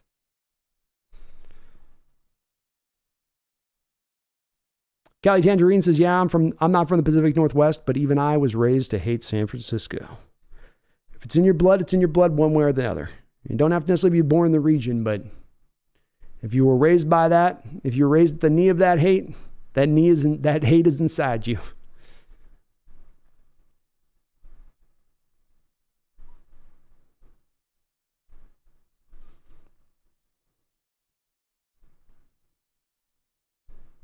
Alexander says, I have a throwback Jerry Galloway. I'd wear that. Hell yeah. Nothing wrong with the Galloway. Nothing wrong with the Gal. Herbicide, speaking of, I think Golden Tate and Jermaine Kearse kind of gets forgotten about sometimes. Both those dudes were badass. Yeah, they're both really good. I mean, Kearse has got some of the biggest catches in Seahawks history. A good collection of them. And not just the main three we might think up at the forefront. He's got a lot beyond that. Game sealers, game clinchers. All over the place. And Golden was really good too. I think as Golden talked about Herbicide, the one thing with him was that it took him a while to develop. It took him a while to understand what he needed to do to become a productive NFL wide receiver. And Seahawks had to kind of go through those bumps and bruises. And I think Detroit kind of ended up getting the full fruits of that a little bit with the prime of his career. But he still had some amazing highlights here too during his time. I'll tell you what. He's got that one cutback run he does where he cuts past and then does the flip where he's gets turned over midair. Pretty incredible. Connor Oshwagler, what are your opinions about Jordan Brooks in coverage? There's been a surge of people praising Brooks as an underrated coverage linebacker, and I don't agree personally, but interested to hear your side.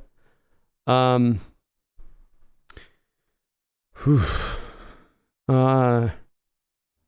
can find some splash plays from Jordan Brooks. You can find some splash plays from Jordan Brooks in coverage last year where you might just put those splash plays, Connor, in a box and say, he's taking steps forward. He's getting better in coverage. And maybe he's making some moderate steps forward in coverage to a very minor degree. But he remains a detriment in coverage in a major way.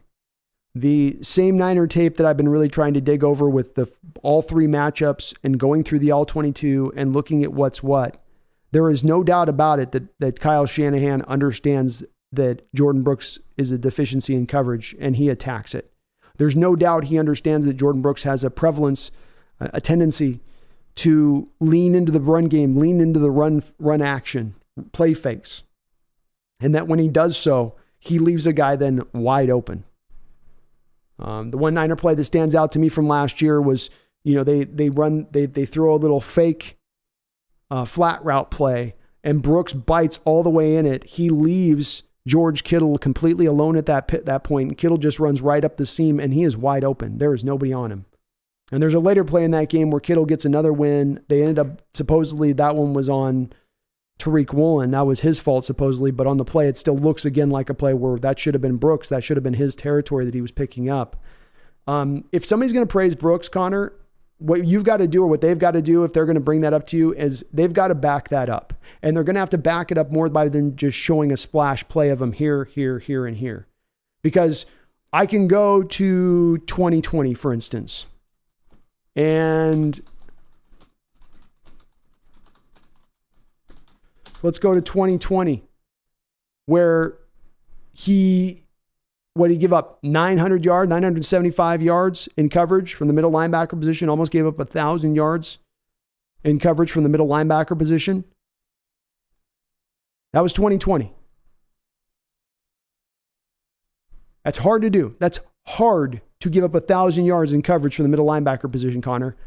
And to put this in perspective for that PFF season that he had, that was so if you're average in PFF, you're average in coverage, you're average in tackle, you're average in whatever, right? You take those individual grades, 65 would be an average overall grade, right? But you can apply that to also the individual aspects if you're looking using PFF as a marker. And we can go beyond PFF. I just gave you one stat with the yards he gave up in coverage. That has nothing to do with PFF. You can find plenty of other places that provide that statistical equivalency. So with PFF that year in 2020, when he was on pace to give up almost more yards in the middle linebacker position than anybody in the NFL history in coverage, he was at a 29 rating. 29.8 was his coverage grade that year. 47 overall as a player in 2020. In 2021, he was a 43.4 player in coverage. 58 overall. 74 run defense. He's a guy that can be a run defender. He can eat up tackles. No doubt about that. 43.4 though, 2021. So let's go last year then. 40.7. So let's get before I even looked at the PFF on this, right? What I said with it and what you can say that Connor providing an argument back is, I didn't even look at the PFF. I just could realize watching the last couple of years, you can find a couple of splash plays from him last year. You can do some basic math to say that probably equates out to him then having moderately better grades in coverage, but that those grades are still horrific. But that those grades are still not anywhere near even close to average, say nothing of being unimpactful. 29, right? Let's go through the last 3 years, just coverage grade sides. 2020, he's got a 29.8. 2021, 43. Technically last year, he went down 3 points to 40. So he sucks in coverage. It's not going to ever get better. Maybe he can get a little bit here and there, the splash plays, but teams are going to continue to attack it with him. And the other part of it is that it's not just an issue that showed up here in the pros. This was what, of course, Connor, and you can go back to this with me, Connor, going back to my draft reaction video on Jordan. I brought up these same issues with him in coverage on the night he was drafted. It's why I didn't like the pick on the night he was drafted. It's why I asked on the night he was drafted, and I present the same question to you guys right now about Jordan Brooks. What is the value of a run-stuffing middle linebacker in this modern age? And is the answer a first-round pick? Because that's the bottom line with Jordan Brooks. He offers more than that, but if you're talking about what this guy brings to the table, what this guy does to help you win football games, play the run, tackle. But the modern NFL is about coverage, isn't it? Modern NFL is about how you play the pass, not how about necessarily you stop the run. So, yeah, people can't say that. They can't say he's good in coverage. There's nothing to back it up, Connor. They have nothing they can back it up, and you've got to be able to back some. If you're going to take a statement like that, they're going to take a statement like that. They got to bring something to the table to explain how they come to that conclusion. Sean Lee says top 5 receivers coming into the season. It's a good question. You know what? I've been working on my fantasy draft big board thing, right? I'm working on my big board fantasy draft thing. So let me go to my big board. Let me consult with my big board, please. Let me consult with my analytics, please. I need to take a look at my deeper data at this time to get a better, truer understanding. I'll go with Justin Jefferson, Jamar Chase, Tyreek Hill.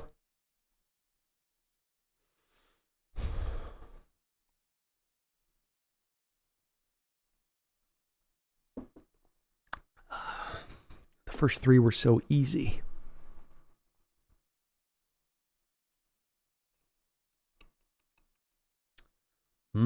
Last 2 are kind of tough. I'm going to go with A.J. Brown.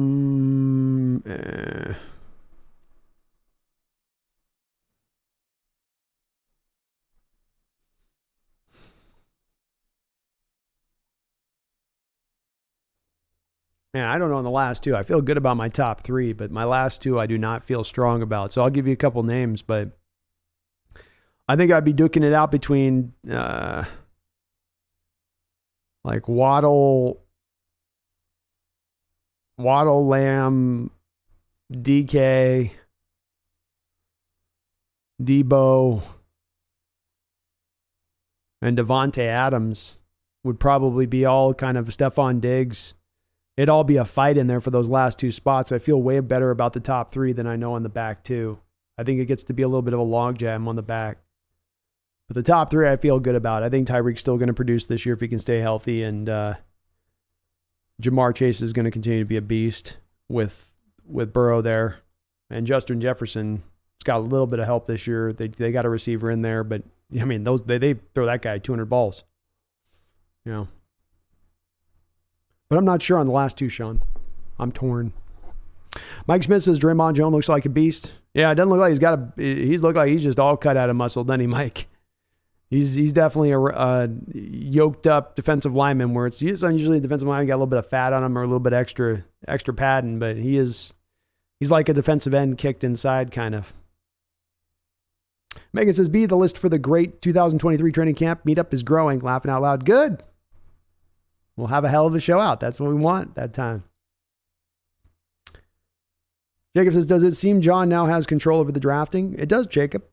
That's it's a guess on my part. We don't have any real certain confirmation with this, but it's hard for me to understand how that cannot be the case when you've had such a change of approach in your drafting style the past 2 years versus where it had been for 5, 6, 7 years prior to that. And that when you look at those two different eras of drafting, both of those eras have a very significant theme to what you were doing and how you were doing it. And so the fact that changes over, it's hard for me to see suddenly that if it was Pete controlling this throughout the whole time, he suddenly changed over. If it was John controlling the whole time, he changed over. It makes more sense that you went to Pete and you went, Pete, it's not working with your influence on the drafting as much as it did earlier. You need to just concentrate on the coaching. Let's start to compartmentalize this a little bit more. Let's give John a little more control. And John knew what to do the second he got that control. He knew what was going wrong. He knew how to fix it. And he changed it overnight. It would seem 180 degrees to more of a value-based draft in their approach. And that's helping to bring out these results. Alexander says, someone told me we need to fire Pete Carroll a few weeks ago before preseason starts. There's some weird takes out there, Alexander. And there's some people that, it's years of Hawk fandom for different Hawk fans build up different, things they favor and don't favor. There are the people out there when they look at Coach Carroll at this point that, there's certain issues with them to a degree, I guess. But then there's the Russell thing where it's back to, they loved Russell. They really liked him as a player, and they don't like that, he had to come at the cost of Carroll kind of to their standpoint, I think, a little bit. But there are some folks out there that still are they come in the chat every once in a while here that are still very anti their viewpoint on Carroll. They don't think that he is the right one to lead them to go forward. I get where they're coming from, but at the same point in time, for Carroll to pull off the job he did last year, for this team to be where they're slotted to be right now, for the understanding of what Carroll does with young football teams and how he's able to muster a lot out of those type of teams, get the most out of a very young roster. I'm okay with riding here with him. I'm good with, let's see how this plays out. He's got to prove to fail at this point to me a little bit. He should have earned at least some goodwill back, I feel like, at this point. Jacob says, at what point would you say it's time to let Pete go? I know we shouldn't be asking this, but he's not going to live forever, and the league is starting to leave his type of game. This is a tough question to answer, Jacob. I have been asked before in the past. I think my answer still probably remains where it was before, which is that Pete Carroll strikes me as a guy that you're going to need to rip the whistle off of his neck to pull him off the coaching field. That he's not a guy that just goes quietly in that good night and says, okay, well, I've had a good run and it's time to call it and move on down the road. And I think if things are going well, if he is not in a place of misery where it looks like nothing but darkness into the foreseeable future as far as the roster or their ability to contend goes, I think he's going to go as long as he can get away with. And so I honestly don't think it's something like it's on the near horizon at this point, Jacob. And I don't think you can let him go after what he did last year. I don't think you can even say he's on a warm seat at this point. He got a playoff roster out of a rebuilding roster that had $57 million of dead money, that had moved off of 2 Hall of Fame captains the prior offseason, that was starting 6 rookies on both sides of the ball, and including 2 rookie tackles. That kind of coaching job, to bring that out, is only going to merit a guy being more embedded. DJ Jimenez says Bleacher Report reached out. They have reached out. Yeah, they're wanting me to fill in for, I think, like a panel thing or something here on the 27th. So I'll get more details out to you guys, but I'm stoked. It was cool of them to reach out.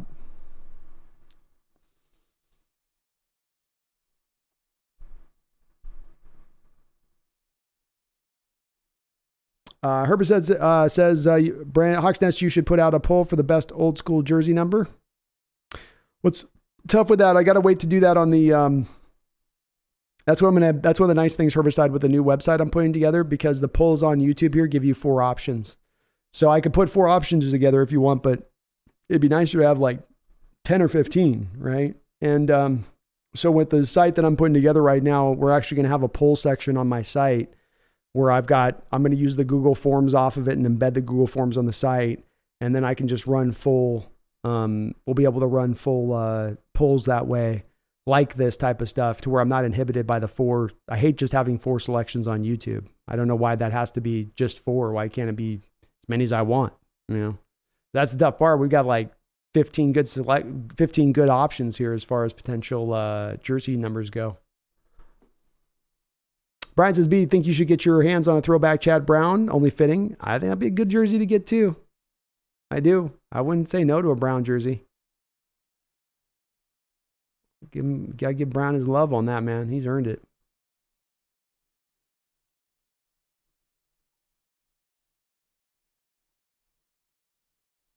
DJ Jimenez, Artie Burns is definitely back. He is on the roster. He is rolling. Ethan Tech World, hey, what's up? 12s. Their retro uniforms look fire. I think a retro Bobby Wagner jersey may be the move. I think we wouldn't have to do a poll because I think Bobby Wagner has been the most popular by far answer, I would say.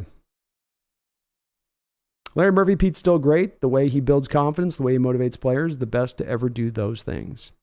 Agreed, Larry. I don't stand in a pad, and I'm looking. I've been as virulent a person that's been on top of Coach Carroll as far as some of his problems and issues as a coach here in recent years. But this is where you change with new information, and you don't hammer on a coach or you hammer on a team just to hammer on for the sake of that's where your momentum is going. And so you have to stay with that momentum.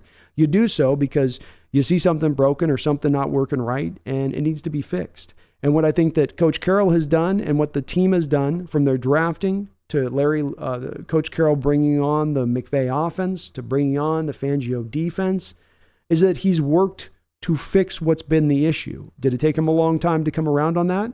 Yeah. Did he also admit that a couple of years ago? Yeah. He's like, oh, we've been a little bit arrogant. There's a press conference at the draft where he's like, we've been a little arrogant in our ways. We got to change it here. But he's changed it. And that's all I really wanted to see at the end of the day. It didn't have to come on the back of Carroll being fired. It just changed this thing not working. You're going down this one road as a team year in and year out, and it's not bringing you success.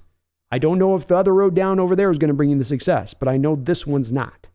And they seem to get that kind of starting to roll through their mind a little bit. So Larry, they fixed their issues. They've taken those steps. More of the shoes may come up.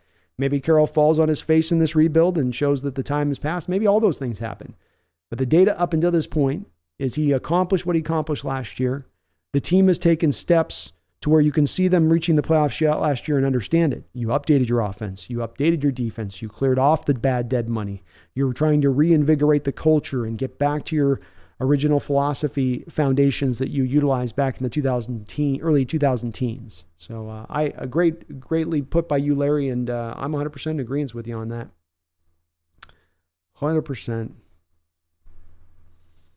Garth Knight in the house. What's up, Garth? Thank you for the $5 donation, and I do appreciate seeing you in here. Hope you're doing well. Says, the Niners are my second most despised thing in San Francisco behind Lucasfilm. Loving the Hawks retro jerseys. Yeah, I got to think that Mr. Lucas Garth is looking back at that sell of the Lucasfilms to Disney, and he's going, I know I got $4 billion. I know I got $4 billion, but I don't think it was enough for what they did to my franchise. They're like raking they're destroying that franchise as quick as they possibly can. I swear to God. But that adds up to me too, Garth. I think I got Niners a little bit ahead of Lucasfilm because I still got the old love for the original trilogy in my heart for it. But it's picking up steam, man. Especially with what J.J. Jar Jar Abrams did to the last trilogy. I know they're going to make some more of them, I guess, too. Boy, they don't know when to quit. Literally. But thank you, Gar, for the $5 dono, man. Hope you're having a great night. Katie Barnes says, thanks for your insights. I do believe we are still a year away, but that doesn't mean this season won't be amazing. This is the first time I know every player on the roster, quality youth everywhere. I appreciate where you're coming from an even-keeled approach, Katie, because it's not a place that a lot of fans can kind of come from in that little bit of a nuanced position. And I'm a guy that I will be in moments impatient. I was impatient when we were in the Russell Wilson prime. I was the guy saying chips to the center of the stack. Buy for today, F tomorrow, let's go. Now is the time to strike. But I can also recognize where the team is at and what they're doing. And what I will be, it's as much as I'm telling myself this, Katie, as I'm telling the people in the chat, right? Because I get emotional on this stuff and I can get lost in my temper at times when things aren't going right. But it's as much a reminder to myself on this is that this is a young team. This is year 2 of the rebuild. This is something that you're oftentimes going to engage and find a lot of inconsistency on this team. It doesn't mean it isn't talented. It doesn't mean Coach Carroll isn't the right coach to go forward. It doesn't mean they don't have the right schemes in place. It doesn't mean that they're not on the right track. It just means that it's a little early right now. We had the 2012 season, Katie, which was Russell Wilson's rookie year. And you had as good a team that year. I mean, you talk about the 12, 13, 14 teams as far as being, which is the best team, right? If you had like you're trying to do like a chart to show which one was better. All of those teams, I think, would have been very close to the same line of how good they were at the end of the day. All of them. As good as 2014 was, as well as that played out, getting to the ultimate Super Bowl and winning it, right?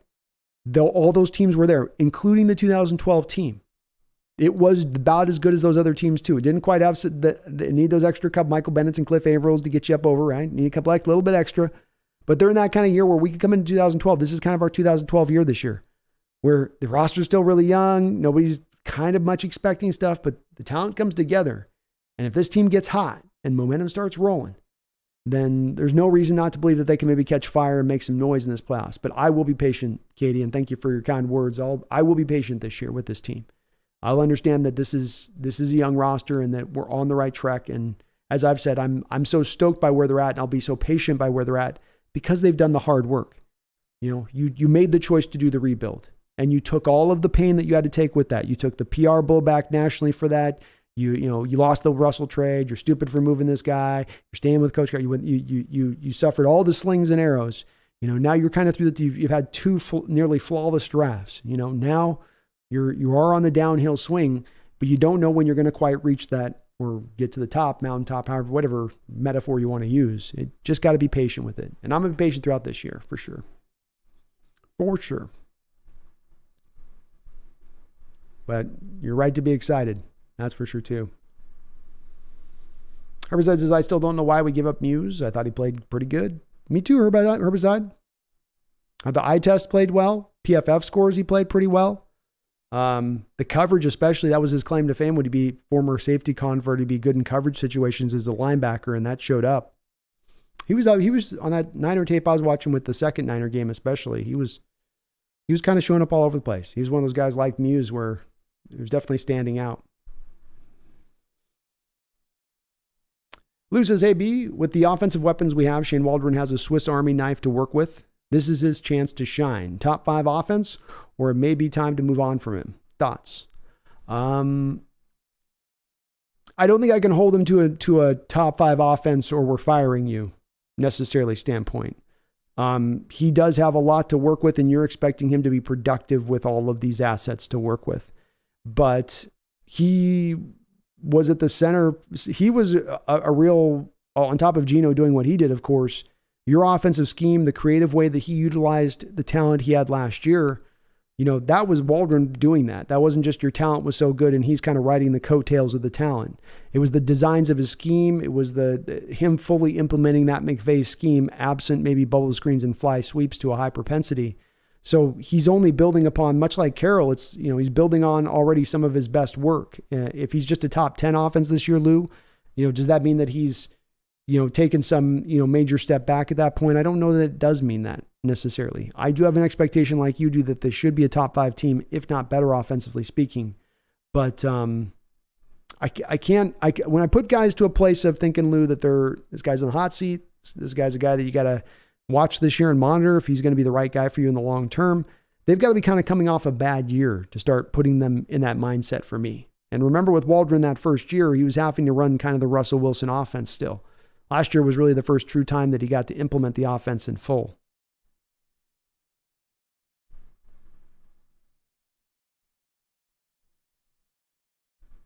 DJ, can you do Cody Barton's stats last season? Next? Yeah, his was pretty rough too. He actually rounded out and got to respectability at least by the end of the year, but they weren't good for a lot of the year. Marcus B, thank you for the $2 donation. Says, worst jersey investment ever, Derek Mays. You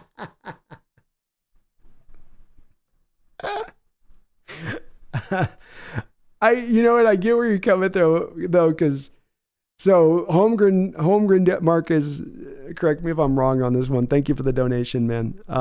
Correct me if I'm wrong on this. So Mike Holmgren comes in and he's not a fan of Galloway because Galloway's kind of imprecise with the route running, right? He wants to do it his way. Holmgren wants to do it his way.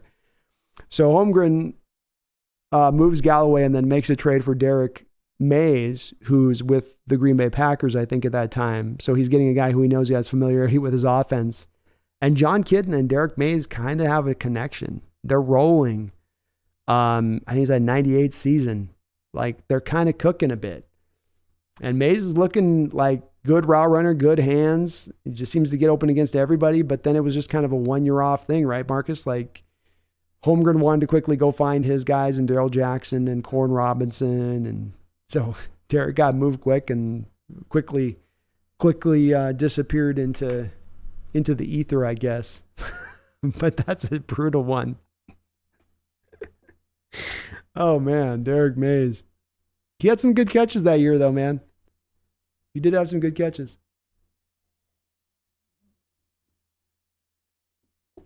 Ethan says, Brando, I'll see you during the fantasy football season, my man. You know it. I'm rocking the HawksNest fantasy football this year on top of doing the underdog fantasy here for the channel. So we'll be hitting a little bit of it up. We'll be doing some extra content on fantasy this year. That's for sure. Connor says, yeah, all the points you made are exactly why I disagree. I went back and watched some tape, and I think he's specifically slow at picking up short route concepts and just lacks zone coverage instincts. It really is. I think you're on the button with it, man. Especially the second one that you posted out there, lacks zone instincts. He just doesn't have a feel in zone. He actually can play man relatively well, but that's the scuttlebutt here is that you play a defense where your linebackers are going to drop into zone at a way higher propensity than they're going to drop into man. So those man coverage ability that Jordan kind of has doesn't really get utilized. He just doesn't have a feel for it. There's just he drops into zone. He can't feel the defender coming through the zone. He doesn't have a timing for it. He's really gets exposed to the flood zone concepts so often. I mean, McVay's mean about it with Brooks when he's on the field and the way that he attacks with the flood zone concepts.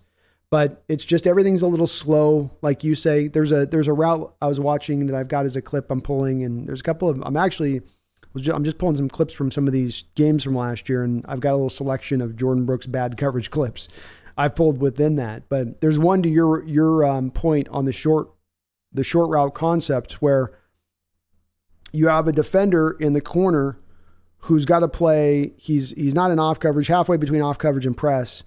He's got to drop back into a cover 3 quarter responsibility. So he's dropping off at the snap. The player then runs a drag route across the middle of the field. And Jordan Brooks just lets the guy run right past him as he's supposed to pick the crosser up then. He's supposed to pick the dragger up then. And it's right in front of him. But it's that one beat slow thing, Connor, where it's 1,000, 2,000, then he picks it up. And that's just too much time to create the separation where it's an easy completion for Brock Purdy. And that stuff shows up too often. There's just no feel in coverage at all from him in zone. It's a defense I'm sure he hates running coverage like that. Sucks too. Again, go back and watch some of his snaps, especially his second to last year in college. A lot of man coverage snaps at that time, taking tight ends up the seam and being pretty comfortable in that realm. But it's not the defense we run. It's unfortunate. Lou got a Deion Branch jersey. That's a tough one too. That's a tough one too because you thought, oh, they're trading a first round pick. He'll definitely be here for a while. This is going to absolutely be a smart purchase. Oh, DJ, Deion Butler. We got some brutal ones. Guys, I'm feeling for you on these. Oh, well, man, I'm feeling for you on these ones. Deion Butler. Oh. Megan says, and you know how I feel about Russ, and I'll always choose PC over Embiid. Absolutely.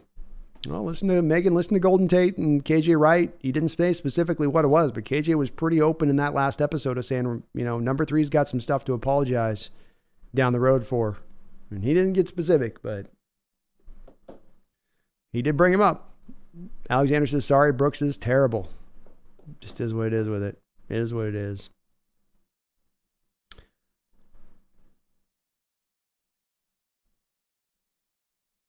Megan says, Mims traded to the Lions and the Jets. Wow. Yeah, they do need some help.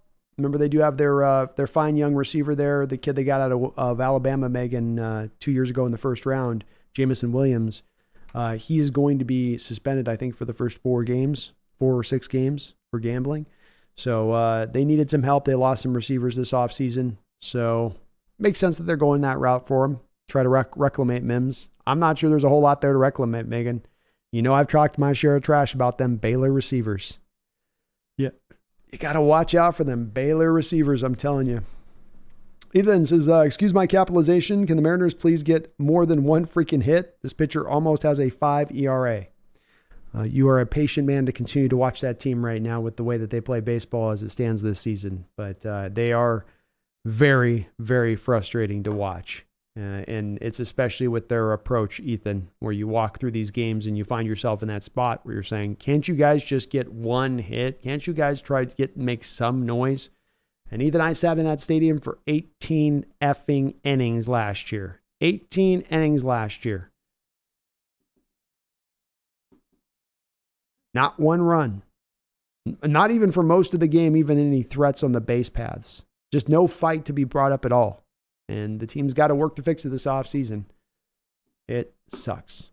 DJ, it's great listening to your podcast at work, although I'm sweating bullets in Phoenix, Arizona. It's been 117 for a few days, and I'm a maintenance technician, and there is 0 AC. That should be against the law in Arizona that there's no places with AC at this point. Wherever you go. It's too hot down there, especially in the summer. I did 1 year DJ in Tempe, and that was all I needed. It's a different type of heat. You hear people in different places where it gets warm. It's like, it's a desert heat. It's just too hot. It's too hot to think. It makes your nose hairs, it gets dry. You get nasal bleed almost because it gets so dry. I feel for you, man. 117 is too much. Human beings should not be having to operate that. And you get all these reports, of course, too, DJ, that it's not going away anytime soon. We haven't even gotten to August yet, which is when you just die. At least you get a little rain in Arizona by that time, right? Some of the showers can come in from time to time, but Arizona is beautiful. Phoenix is a lovely place to potentially, live actually, because there is a lot to do, and you get out to lakes, and there's some stuff to check out, even though it is the desert. But the heat is unrelenting. Marco Montiel says Pete Carroll is the best coach. There we go. Pete getting some love. Megan as well.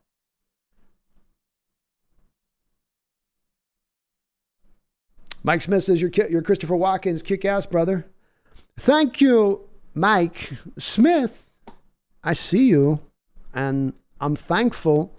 I only hope it means doing it well that this team wins this year. I don't know if they will, but root all the way anyway. Young team, exciting, good. Why wouldn't you watch? I don't know, but it's going to be fun. Thank you. Appreciate it, Mike Smith. I hope you keep watching throughout the year. Now. Appreciate you, Mike. I love doing walking. I can do walking all day. We'll have eventually, Mike, a whole stream where I'll do just walking the whole stream, Let me tell you about Pete Carroll. He's a coach. Good. Going to bring him back. Super Bowl. No time. You know it. It's going to happen. D-boy, Brandon, with Wagner being one of the best middle linebackers in the last 25 years, and Wagner giving us one more year, taking Brooks under his wing again, do you think we should give Brooks another chance or say bye? I don't know if Brooks is going to be 100% at any point in time this year, D-boy. Guys that get back from this ACL injury often say that it's going to take them that extra year, even if they're healthy, recovered, technically cleared to go. It still they need that extra year still to really get themselves back to their feet underneath them, if they're ever going to get their feet back underneath them off of a torn ACL. So I think that very much this year, D-Boy, even if he flashes at points and does decently at times, still fighting through that, you're not going to get a guy that's really going to be flashing enough at that point for the Seahawks to be driven to go give him a contract extension. They denied him his 5th-year option, so he's a street free agent after the year. Do I think that if he goes out and he plays decently, they could offer him a marginal contract at that point? Maybe. I think that even if he comes back this year, the coverage stuff's still going to remain, D-Boy. You know, it's one of those things where this has been going back since college. Bobby wasn't able to train it out of him prior. I don't think Bobby's going to be able to show him anything else new under the sun in this return. It just is a part of Jordan Brooks' game. It's a part of why, D-Boy, I was so mad about the Jordan Brooks selection on draft night. You know, LJ Collier and Jordan Brooks are by far the two guys I was most pissed off about their being taken by our Hawks since I started this channel. And your guys are going to find when I go to these drafts, especially we draft like we have the last couple of years, my inclination is not ever to get really angry about these picks. My inclination is more often than not to give them the benefit of the doubt. But on those two selections, there were some gaping issues with them making those picks that did not make any sense in the moment and have not made any sense now years after the fact. And I can't get around on him on that. I just think it's going to be, he's just going to be kind of a guy back there for us, D-Boy. For the good he gives us will probably be for the bad we get in return on the other side. DJ says, having Blythe smarts also helped the offensive line, especially the rookies. He definitely brought some benefit to that, DJ, for sure. The play wasn't great with Blythe, though. I mean, it's that a lot of these 49er snaps I'm watching of this tape I'm watching of the All-22, it's, you know, he's getting killed inside on his block. And it's blowing up the play, especially when you have the Hawks running so many A and B gap runs. When the center loses their block on those runs, you're in a crap show a little bit. You're in a crap show. Just a little bit.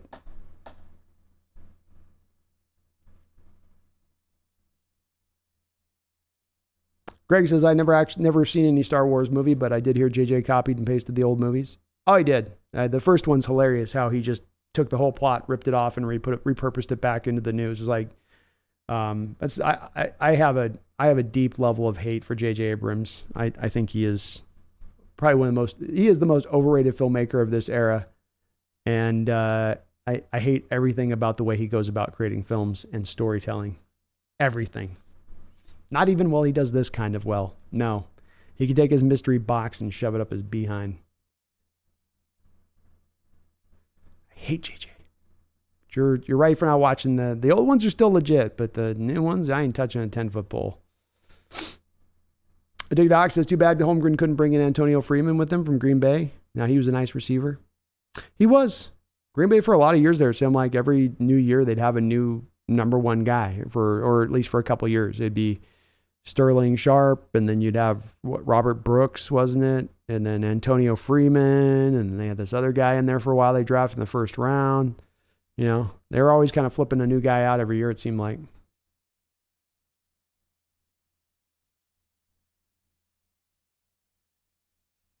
Brandon, how does the NFL players gambling on games and getting suspended contrast with Pete Rose not making it into the Hall of Fame in baseball? The NFL is obviously building into their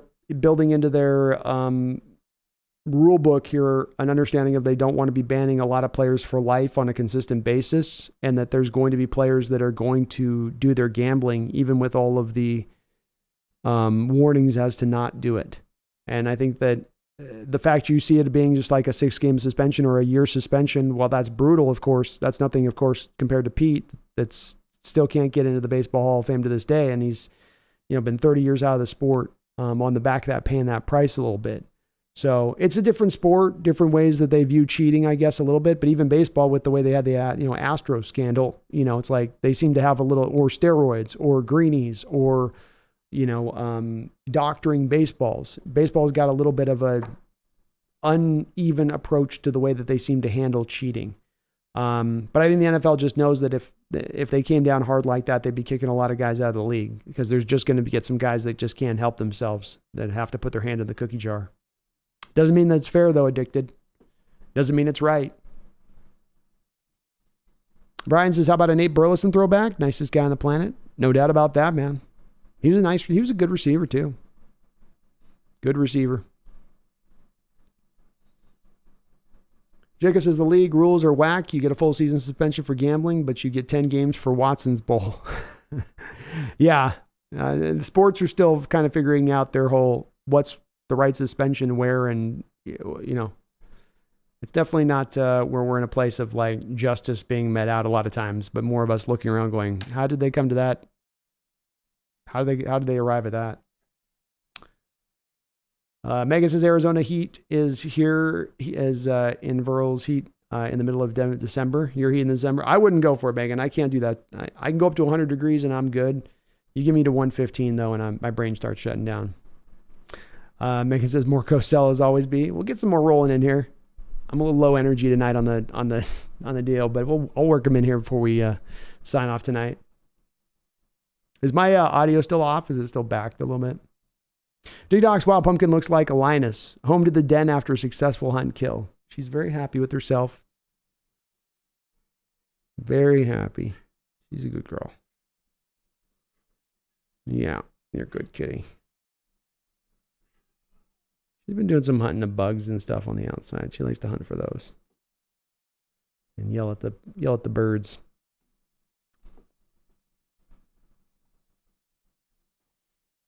I'll hit you guys up on the. We'll do some. I'm getting some requests for the for the stuff. I'm beat today. I was up till 3 in the morning working on a website last night. So I don't know. I probably wouldn't be doing a very good impressions right now. I'm a little lackluster in my impressions. Hit me up on the next one. DJ Owen, thank you for a $10 donation. I do appreciate it. It says, I recently bought a flawless Marcus Trufant Pro Bowl jersey in 08 with the tag still on it. I love it. My favorite Pro Bowl jersey, plus my favorite number, and he's a Seattle native like I am. It's kind of a throwback. Nothing wrong with a Marcus Trufant jersey. As our relative, I don't know, is it Space I get into? There's somebody I get into the chat that we have a joke going back and forth about Marcus Trufant, local Seattle legend.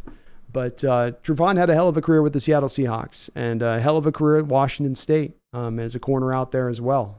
My first enduring memory of him is playing out there, and he's got a cast on his hand, and he's still out there balling out. I think he was going head-to-head with Mike Williams at that time, future first-round pick, and holding his own. But, yeah, he was great, good player for us. Had the one really top-notch season where he got into that Pro Bowl year. An interesting player to look at, an interesting player to kind of analyze through his career and what he did. But he had a couple-year run there where he was really solid, just a good all-around corner. Maybe not spectacular, but just a good all-around corner. Marcus Trufant, a local Seattle legend, up from Puyallup. He was born on out to the great eastern part of the state as he matured and proselytized a player whose future would be set in the local region. Then he was drafted in the first round by your Seattle Seahawks, known at that time in the draft for his change of direction, his stop and start, those prerequisite skill sets that are enduring in cornerbacks and of the utmost necessity. He may not have been a star. He may not ever have made the Pro Bowl. But Marcus Trufant is truly a local Seattle sports legend. A little bit in there, a little bit of Howard in there for you, Megan. But thank you, DJ, for the $10 donation. That's a great jersey to get. Pro Bowl jersey would be a pretty good jersey to get at some point. I could dig that, especially if they got a good design year on that. I'd go for that. But I've got to show love to Trufant. It's a good Hawk. Don, Ranger Power. HawksNest, hello, Brandon. Hope all is well. Everything's great out here, man. We're rolling, singing a song. We're doing well. It's been a great show, but it's always a great show. Brian says, RGG, but Marcus native of Tacoma. Is it? Oh, I thought it was Puyallup. My bad. It is Tacoma. I'm sorry I said Puyallup, but it's Tacoma. When you get to that region of the state, it's all the same. Hasselback love in there.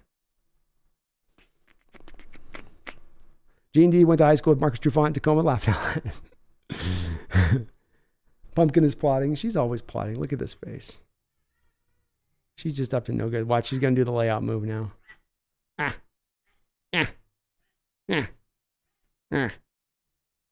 What's wrong? What's your wrong? Meow. I took Seahawks brand. I mentioned in home grid and fantasy football, I rode Favre's arm and Friedman's legs to 2 years in a row wins in a small 8-team fantasy league. Plus, I was living in Minneapolis. Ooh. You must have had some pretty embittered Viking fans. They already weren't super happy with, I'm sure, Favre kind of breaking their heart through those years, and then you're winning your fantasy on top of it. But Holmgren got Favre locked in for a few years. Multiple Pro Bowl, multiple MVPs back to back. I mean, he got some insane production out of Favre, especially for as wild as Favre was early on there with Mike. Just a testament to why Mike was every bit the offensive guru that people would claim him to be, and part of the reason why he's a guy who should make the Hall of Fame for his resume and what he accomplished in the course of his career. Truly impressive with Mike Holmgren. Truly. Roxanne says Hawks Nest Puyallup is the land of Hewards. It is the land of Hewards. I don't know why though, and it's probably my north end ways. I always do put Puyallup and Tacoma kind of in just the same sort of camp. They just kind of go together for me for some reason. It all runs into one down that southwestern portion of the state. It all becomes one for me. That's just a north corridor view of things though, you know. Up here in our special spot. John Robinson says, Marcus Trufant. What's up, John? It's good to see you in the chat, man. Marcus Trufant's a Tacoma baby. Wilson High native. Let's go, Marcus. Shout out to Desmond Trufant, too. He had a pretty good career as well. It's good to see you, John. How you doing, man?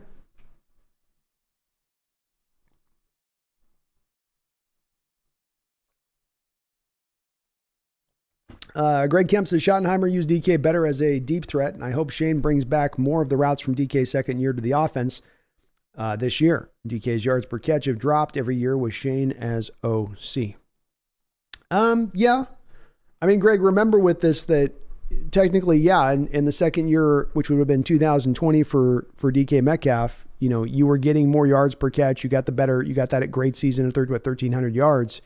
But remember that was also, a lot of that production came on the back of the first 8 or 9 games of that season. And then when teams drifted into the cover 2, what teams did then, Greg, was that they adjusted to then doubling DK at a higher rate than they were doubling him prior to that. There were no more times where they were going to say single coverage is going to get it done against him. And from that moment forward, teams have remained committed to doubling DK Metcalf, not merely at just a high rate, but doubling him at the highest rate or one of the top 2 to 3 highest rates in all of football over this last 2-year period. And so if you're going to try to take the top alpha defense, it's going to be very hard to do that with any player if there's going to be that kind of level of commitment to the double teams, which are set up exactly to sort of remove that over the top possibility. So I think some of this is a bit of a symptom of the way the defenses have chosen to play us, defensively speaking, especially with the high nature number of cover 2 looks that you get, where they're just dropping into it and they're going to stay pure to that. Some of it is also, Greg, the transition to the West Coast offense. You went from a power running offense that was then going to take deep shots over the top, leaning into the best parts of Russell Wilson's game. Now you're going to be built more into an offense that's about moving the chains, which is going to mean shorter throws and just getting the ball into guys' hands. So, I mean, these are the kind of things that I think more change the nature of his touches and then his catches and the way that stuff goes. But really where it comes down to, for me, my perspective on it, Greg, is that if you can find a way to peel the double teams off DK, you will then find that production that you're seeking there from him as a deep threat. But that without pulling the double team off of him, you're not going to get back or return back to that same type of production. And it's on you as an offense to find that counter turn, find the Jackson Smith and Jigba that you just let eat underneath all game long if they're going to lean on those double teams as much. Because if you're going to double team somebody, you're leaving an opening somewhere else defensively. And it's going to be a pretty big opening at that. Whether that offense has the means to attack it or not, who knows? But it will be there. So what's better, to to force the hard measure, to throw it into those double teams, or go find the open space and pull the double team off and then start getting back to attacking, You zig, we zag, Megan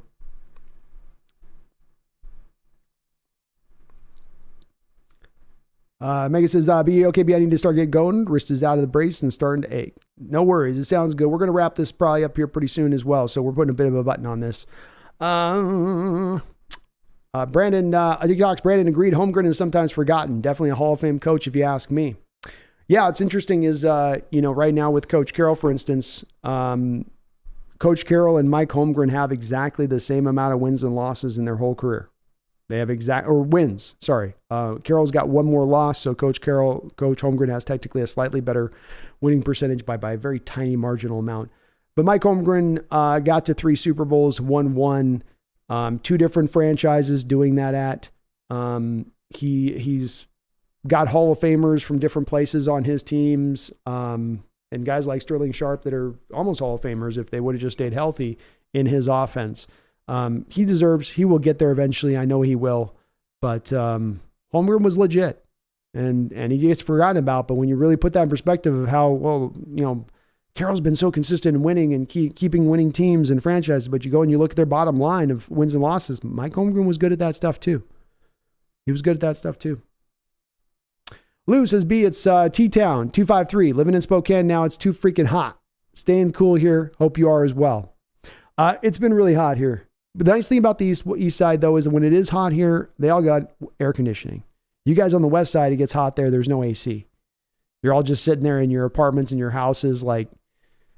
It's like the opening scene in Apocalypse Now where Sheen's just staring and you can feel the heat and it's like sweat's coming off of him. And you're just going, how do people live like this? So I'm fine here. I'm always kind of cooled out and I got the AC and it pumps and it's good. So the weather here don't bother me. It's always just kind of perfect, even when it's really hot. Duke Doc's got to run 12s. Hope you all have a great night. You have a great night, man. Thank you so much. Power Code, what's up, brother? Hope you're doing well. You got us kind of at the end here, man. So we'll be closing this up soon, but I hope you're having a good night. Hope you're having a good evening. I'll make sure I didn't miss any questiones.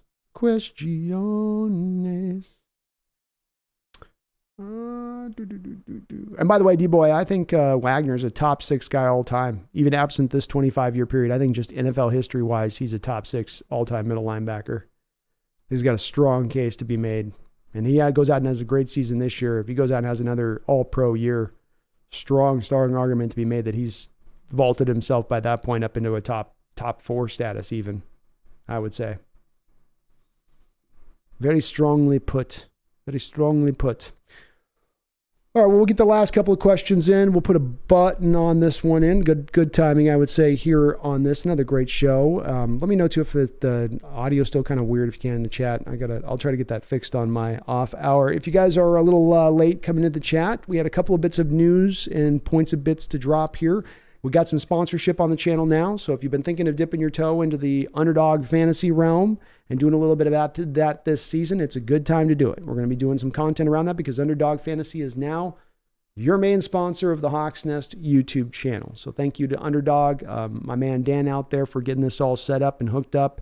We're going to be rolling with this. I'll be doing some content around the Underdog Fantasy, within this a little bit. I think it only adds to. That's one of the reasons I wanted to choose to go with them. But exciting time in that respect of things. Within the next week, I'm going to be unveiling a new website here in conjunction with the channel. It's going to have, of course, kind of a one-stop shop for all the social media profiles and, have a little bit for the video sections. And then it's also going to have a little bit of a blog section for looking at and scouting prospects. So it's going to be kind of an everything site. We'll have everything on there. We'll have probably Discord channel on there. We'll have all these kind of stuff, just a one-place connection to go to on top of the channel, which also allows me to kind of run some polls and different things I've been wanting to do with the channel as we go forward into the future. I will be back this Sunday for a show. I'm not sure what we're covering quite yet. I'm still turning over my mind on a couple of different topics. We will also be live on Monday. We'll be going live with the Niner channel, Last Second Sports. Get Jay back over here. Me and him will be chopping it up and talking about both our teams, and I'll be explaining to him why this is going to be the year that our Seahawks take over this division and knock the Niners out and close their Super Bowl window. And I'm sure he's going to feel sad about that. But, we've got to bring him to that reality and, prepare him for what's going to be inevitable this year. Other than that, I will be back on tomorrow, Thursday, for the members only channel, 5 o'clock Pacific Standard Time. We'll be doing a members only channel show with that. So please, if you're a member, jump on over there. We got a lot of things percolating here on the channel. So do keep your eye on the ball here, as I'll be posting a lot of updates in regards to the channel and stuff we're going to be doing, as training camp is now less than a week away. Greg Kemp says, Brandon, I know, but I'm more talking the routes he had DK run, not just throwing it deep. For example, Shoddy would go DK fade on for sure, single high, and he had DK run blaze outs, which Julio ran to get yards. Oh, that's a fair point, man. That's a fair point. And I would love to be able to find ways, to your point on this, that we can better take advantage of the big playability of DK without just being shut down purely by the cover 2 looks of things. So, but it's, those other 2 reasons I kind of gave, I do lean back to, and when I go, look, I'd like to see more from it. He's capable of doing more. And many offensive coordinators could find the road to creating those instances to give them those opportunities to take that top of the defense off, or just to get to, like you talked about, the chunk plays. So there's definitely room for that right now. And I think what's been at the forefront of their thinking with the 2, Greg, has been, we've got to find a way, even if it's just at times manufacture those touches to DK, which just ends up lowering down a little bit of that yards per catch when you're putting that a little bit more, kind of at the forefront. But the bottom line on this, with my standpoint on it, Greg, is that I do think those instances are going to get opened up more than him maybe going back to those routes. I think it's going to be the Jackson Smith and him eating up as much as he is underneath that's going to force those defenses to play a little more balanced in their coverages, to provide more opportunities for DK than those single opportunities. And then I think he starts with that, then he flourishes. With that, then he puts back up the 1,100 yard like season. But you want to get that out of him, man. That's what he is. That's how he's built. He's a game changer in that way. Where, having him run DeAndre Hopkins routes is not the best probably utilization of DK, probably, to your point on that. Rubber Podcast is Have a Good Night 12s, and Brando been wrapped up in Assassin's Creed Origins, so I've been listening along. See y'all in the next stream. Congrats again on the sponsorship, brother. Well, thank you, Rumbler. Appreciate you tuning on in, man. And if you're not, folks, do get subscribed out there to Rumbler Podcast. Seahawks, Jose Rodriguez. These are some of our local folks getting their streams and channels rolling. I think with Seahawks, Jose Rodriguez, we're trying to get him up over the top of 1,000. He's getting real close out there. So help out our man out there, Jose, and get him rolling too on that side of things. Sean Lee, you have yourself a great night. Megan, let me know if you need a hand with anything on the website B. I will, Megan. I think I got it all kind of figured out and constructed up. I just went with the Squarespace thing, but I've got it, I think, ready to roll. It's not going to be fancy. It's more function than it is style, but it will be functional as hell. Greg, the routes DK runs now are what Bucks OC is saying he's going to run with Mike Evans this year, I heard on the podcast. And I can see the draw to it, Greg. You have a guy that's so good and you just want to get the ball in his hands. And you do have those times if you have him run those post out routes where it's, especially if the corner plays it from a leverage standpoint on top of the double team, Greg, if you got an out route and the corner's playing on top and he's playing with outside leverage, it's hard to get open on that route. It's almost like he's stealing it a bit pre-snap, and then you have to guess right as an OC, or you got to give the receiver an option route on those deep routes, which is not often what I think OCs like to do on the deeper routes. The option routes on short, fine, but I got an option route on, it can be an out route or it can be an in-cutting route, and it's 15 yards up the field, and I have a safety lurking over the top who's likely to potentially jump the route in addition to it. It's kind of like one of those too much moving parts kind of situations with it. Striking the balance here. Understanding you got to have the times to manufacture the touches, but also building within the game plan. How do we find those moments to create the deep shots, to create situations where we get them in single coverage? So one of the places I like, Greg, was the instance, the throwback pass in the Niners game that got called back because our offensive lineman took 2 extra steps forward. But remember in that play, part of what you're doing with that is you have the running back take the ball initially. That brings the safety up. Now you do the halfback pass to Geno, and then now it's back to you've got a one-on-one situation you've manufactured as an OC in that situation. That's an extreme example, but there's other creative ways to do it, kind of in various other ways with that. If they get creative and they commit to it a bit. Roxanne, I missed this honest analysis and enthusiastic optimism. Go Hawks. Well, I missed you too, Roxanne. So I appreciate you on that. Thank you for all your support to the channel. Thank you for your long time. One of my OG S's in the house here in the Hawks Nest with Roxanne. So thank you for that. And I'm hyped for this year, Roxanne. I'm having a ball doing this. I love doing it.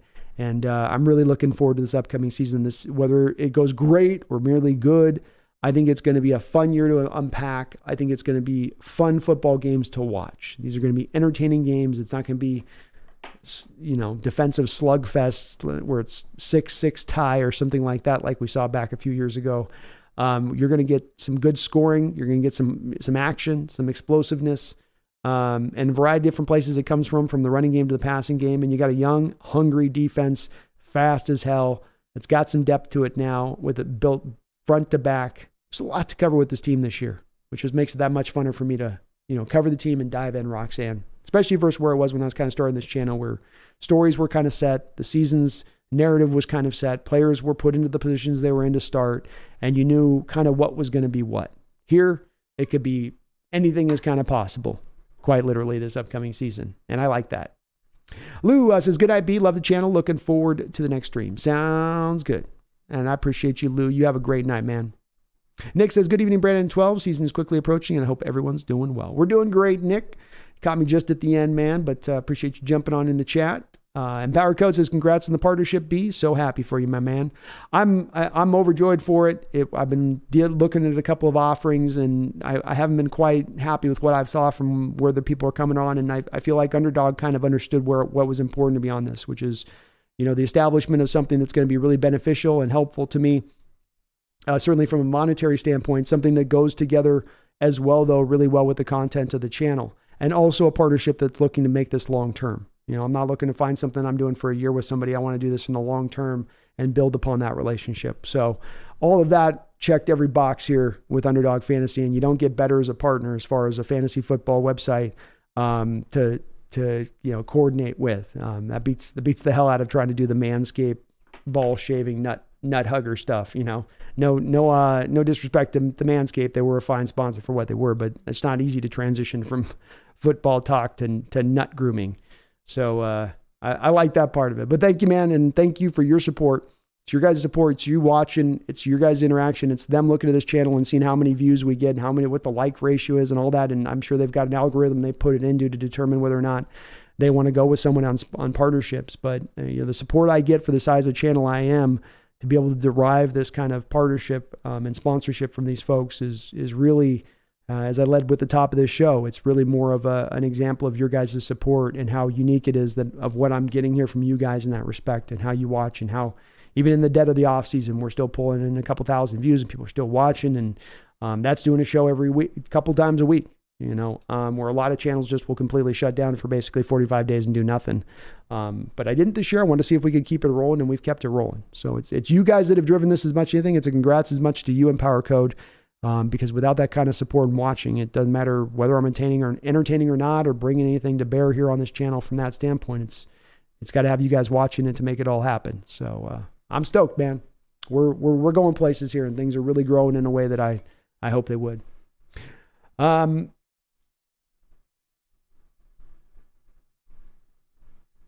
Lawyer Moy went to Foss High. Lawyer Moy, one of my all-time favorite players, too. One of my all-time favorite Huskies. Greg, I also don't understand why they don't use DK more on post routes between the 20s to split the safety or for sideline catches like Megatron did. It's indeed not something that they go to a lot, and they'll do a lot of times of putting him in the slot and then have him run up the seam more than they do that. I don't know. Maybe they just don't like him as much on running those routes. But you're absolutely right. It's not something that they lean into running very much. I can't remember the last post route I remember DK running down now in the goal line.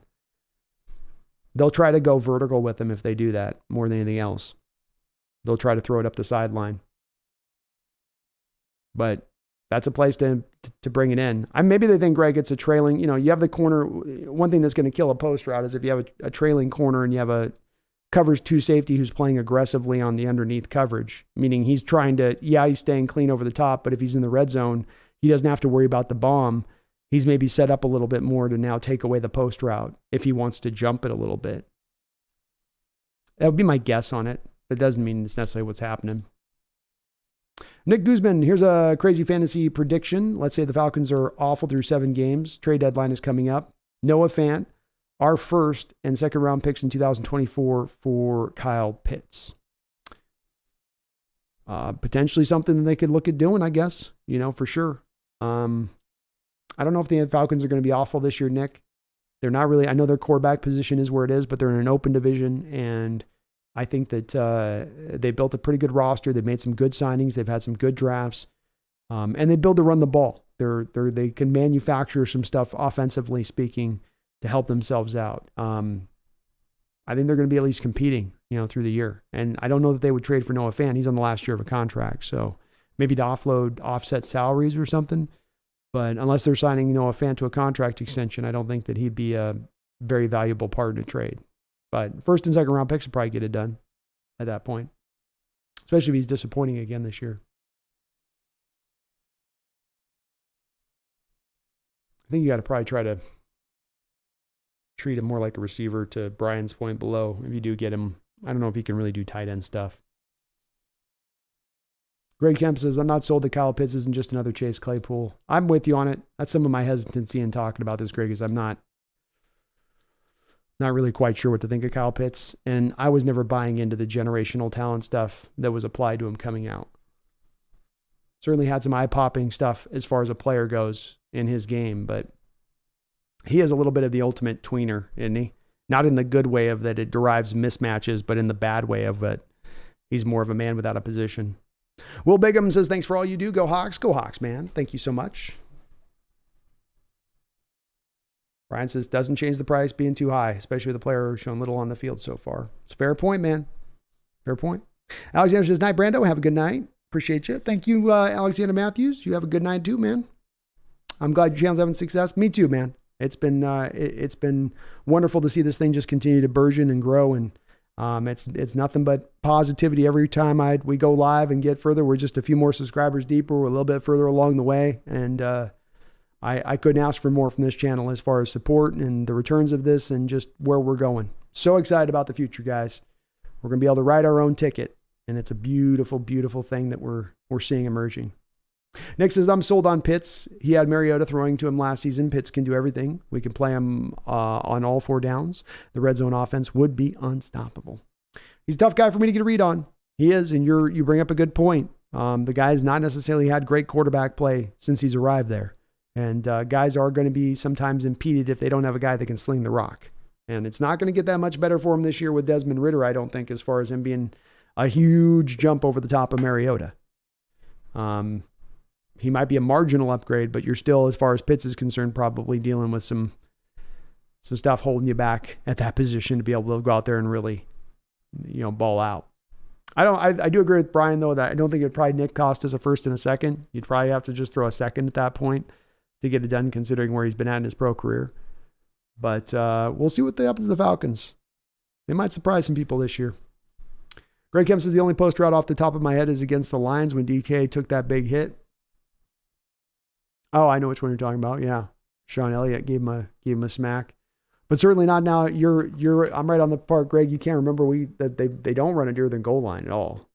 I can't remember it. And so many balls last year that were, if they were down near the goal line and he's basically out there as, ready to roll on the outside, they would just run it up. They would run the fade route up the field. And then they would have him either try to, create the separation on the route, or more, they would try to just have him do the contested catch, jump up and take it away thing. And Geno doesn't really throw those balls great, and DK isn't always super consistent in the trust balls, 50-50 ball stuff either. Save the Geese, Seattle needs their first next year for the quarterback class if they want to trade up for one. It's true. Probably should be considering that, right? Save the Geese. That's something that's a good point, man. Could be the year you really go to push and go in that direction. Brian says, you don't ever give up a first and a second for a tight end, ever, especially with the strong drafts we've been having the last 2 years. It's a good point. I can't argue against that. Great point. Greg says, Kyle Pitts can't block. He's running into Jimmy Graham on Hawks problems. Yeah, I just don't think he can do tight end stuff. I'm with you, Nick, on him as a pass catcher with some potential and making some noise with that and being very dynamic in that realm. But I don't know if he can do the tight end block stuff. But then the question goes, boy, can he be kind of a pure receiver at that point? I don't know. I'm uncertain when it comes to Kyle Pitts. I don't have a real firm opinion one way or the other. Nick says, if I'm not mistaken, Pitts broke the rookie tight end record for yards with the old man Matt Ryan throwing to him. Did he? You might be right on that.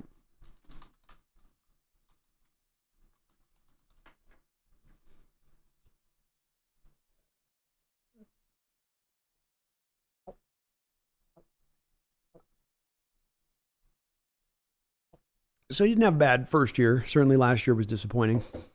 But to your point, 2021 wasn't bad. 68 catches, 1,026 yards. Only one touchdown in 2021. I mean, he's certainly missing those touchdowns you thought you were going to see from him. But he was very productive his first year. That's why I can't come to a firm final point on him being one way or the other.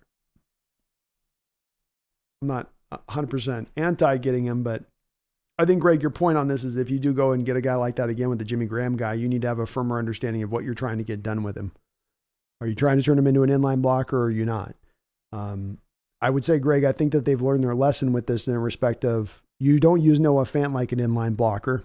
You use him like an H-back. There's some times here and there, maybe you kind of put him in there a little bit. For the most part, though, you keep him off ball. And if you're going to get pitched, you got to commit to doing that. But it is a risk. Going out there and getting him knowing you've made this mistake on a very similar type of player in the past with this coaching staff.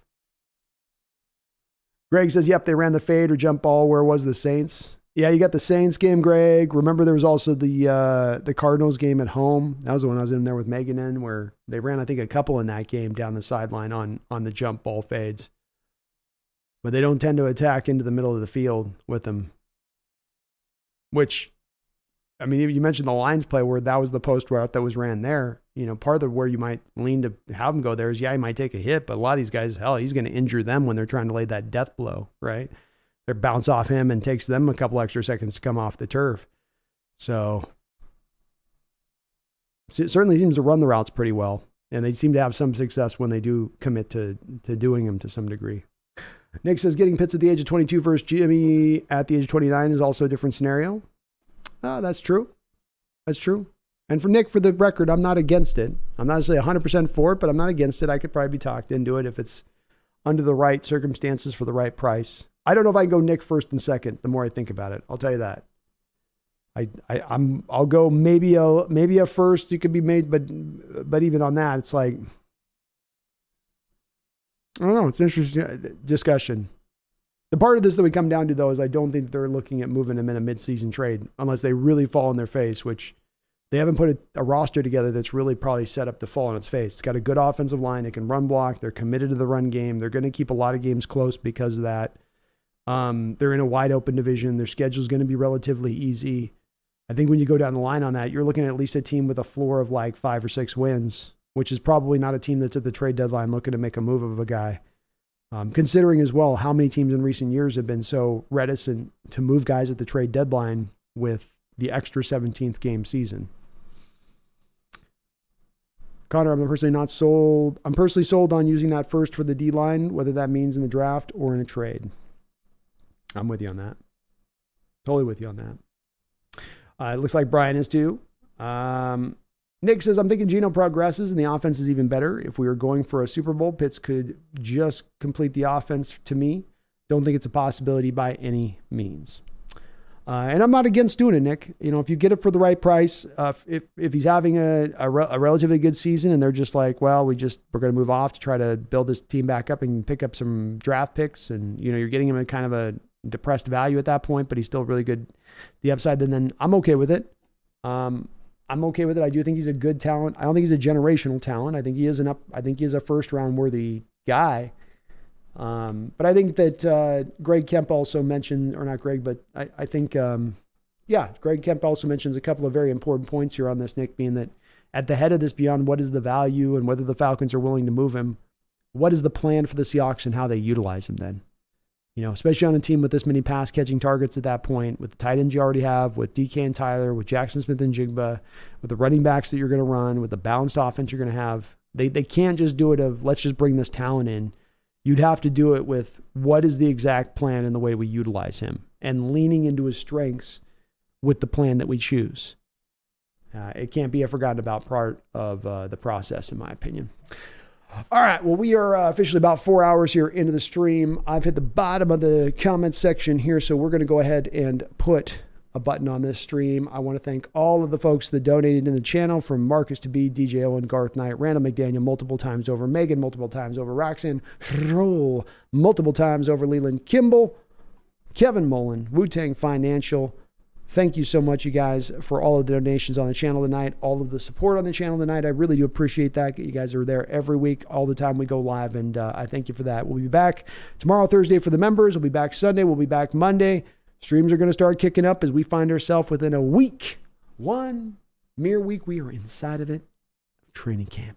It's a beautiful thing, folks, on a year that's going to be a hell of a fun year to watch. We got so many things to monitor, so many things to track, so much about this team that is so very exciting. I hope you guys are going to be with me every step of the way, and you guys can count on we're going to be bringing it on my end of things.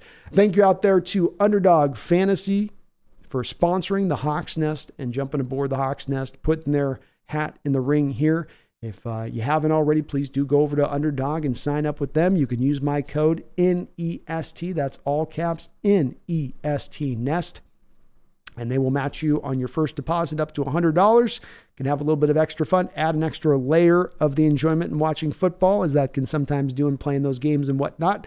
So thank you to Underdog for showing your support over there. I really do appreciate it, for them showing that trust in me. And let's go in this respect. We're kicking it up here over at the Hawks Nest. Things just keep always evolving, always improving, always getting better, hopefully. I love seeing it. I appreciate you guys. I love you guys. All you guys do for me and all you guys have done for this channel to help us get to where we've gotten. Thank you so much for that. I can't say it enough from the bottom of my heart in that respect. You guys are unflinchingly amazing at every turn. I could not have asked for a better community, better support, any of that. So thank you guys, all of that. I'll say it once. I'm going to say it a million times just because it's a thought that always is rattling around through my head. And I really, really do appreciate that from all of you guys. A great stream tonight. Training camp is on the horizon, camp battles, modifications to the team, improvement, fixing what went wrong last season. We'll see if the team takes those steps through training camp. I'll be tracking and monitoring throughout. Be here monitoring and tracking right with me. Let's figure this thing out. Let's see where this team's going to go this season. Let's see if we're ready to take ourselves on a mighty, mighty run to that mountaintop. My name is Brandon Kane. This is the Hawks Nest. I thank you for watching. Please hit that like button. Please subscribe if you're not already. Pumpkin thanks you for watching too, don't you? Yeah, she does. You better believe she does. She also told me, though, just now, I hope you don't forget in a couple days while we're gone, because sometimes people can forget easily. Don't you ever, ever, ever forget, especially as we now stand on the precipice of the start of training camp. Don't forget. Get your mind right. Get yourself ready. We're about to go on a Super Bowl run. Jump on board this bandwagon. It's overflowing with Seahawks fans, as well it should be. You should be excited about this team. You should be hyped up for this team. You should be ready for a run. So get ready, folks. It just might happen, and please don't you ever forget. Go Hawks!